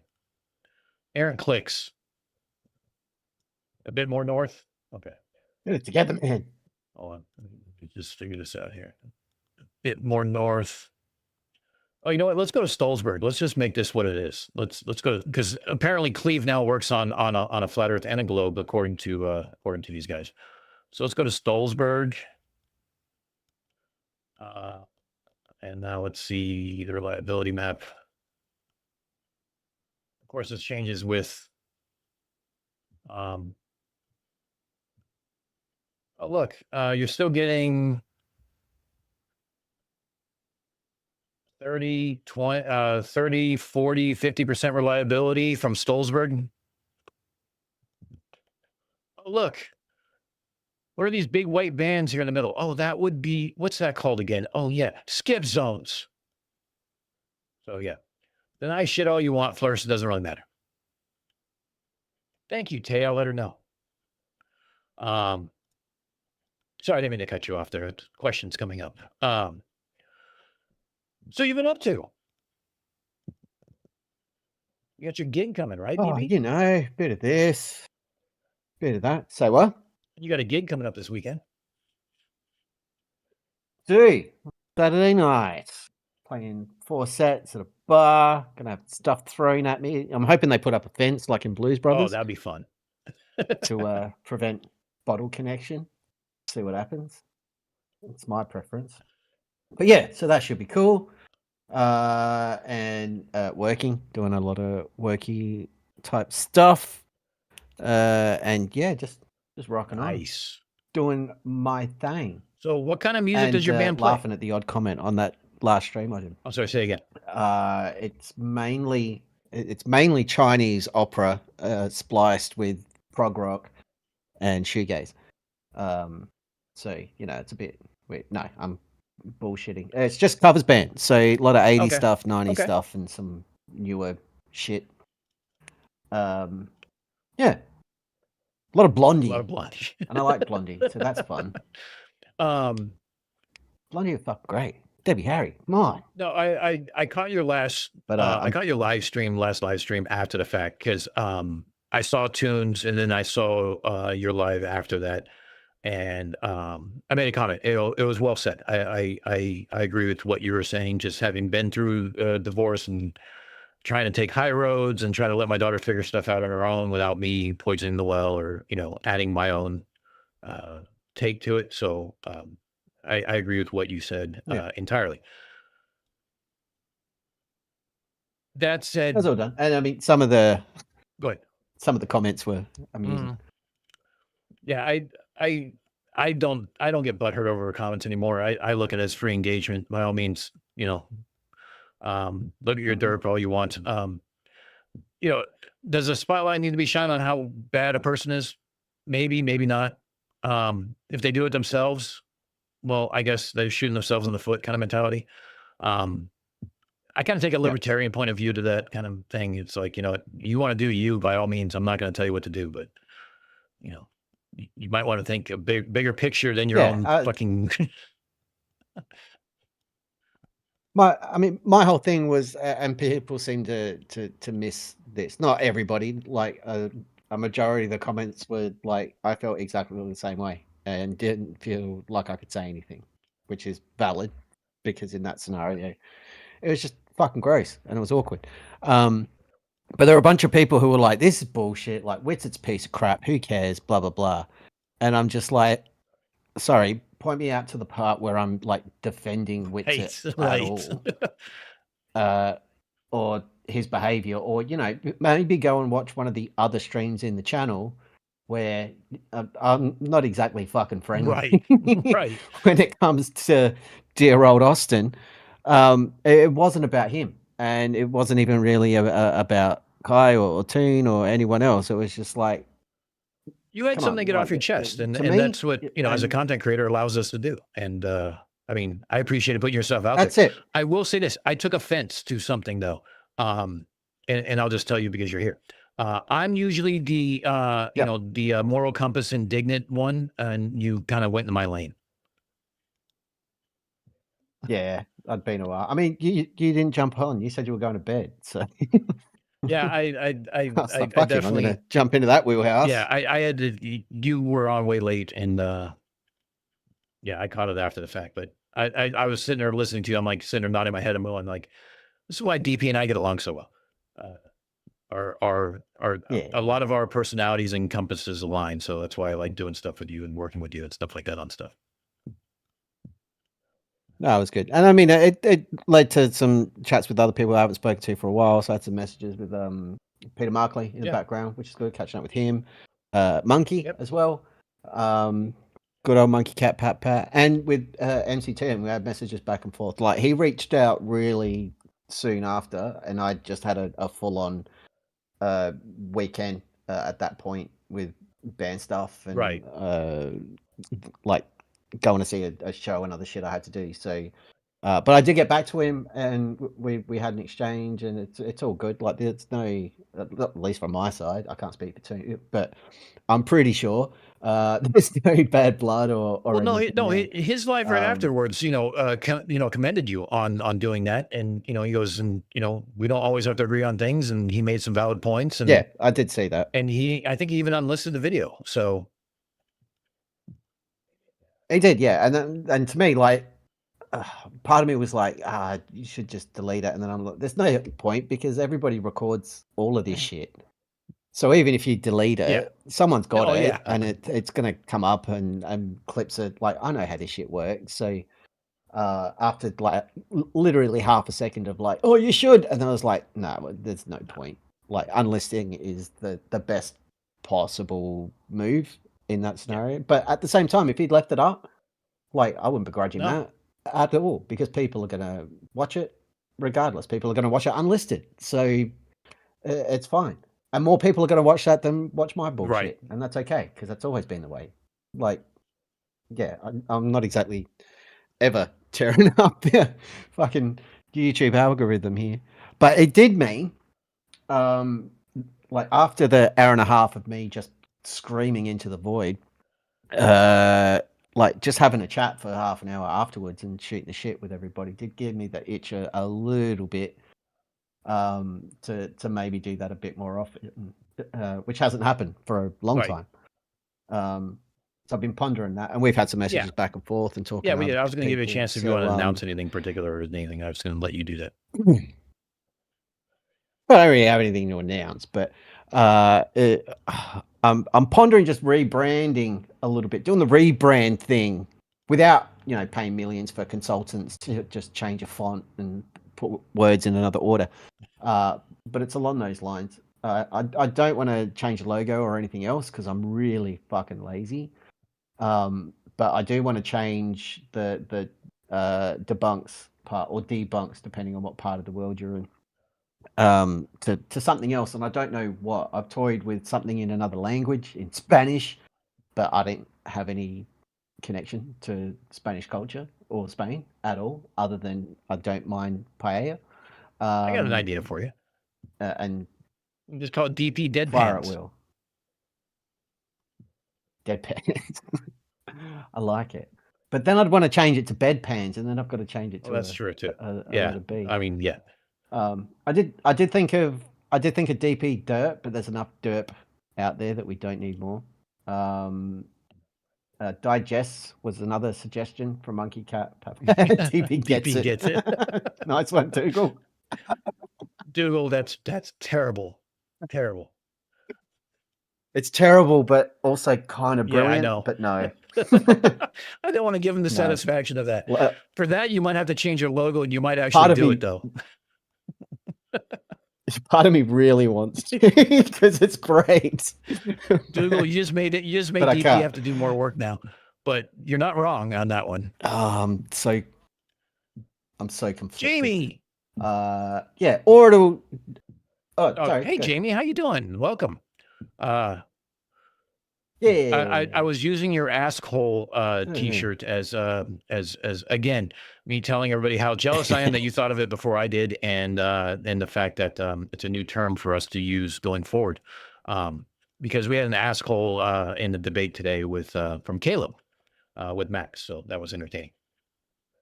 I missed that because it was done in the wee small hours of the morning for moi. Yeah, and then the after show as well. Yeah, you didn't miss much. sure Caleb I'll was on catch his up on that phone, later wasn't taking it tonight seriously, he after didn't present Band anything, he just threw out names and stuff like that. So I'm shocked. This is my shock space. what Cass was saying, hey, I think people would watch What you, it you know, is. you as an RF engineer talking to Caleb about, you know, his RF claims. And I'm like, yeah, maybe, but I don't know. I haven't really gone into the debate forum. I mean, I've done some stuff in TikTok on with Whatcast and a couple other, you know, debunkers and stuff like that. But generally speaking, it's, you know, I've challenged a couple of different flirts, you know, low level flirts by any means. Red Beret, you know, your buddy, you know, used to come to your videos, and P0, whatever the hell his names were and stuff. He was in Whatcast and he got scared and got nervous and decided not to show up. So everybody has a chance to show up here. By means, come drop your derp and we can have a conversation. I'm not that big of an asshole. Well, actually, I kind of am, but Yeah, don't undersell it. I'll let people spout off. I their think derp. Red Beret. I don't care. I think Red Beret once upon a time was in one of my live streams and he managed to like push a button and I was like up his ass, like jump up on. Like I never had guests on my stream because I can't drive computers properly. But yeah, I think that was the one time I was like, come on up here and let's have a chat. And he pushed out then too. But yeah, he's a I did that Saturday night and turned into a keyboard. Tori's asking if I'm turning a keyboard warrior on Max's channel, call him Cupcake Princess, asking if his balls dropped. I didn't give a shit. I was gonna go to him one way or the other. And anytime anyone timed him out for more than 10 seconds, I would trump it with a 10-second because I wanted an answer. And when he finally didn't give me an answer and refused to engage anymore, I was like, all right, fine, now you get a 24-hour. And no one did touch it after I did that. I'm like, oh wow, you guys are actually following along. Cool. I appreciate that.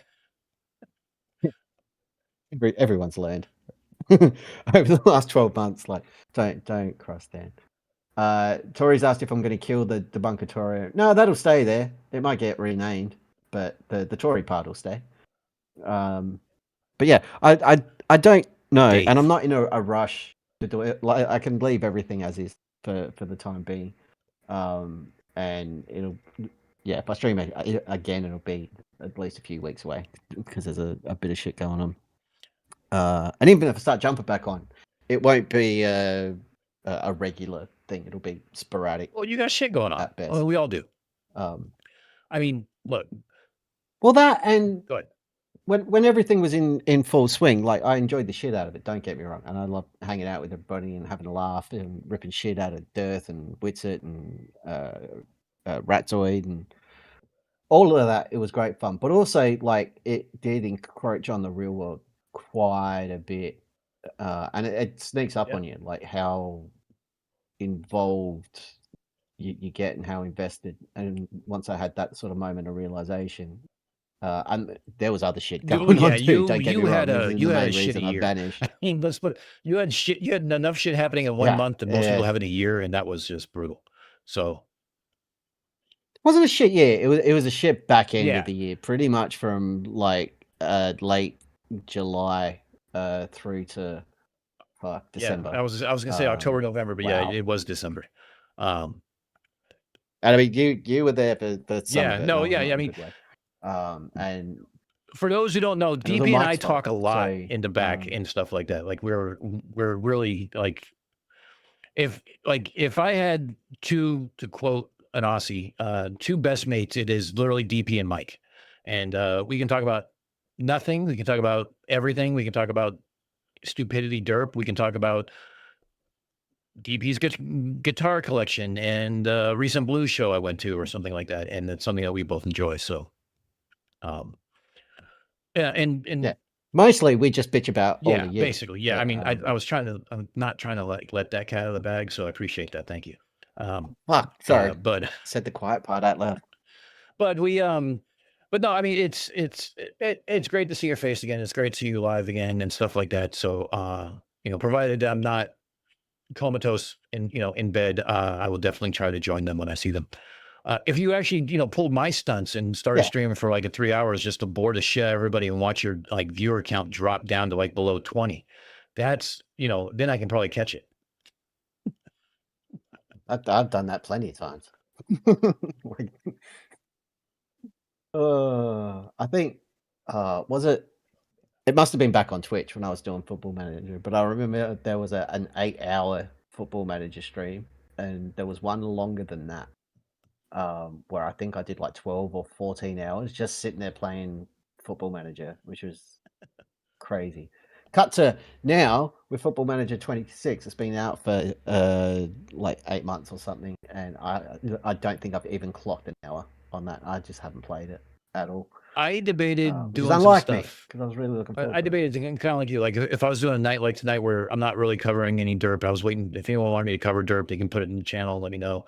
Otherwise, it was just kind of bullshitting about what's going on and things like that, and what direction, projects, and talk to some other content creators, have guests up and stuff like that, just to give everybody a chance to bullshit, wish Olivia a happy birthday, stuff like that. And I even suspended my 16-year-old rule to have Olivia on stream for about 30 seconds. She saw the happy birthday messages in chat and got all like blushed and stuff like that and nervous. So it was cute. Aw. I mean, she is internationally renowned superstar, Right. And she is a superhero for her voice acting because talents. So some people made some chat GPT Yep. issues with Olivia as for saying another word, as a ninja with her blades of truth. And that's also in the Discord somewhere. I still have it on my computer, actually. It's being her voice has been featured on channels such as Mind of Steel Yes. and one MC2. at Yes, and various yours. times. So technically, she's had way fucking more eyes on it than the rest of us put together. Yeah. Oh, that was a fun thing. Yeah. Shame everybody hated that, but Fraud Almighty was fucking great. She What a bastard that was to put together. She's kind of dipped her toe inadvertently into the debate forum. She learned a valuable lesson about what it's like. So I would suspect she's going to start doing more of this. And I'm trying to like prepare her, like it is a shitty environment and you better have a thick skin because it's going to be brutal. But at the same time, I want her to let her, support her what she wants to do and stuff like that too. So, but yes, 85, you're right. She was very happy with all the wishes. She was actually kind of floored by it. And I haven't seen her blush like that in quite a while. So, but yeah, we had a good day. We went to a cat cafe, played with some cats, had some coffee. We went out for brunch. We had some cake. We did dinner. And she's been on her phone with her friends in her room for like since I started streaming, really. So teenagers are going to teenage. I also visited a cat cafe recently, although that is what I call street clubs. It was interesting because it's they're tied to a shelter, so you can adopt any of the cats that are there. I'm somewhat amazed. I walked out. That's a good idea. Without a cat, probably because I have a dog. But it was yeah, she tried to pull the puppy dog eyes and like, can we adopt this one? I'm like, yeah, if you take it with you to your mom's when you're not here, because I'm not signing up for this. Yes, Dougal, I've I got realize a that. totally random thought What's that? and chilling insight into how my brain works. But I was just thinking, like in retail, like your Walmarts or whatever, they always have like a loss prevention Yeah. policy or strategy to counter shoplifting, and like you build it into your margins for like loss of product, blah blah blah. I wonder if they do that with like cat cafes or animal shelters, because you kind of want that. True. So would they be shitty if someone just like walks in, grabs a cat, and fucks off with it? You kind of be like, awesome, fair Right. play. You know, well, Like, there were like, three yeah. doors you had to go through. Like you had to go in through the main door, then you had to go in through like the cat trap to prevent them from getting out. Like a little man trap between the doors, and then you got inside and And then you've got to go through like the doggy Right, door right. to get into the. Yep. But it was, I mean, she's a cat person. She loved cats and stuff like that. But here, I want to share something with you. I showed this earlier on stream, but this is a little design that we're doing for this collab with Mike and I. You have to click the watch stream though.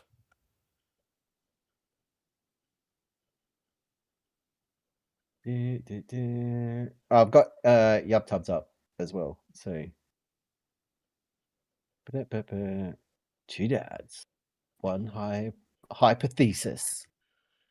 I'm just reading it like say, science requires replication. Dad jokes require none. Two like girls, one it. cup kind of reference there. A little veiled. Yes. Yeah, that's gonna be our. That's one of the designs. We also have something that's a little more PC. That's like it's a play on good old Ronald Reagan from the 80s and the Cold War. Trust but verify. So it's like, yes, we trust the science because we can that'll verify get the kids on board. Well, we trust the science because we can verify it. Will capture but nothing will capture the imagination of today's TikTok and YouTube and Instagram obsessed youth, like the specter of fucking Ronald Reagan. I'm banking on the idea that they don't even know who the hell he is. So that's kind of what I'm leaning towards. I mean, pretty safe bet. If that's the goal, I think you're crushing it. Like, I know who Ronald Reagan is. Right. But that's because I'm old as fuck. Well, yeah, you and me both. But the idea is that we have that we have the PC version also that, yes, we trust the science because we can verify it. But yeah, I mean, there's a lot of sides of a lot of stuff we're going to. By the way, Tyson wanted to remind me that on a lighter note that you do have a killer guitar collection, which I have seen, not personally, but you did show quite a few of them on your stream a couple different times.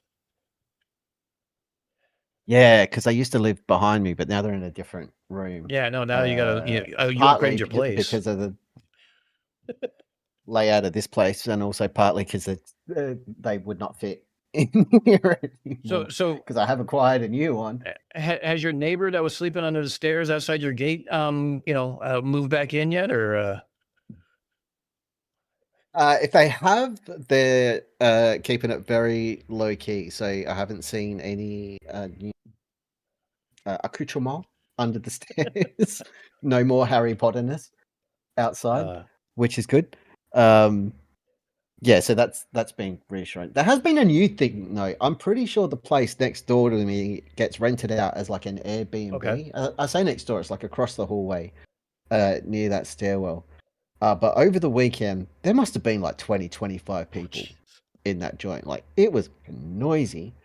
And they just left the door open, which is just weird. People live here. Like, the door out to the hallway. So anyone walking in and going upstairs or whatever, like, the door's just wide open for all to see. Like, and I don't use that route. I'll go another way in and out of the place. So I don't know if they're just exhibitionists and they were having a key party, or if they were waiting for someone to arrive, or what was going on. But I'm like, who just leaves the front door open in an apartment building? Baffling. People are weird, man. People are weird. People are weird. The more I'm on like TikTok and social media, trying to find like content, the more I realize that as a species we're doomed. It's just all I got. Yeah. Yep. And again, that's one of the reasons I won out. But then I went, as I said on the stream, like I went the worst possible way. Because you know this, like I've always had like an interest and fascination with, of all things, US politics. It's so weird and crazy, and the whole setup with your primaries and your blurs and that, like, I don't know, it just tickles a part of my brain. So I got really into the Daily Show and catching up on that for like the last year's worth of stuff. Yeah, Jon Stewart is my and absolute then- favorite person in the world. He's. I mean, everybody else in the cast is good too. I've always been a massive But fan. Jon Stewart just takes it to another level. I mean, to me, he's Jordan Klepper is like a taller, more handsome, funnier, smarter version of me, basically. So Jordan Klepper, you're welcome. But like Desi Lydic and Josh Johnson, like those guys are amazing. Michael Costa as well. Ronnie Chang. Oh yeah, is really funny. those two and their weekend updates, forget it. I mean, especially when they write each other's jokes, it's like, oh my god, like what line are they going to cross today? Because they go into a cold. They don't even know what they're reading until they're reading it, and they're like, what the. But then I found Jon Stewart does a weekly podcast, a weekly show with Jon Stewart. So I was catching up on all of those where it's a much deeper dive, like it's just him and a guest or two guests for like an hour or longer if the mood strikes. And then he had some guests on, and so I fell down the rabbit hole of Pod Save America and the Bulwark with Tim Miller, and so now my YouTube thing, like, it's kind of great because there's no Dearth and there's no Ratzoid and there's no nothing, but it is all like America's on fire, and like the rest of the world's paying the price, which isn't the most inspiring thread to see, interspersed with random gaming streams or videos from good old Cat and Shack of the XP gamers. Yeah, mine's full of Minecraft. And Lujo, a Football Manager creator who I don't watch. Still Minecraft. Nice. Mine's still Space Engineers. Well, yeah, I mean, we were supposed to. Space Engineers and Empire at War, the old Star Wars RTS. You dumbass. Well, about that, because good old Cat and Shack has been doing a series with an Australian content creator, Splitsy, for almost 12 months now. And like I've been watching the shit out of it because it's funny as hell.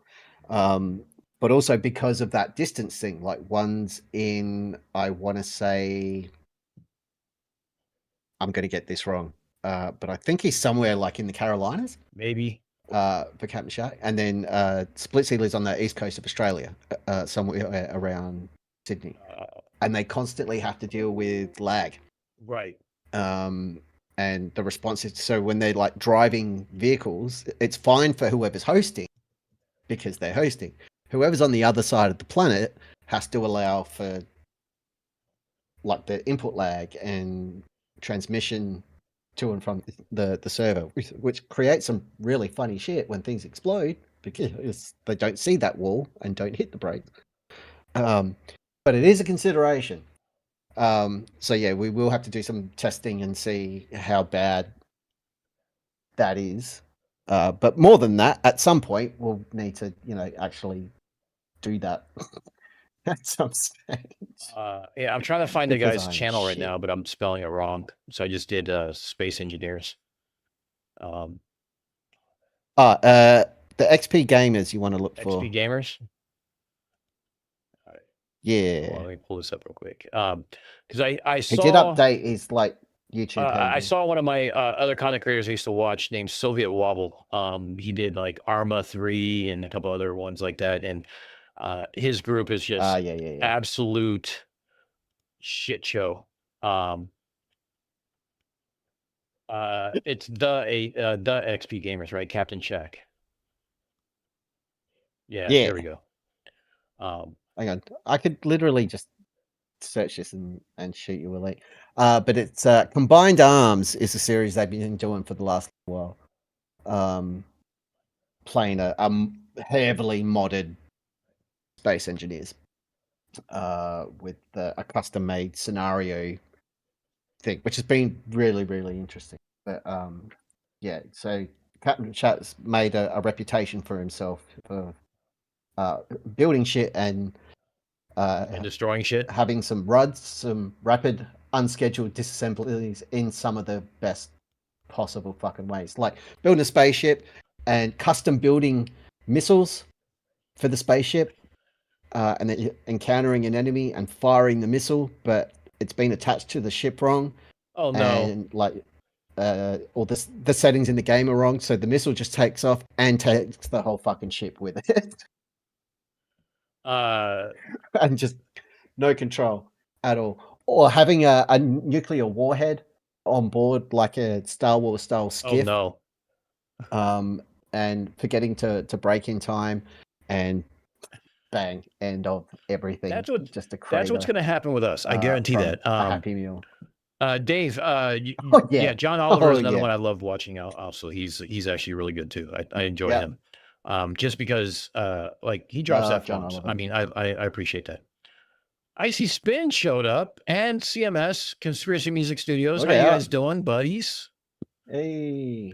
Yes, Aldebaran, we are geeks. No, so I see that he has something here with Splitsy, and I'm gonna have to like put those into a playlist so I can I can watch those, because something tells me it's going to be pretty freaking hilarious. It should be on one. Go into that Combined Arms. There should be a playlist on the channel, and watch the first one. I'll give you a little spoiler. So the whole idea of this is like they land on a planet, and there's like an evil corporation fucking everybody over. And this is like the mod of it and the custom built scenario, because someone's created all of this for space engineers. So their idea was like, we'll fight this corporation, we'll do it as Combined Arms. So you've got to build like planes and tanks and boats and blah, blah, blah. So if they're going into combat, like you've got different elements. But to kick it off, it starts on a plane, a Biriev. So like seaplane type thing. And they're just there chatting, like, we're on our way to this island, and it's great, but just pop up to the roof of the plane with me. And they've attached a fucking tank to it, to the top. So the plan is to fly over an island, detach the tank, and have the tank parachute down. Oh, no. While the plane finds somewhere to land. That's how it all starts, and hilarity ensues. It's fucking great. Yeah, I'm gonna be watching this for the next month or so. There's a lot of it, and they're all like 4 hours. Yeah. And they're long. And this is with and a lot of it also? is building concrete. Yeah. So they both like live streamed it and everything. I think Splitsy streams it on Twitch, and Shaq has been streaming it on YouTube. But they both post like the full streams afterwards. So it doesn't matter which one you watch, because they're sharing the voice chat and all that sort of biz. But yeah, it's super fun. But they start building this base, and they discover this concrete mod. So instead of using like steel to build the blocks, because it's like Minecraft, it's all block based, they get concrete. But you've got to make the concrete, so you've got to get all the stone and turn it into gravel, and then produce the concrete. So while they're building this base and laying out like all the floor and everything else, this is all they do for like 10 streams, is build this base. 10 4-hour streams. I'll have you know. And people in the chat are just like, this is the internet's best concrete based podcast ever. And someone in the chat, because as they're building the base, they're like, let's build it like Command and Conquer, like the Command and Conquer style buildings from the RTS. And someone in the chat has dropped, no, Command and Concrete. Yeah, not wrong in that case. Which killed me.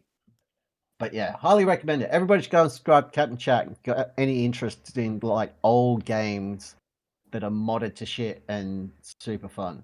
Because yeah, he's a really good creator. He's a funny dude. He's also former Air Force. He was a mechanic. Oh. Used to look after, I think, F-14s? F-14s were Navy, so if he was Air Force, probably F-15s or F-16s. Oh, yeah, not F-15. F-14's the Tomcat. Yeah. No. F-15 Eagle, F-16 Viper. But yeah, he was working on Falcon, take your pick. one of those. He said a few weeks ago what his favorite plane was because he worked on a bunch, and I don't remember because I was laughing at something else, probably crashing a cement truck. But yeah, he worked on engines and tweaking stuff, Well, which was like years ago. But yeah, he did a thing. well, chat. See, look, there's something you might be able to look forward to is, Mike and DP and I all doing stupid shit in Space Engineers and laughing hysterically while we're drinking heavily. Because Yeah, what else are we going to do while we're playing this besides drink to help our creative minds open up a little better to find new ways to do things wrong? for context about how much of a disaster it'll be, I jumped into Space Engineers because I was thinking, you know what would be cool? Because we've got the whole Derp Avengers thing. If I built a ship to like start everything off in, like our Right. ship, but did it in the shape of the letter D for Derp Avengers. Plus, there's dick jokes to be had there. Well, you can at which least is shape always it like fun. one. You can make it look like Blue Origin.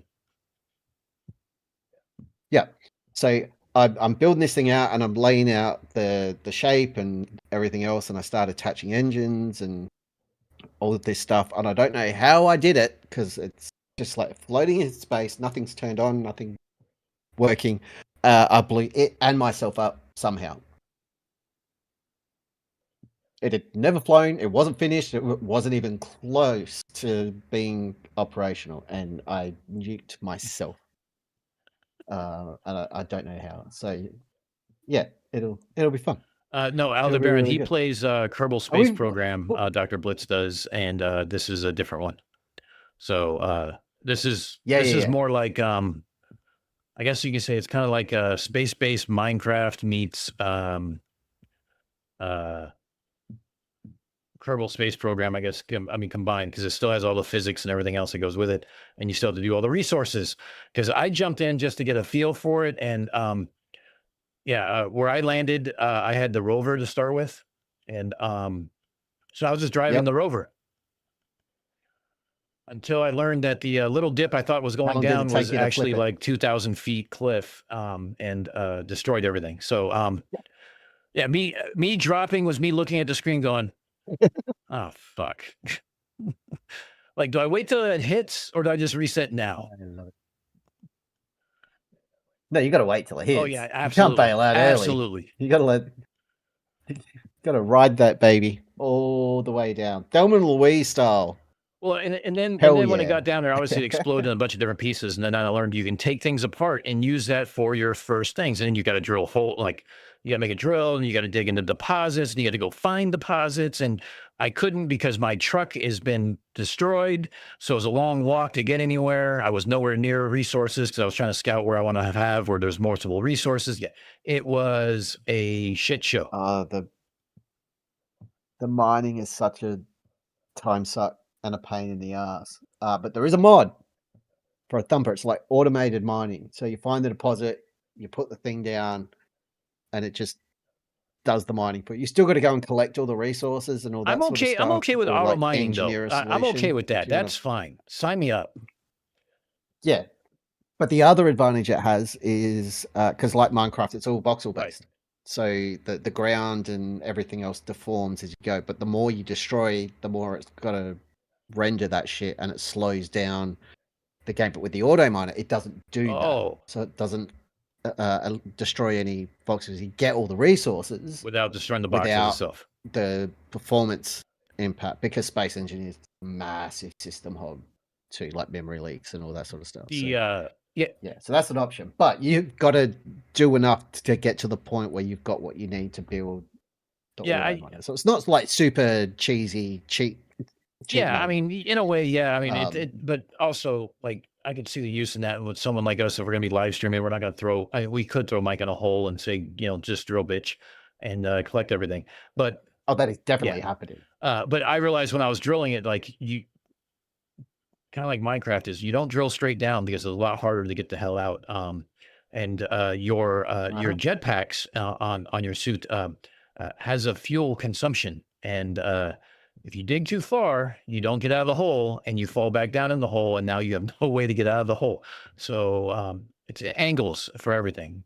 Just remember, you always got to walk back, or may have to walk back. Yeah, I learned some valuable the lessons in old, about the hour I hydrogen. played.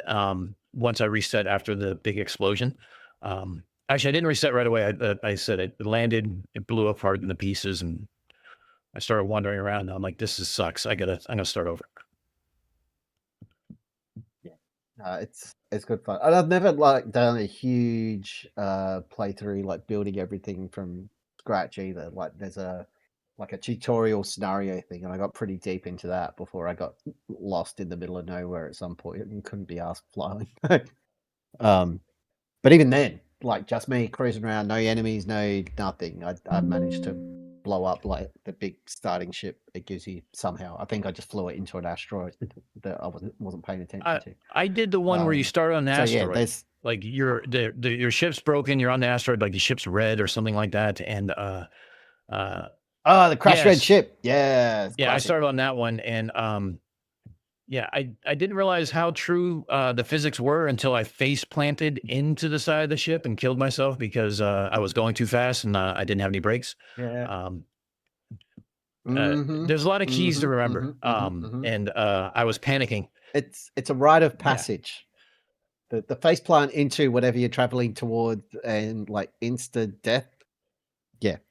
Once you've done that, like now you're playing space. Well, it's like one of those you keep going to see, hey, I wonder how fast this goes. And you're like, wow, I'm really moving. All of a sudden you're like, oh shit, here comes a rock, or in this case, a big red ship. And you're like, wait.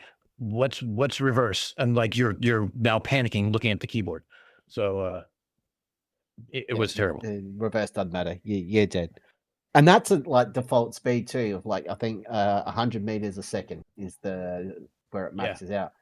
Once you mod it to like 300 or 500 meters a second, like yeah, you get some impressive results. You're basically a human missile. I am putting the shuttle engine on my back. Watch what happens. Yeah, who needs a spaceship? I am the ship. Let's go. Yeah, except for those asteroids that get in the way. Yeah. Yeah, the three of us playing that would definitely be somewhat along the lines of complete derpitude. But I think it'd be fun. Oh yeah, we just got to make sure everybody's got a job and something accountable for to give it some kind of structure. Otherwise, it'll just be like the three spacemen standing around talking shit for 4 hours and nothing at all getting accomplished. And but that's not to say, or just shooting each other with rifles. That's not to say you and I aren't going to throw Mike in a hole and tell him to drill, and I'll stand outside the hole and be like, no, more at an angle, no, less at an angle, no, you're doing it wrong, and just to be, act like we're Jess. Yeah, and we'll mod it so we can just get like 2 jet chairs that have like a cooler in between, so we can sit there like we're just drinking beers, watching him go. The other thing will be we'll wait till he goes on a bathroom break, and then we'll just build a box around him, so when he gets back, everything's just black. And you have no idea what's going on. We just did that the other day. You have to reboot. Somebody blocked me in Obsidian in Minecraft because they thought it was funny. Fuckers. I didn't. The worst, but also the best. It's good times. I didn't think it was funny. It's good times until it happens to you.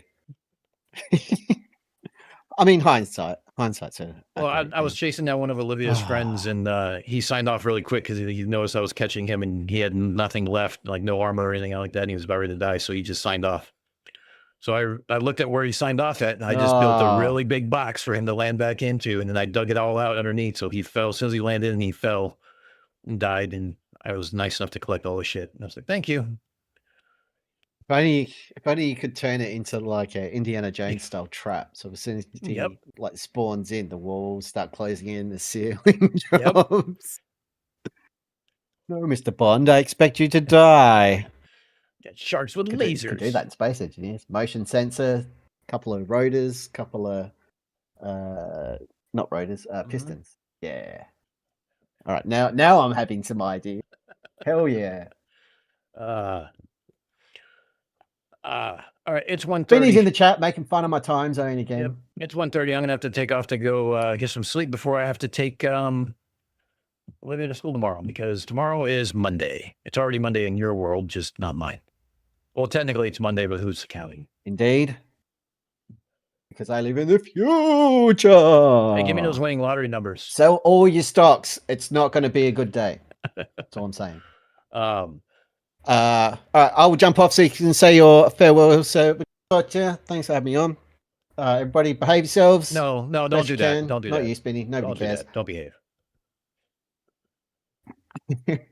And yeah, I'll see you all soon. Take care, man. Later, bud. All right. Let's go ahead and round this out, wrap it up, get ready to head out. Yeah, it's always great to hang out with DP and just shoot the shit and everything else. I think us playing that game would be great. I think it'd be funny. It's just going to come down to scheduling and stuff like that. But the beautiful part about it is that I can, I work from home. So I can fuck all the way off and take some PTO time and clear a day and just do nothing but goof off with DP and Mike. So, yeah, who was that masked man? I don't know. Some guy showed up and just whatever. But as always, it was great to see everybody. It was great to hang out. We covered absolutely nothing. We got some ideas, though, for LOL. Got to share some information. Everybody got to wish Olivia a happy birthday, which I greatly appreciate. You guys all got to see her blush, which was even better. And I thank you for doing that. And she does too. So that being said, we're going to, I'm going to go out with the same song I came in because I love Major Dumb and Derp Control because it's just, I don't know. To me, it's funny because there's so many Easter eggs in there that I'm not sure everybody heard them yet. We probably have, but I'm not that clever. But that being said, we'll just play that out and we'll go from there. So everybody, again, thanks for hanging out. Thanks for everything. Greatly appreciate it. Thanks for the super chats that came in. Thanks for just hanging around and chatting. Thanks for coming up on the panel and shooting the shit. We got to see, oh wait, we did accomplish something. We got to see Reds actually process a whirlpool picture of the Whirlpool Galaxy and show us how he goes about does it. So granted, there was 12 hours of prep time that he didn't show us. Thank God. We had to sit through that, but we got to see him do it, and it was great. So I got to learn something today. And I got to listen to Reds tell me I need to make poor financial decisions and buy things like telescopes. So everybody, thanks again for coming. I appreciate it. It's been a pleasure seeing you all. As always, stay uncensored, stay unapologetic, and stay unfornicated. And we'll go out with this.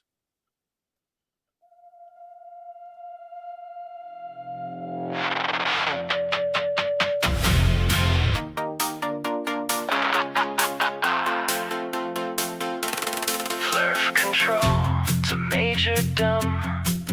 Come in from your room. We've checked the feeds, we've checked the memes. This launch is a cartoon. Flurf control to Major Dumb. Your rocket's just a balloon. They filmed you in a warehouse. There's no rocket ship. There's no big plume. 10, 9, 8, 7, 6, 5, 4, 3, 2, 1. This is Major Dumb to Flurf control. I'm strapped in, feel the shake. The tower falls away from me. You can't fake this quake. Major Dumb to Flurf control. I'm way above your room, rising through the blue so fast it turns to velvet soon. You say it's all projection, but the windows say you're wrong. I'm floating past your story, and it's been wrong all along. Major Dumb, our charts all show you splashed into the sea. They dropped a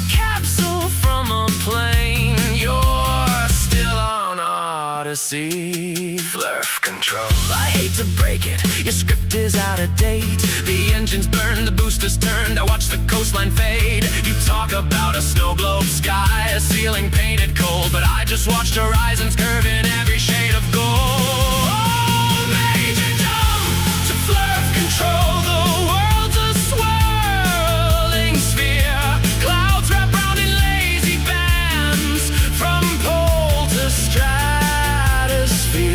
You say it's just a clever CGI veneer, but your world's become an island, and it's really, really small from here. You said there is a crystal shell, a cover hard and bright. I'm flying where your ceiling sits, yet nothing blocks the light. No glass, no grid, no glowing dome, just darkness deep and clear. Your dome was in your browser tabs, not hanging over here. Flurf control to Major Dumb. Our live chat says the pictures are all lies. Agencies just sell us tales, they're demons in disguise. Major Dumb, to flurf control, your fears are getting loud. But I'm looking at an ocean that wraps behind a cloud. If stories had you cornered, I'm not here to shout you down, just asking you to tilt your head and spin that view around. Major Dumb, to flurf control, I'm circling slow and clear. I see the night chase after day around this shining sphere. You swore there'd be an edge, a wall where colors stop, but every orbit proves you wrong. We're living on a drop. Flurf control to Major Dumb. Your signal's getting thin. If space is real, if globe is true, where do our stories spin? This is Major Dumb, to flurf control. I'll bring you souvenirs around Blue Earth in every shot, and maybe calm your